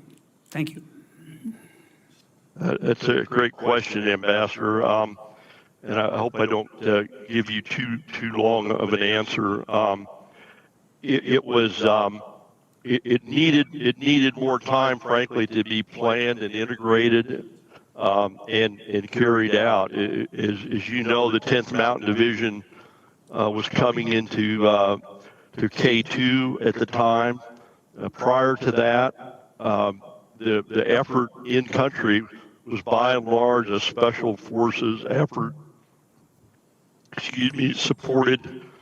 Supported by Joint Force air power, and the introduction of 10th Mountain Division was exactly what needed to be done for the campaign, but that transition was not particularly well coordinated, integrated, or planned, in my opinion, and really imposed some challenges by the forces on the ground to execute in that manner. And so my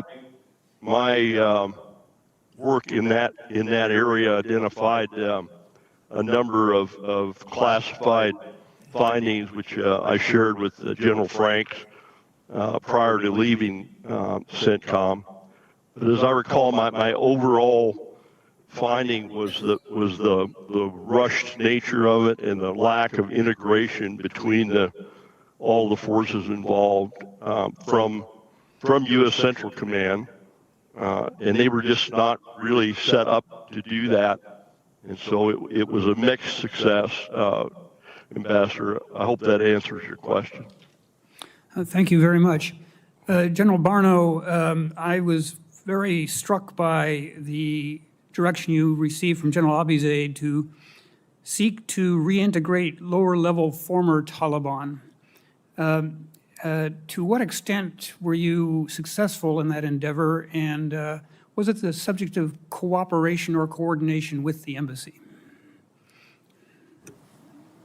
I think I did a very limited amount of actions, and this would have to have been integrated with the embassy to do the lower-level Taliban integration.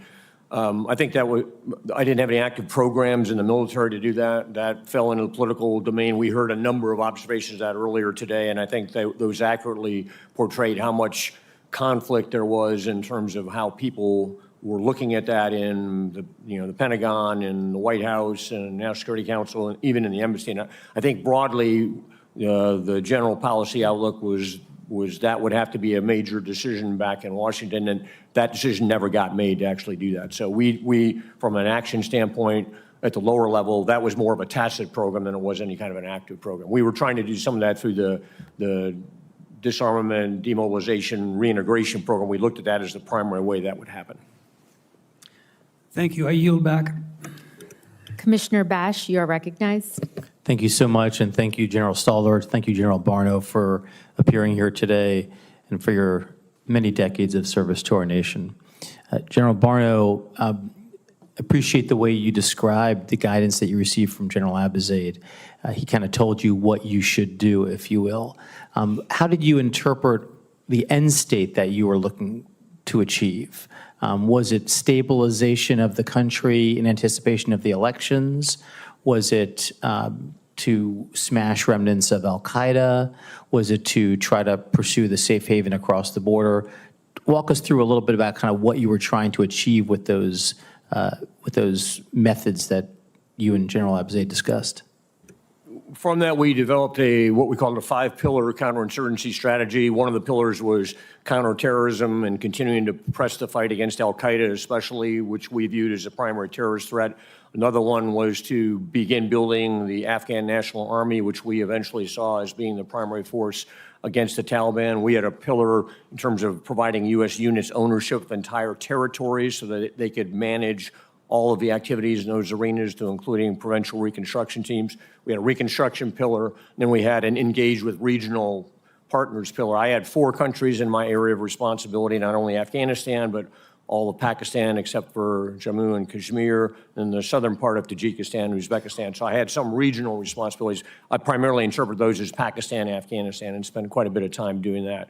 But broadly, in the near term, our near-term objective was ensure the 2004 fall presidential election had adequate security to be successful. So that was our primary focus for my first 12 months there. And then helping all of the other players in the interagency process be successful, whether it be USAID, which I was very surprised to hear the comments about the military giving direction to USAID. I don't think that was ever my experience because they were an independent organization working through the embassy. But to try and enable all the other players to be successful in helping to build, as one of the speakers noted, the Afghan state, not the nation, which they believed they had a strong national identity, but they had very weak institutions. So we helped to enable that. But our goal was really kind of one year at a time looking forward, and we had about a 3-year plan out there. But the focus initially was to make sure the government was able to stand up and become viewed as legitimate in the eyes of the Afghan people. Thank you. And with respect to some of the tactical issues that you said were going to be handled out of Bagram, and General Stalder, you also referenced kind of the 24/7, 365 focus on current operations.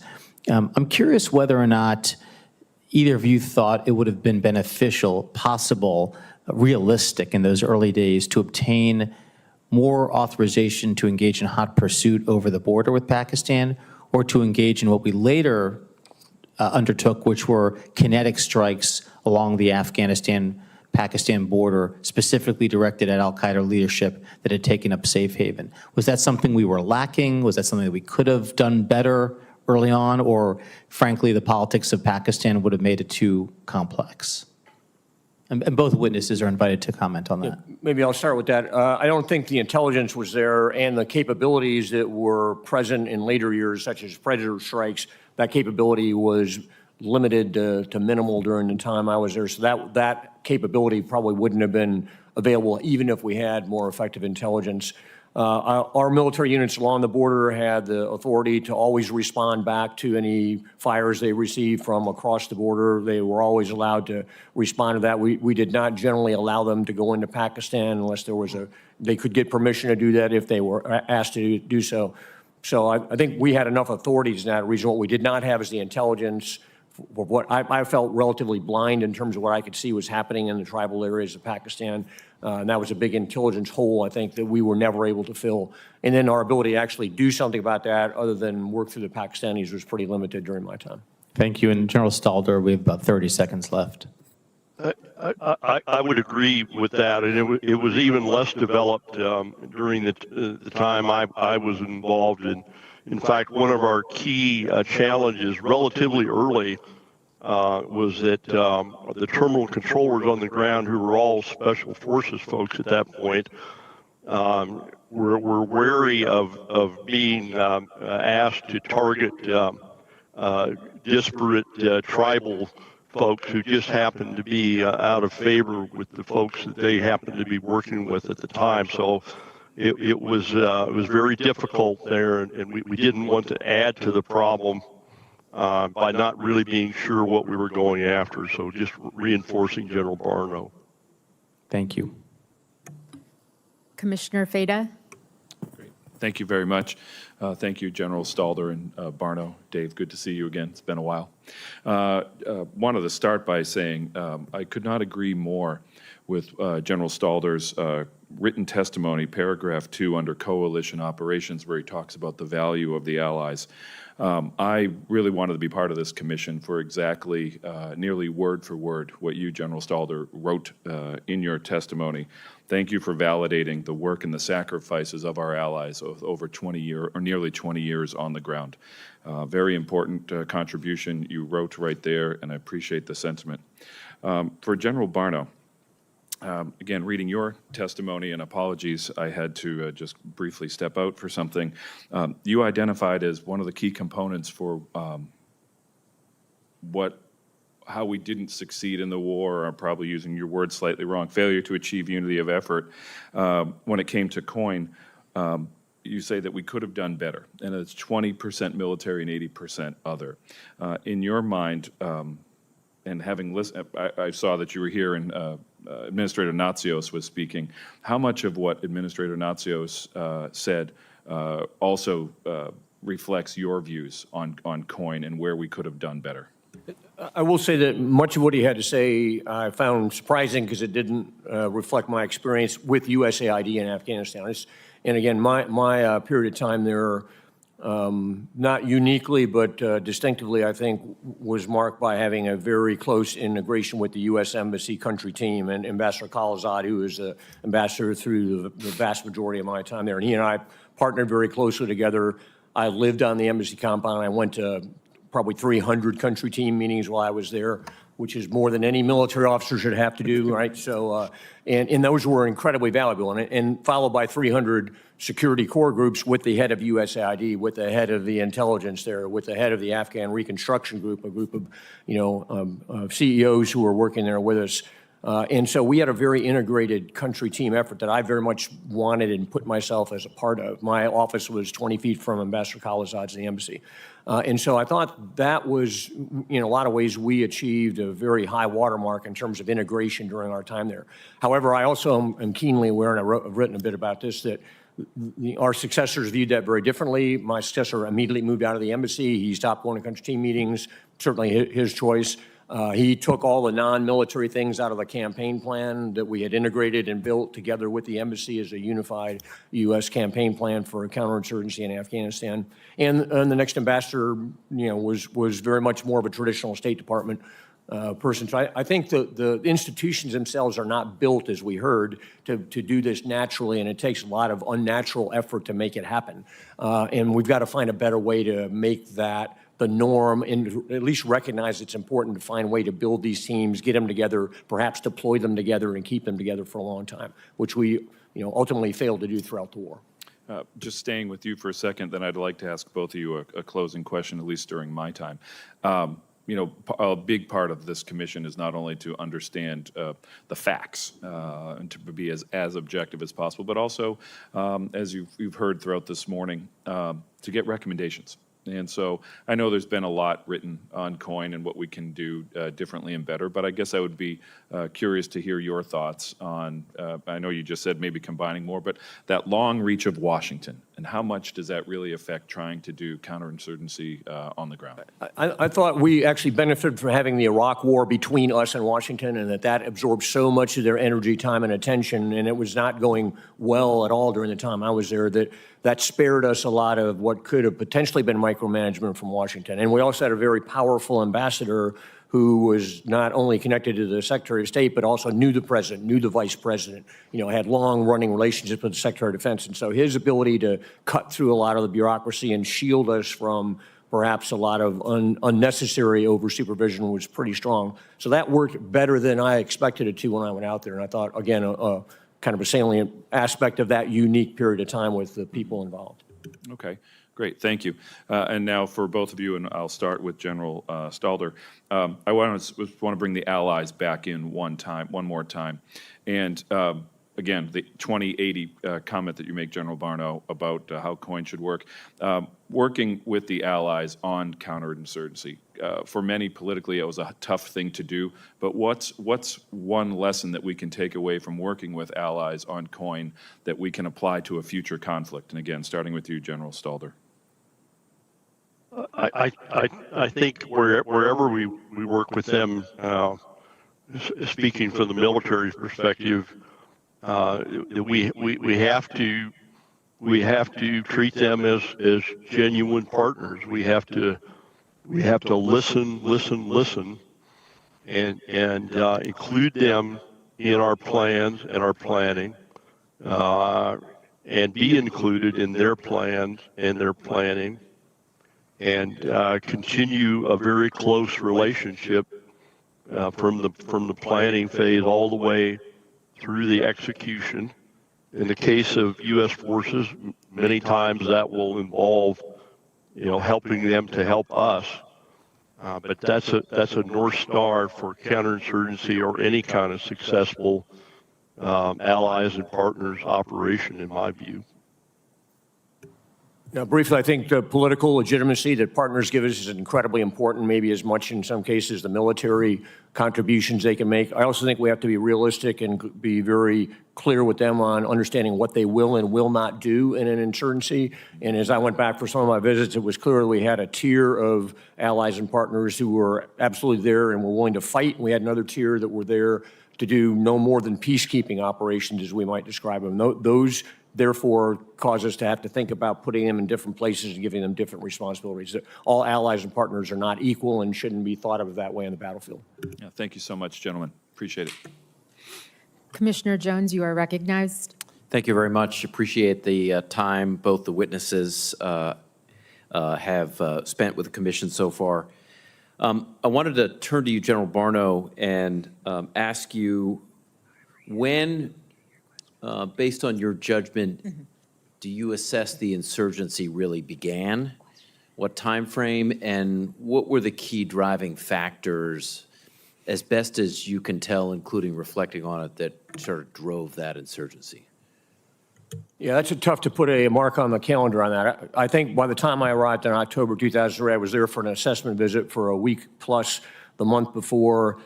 Between that visit and my first month on the ground, it was clear to me there was an insurgency underway, not a robust one, but the beginnings of one based on security instances, attacks we were seeing happen in different parts of the country. Those weren't just banditry or criminal activity. They were clear evidence that there was the beginnings of an insurgency that had the potential to continue to grow, and we were going to have to fight for the legitimacy with the Afghan people, of which of the two enterprises, the insurgency under the Taliban or the new Afghan government, were going to ultimately have the loyalty of the Afghan people. So I went into it very much with that outlook. Don't know when that would have begun before that, but it was clear sometime probably in 2002, certainly by early 2003, that was underway.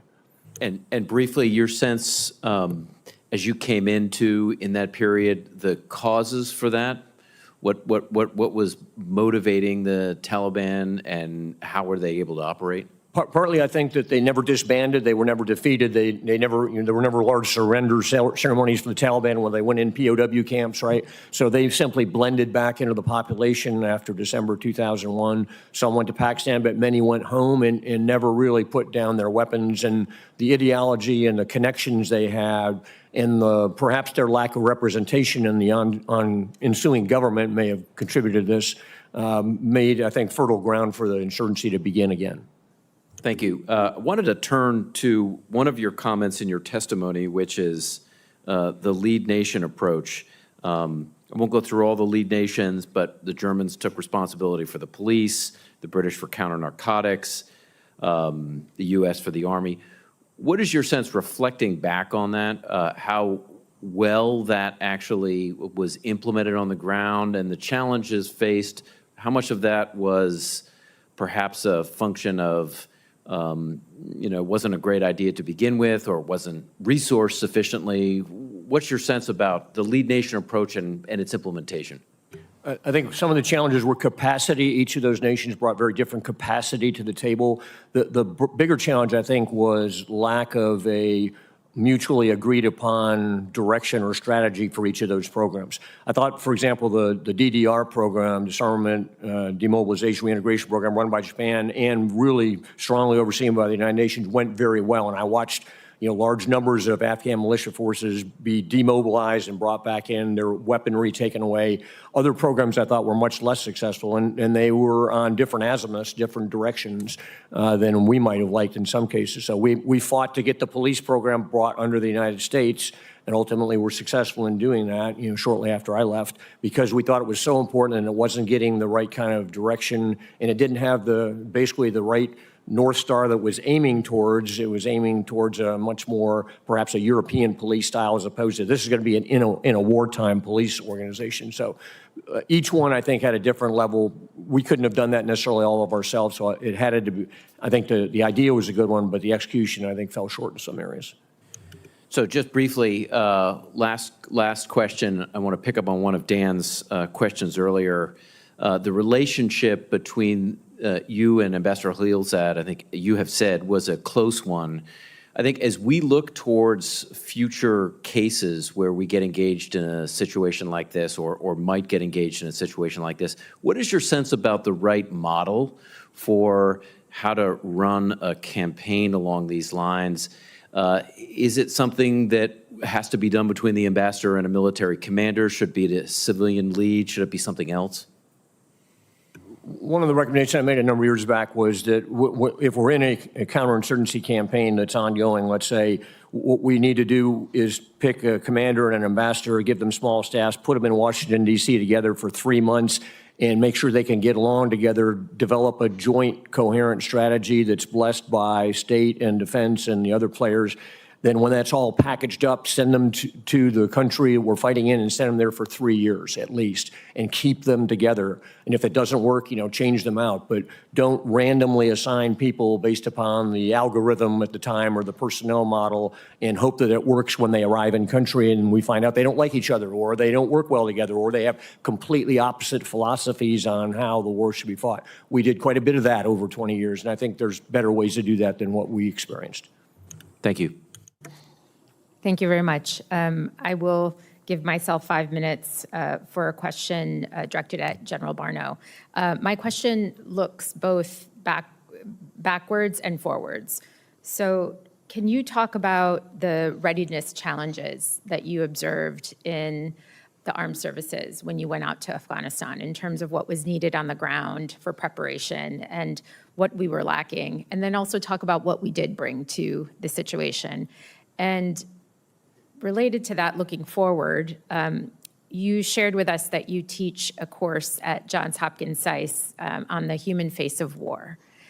And I'd like to ask for your advice for this commission on what are your conversations like in the present day with this next generation of leaders that you teach about how do they see war? How do they see the challenges of being American in the world after fighting 2 big wars in the past century?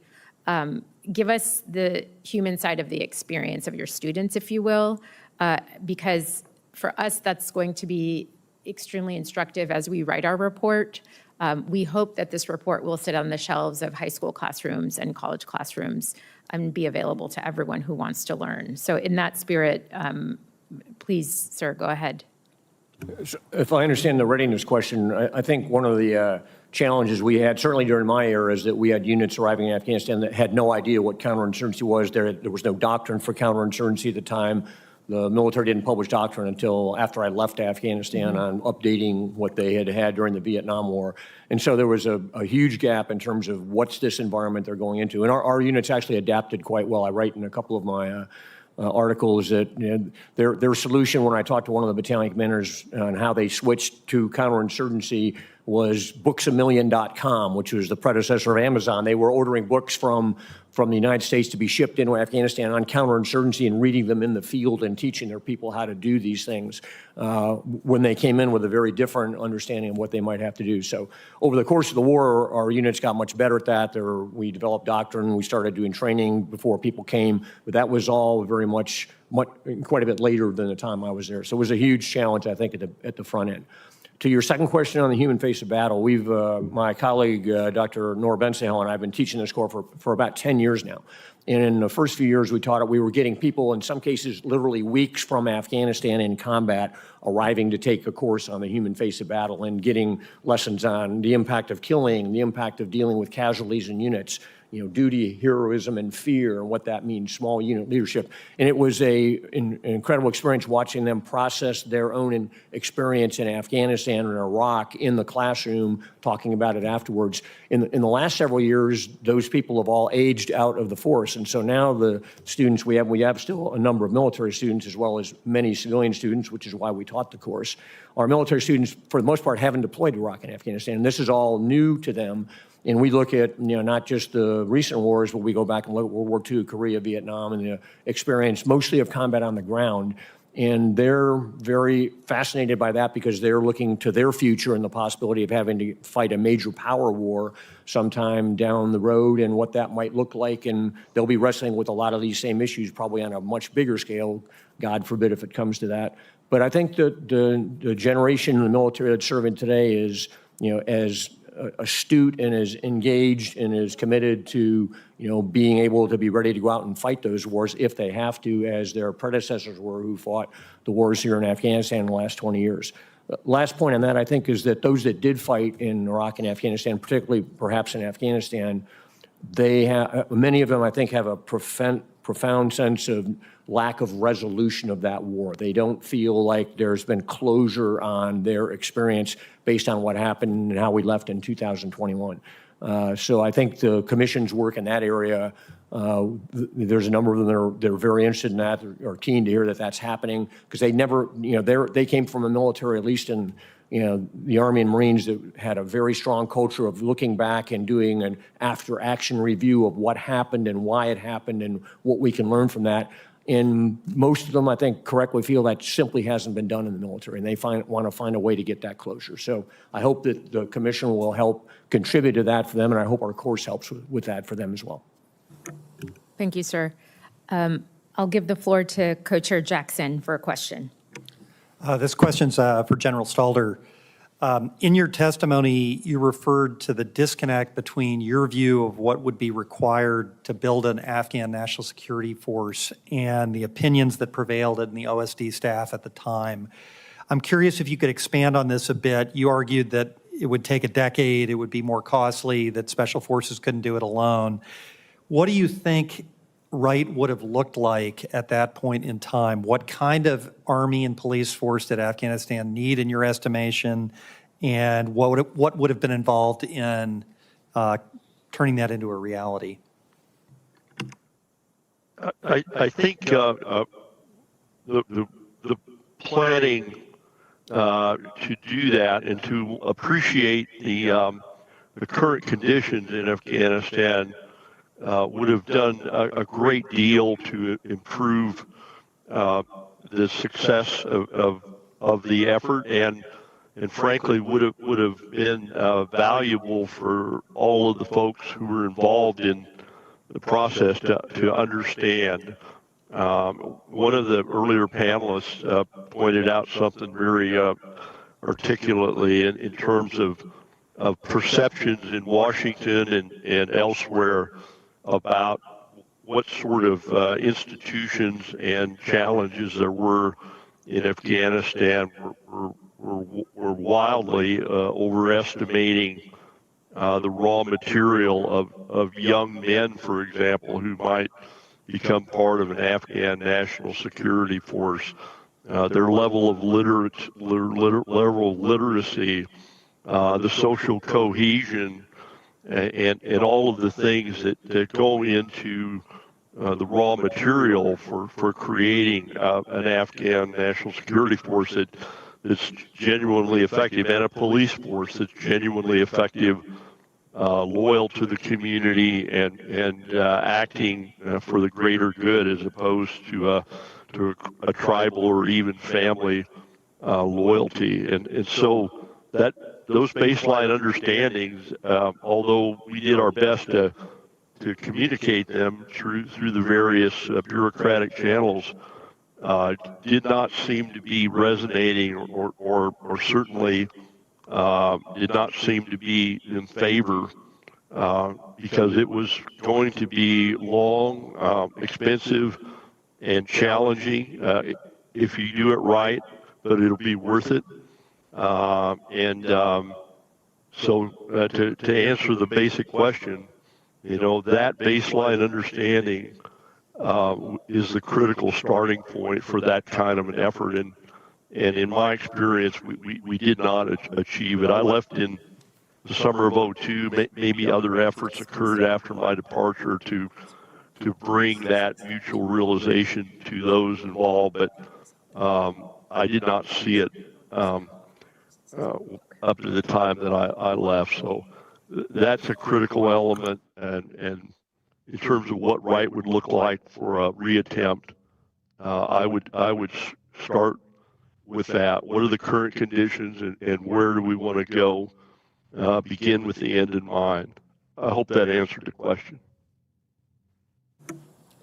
Thank you very much, General Barno and General Stalder. We very much appreciate your time today. As we close out the hearing, I'd like to offer some concluding observations and ask Co-Chair Jackson to do so as well. What I found striking about today is the connective tissue between the three panels on the challenges faced by the institutions, in that the war exposed longstanding kind of dependencies and practices in the institutions and agencies and departments that pre-existed going into Afghanistan, and wartime often exacerbated those kind of issues and challenges. And so it begs the question of, when we look at Afghanistan, we have to ask if the same issues will unfold elsewhere in completely different terrain and environments, because it's not about them, it's actually about us. And this is a line of questioning that we will continue to interrogate so that we can better dissect kind of what actually happened in Afghanistan that was specific to the ground and what was specific to Washington. Secondly, what's clear today and has been clear to us for some time is the connective tissue between the Iraq and Afghanistan campaigns.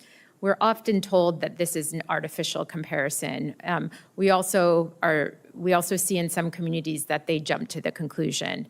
What we'd like to do on the commission is to kind of address all of the assumptions in a very analytical way, so we can understand specifically what were the kind of pressures on the force, what were the pressures on the diplomats, the aid workers that specifically pulled their attention from one theater to the next. We will also do this with the folks that were making those decisions. And that's not something that we were able to discuss in detail today, but we will continue to do that throughout the course of our work. And just a final point on what wasn't discussed today. There was a good bit that happened in the 8 years that we talked about today that we didn't discuss, and we didn't give it the attention it deserves. For example, the actual decision to invade, how did that go? who is involved, who is in the room. Our work will definitely look at this and hopefully have a public discussion about it at a future time. We know that the hunt for bin Laden evolved during these 8 years. And we mentioned that intelligence was not great in the first few years, but intelligence got real good after a while. And what did that mean for the hunt for bin Laden? So that's another area that we will continue to interrogate. And the very important development questions that Professor Natsios and others spoke about with great examples. There's bigger questions about the systems of development and best practices that we have to devote our time to, and we will be looking at those in the near future as well. So there's lots more to talk about. Please don't leave disappointed that we didn't cover everything. That was not our goal, but we did have a very rich discussion both with our former colleagues and our Afghan partners and friends. And for that, we're deeply grateful. Colin, over to you for some closing remarks. Thank you, Shmaila. Quickly and not comprehensively, I had 3 observations. The first is, I think many of us who have worked in government assume that if a problem is important, the answer has got to be adding more of something, more bodies, more time, more money. And yet I thought we heard at various points in this discussion the counter-argument, which is maybe less is more in certain of these instances, whether it's in the development frame or U.S. military frame. So this argument between more is more and less is more will be one that we'll continue to struggle with. Second, I think Andrew Natsios brought out this interesting tension between the pressure to build things, schools, roads, wells, infrastructure projects, and on the other hand, the difficulty of building institutions. I certainly come away from my personal experience and the comments made today with the sense that building institutions is monumentally slow and difficult, and it's awfully hard to know if you're doing a good job or not. And that piece of it in the context of nation building, I think, will be important for the project. Finally, we talked a lot about reconciliation opportunities with the Taliban early in the conflict. I certainly embarked on this project thinking that this was a relatively narrow question about what was possible at Bonn or around Bonn. And the more we talk about it, I'm seized with the notion that this is a basket of opportunities and we need to be very precise about what we're asking. What types of reconciliation were possible? What would the terms of that reconciliation have looked like? What impact would that have had on the stability or instability of Afghanistan? And today was proof positive that answering those important questions can only be done by interacting with Afghans. They have given us the important precision about what was possible, what was not possible when these opportunities manifested themselves. So I think this is another plea for us to include our Afghan partners in ways that sometimes we did during the war, but sometimes we ignored. Thank you, Colin, and thank you to our esteemed commissioners for your wisdoms and your participation today. General Barno, you are dismissed as well. And thank you to the audience. This hearing is now adjourned.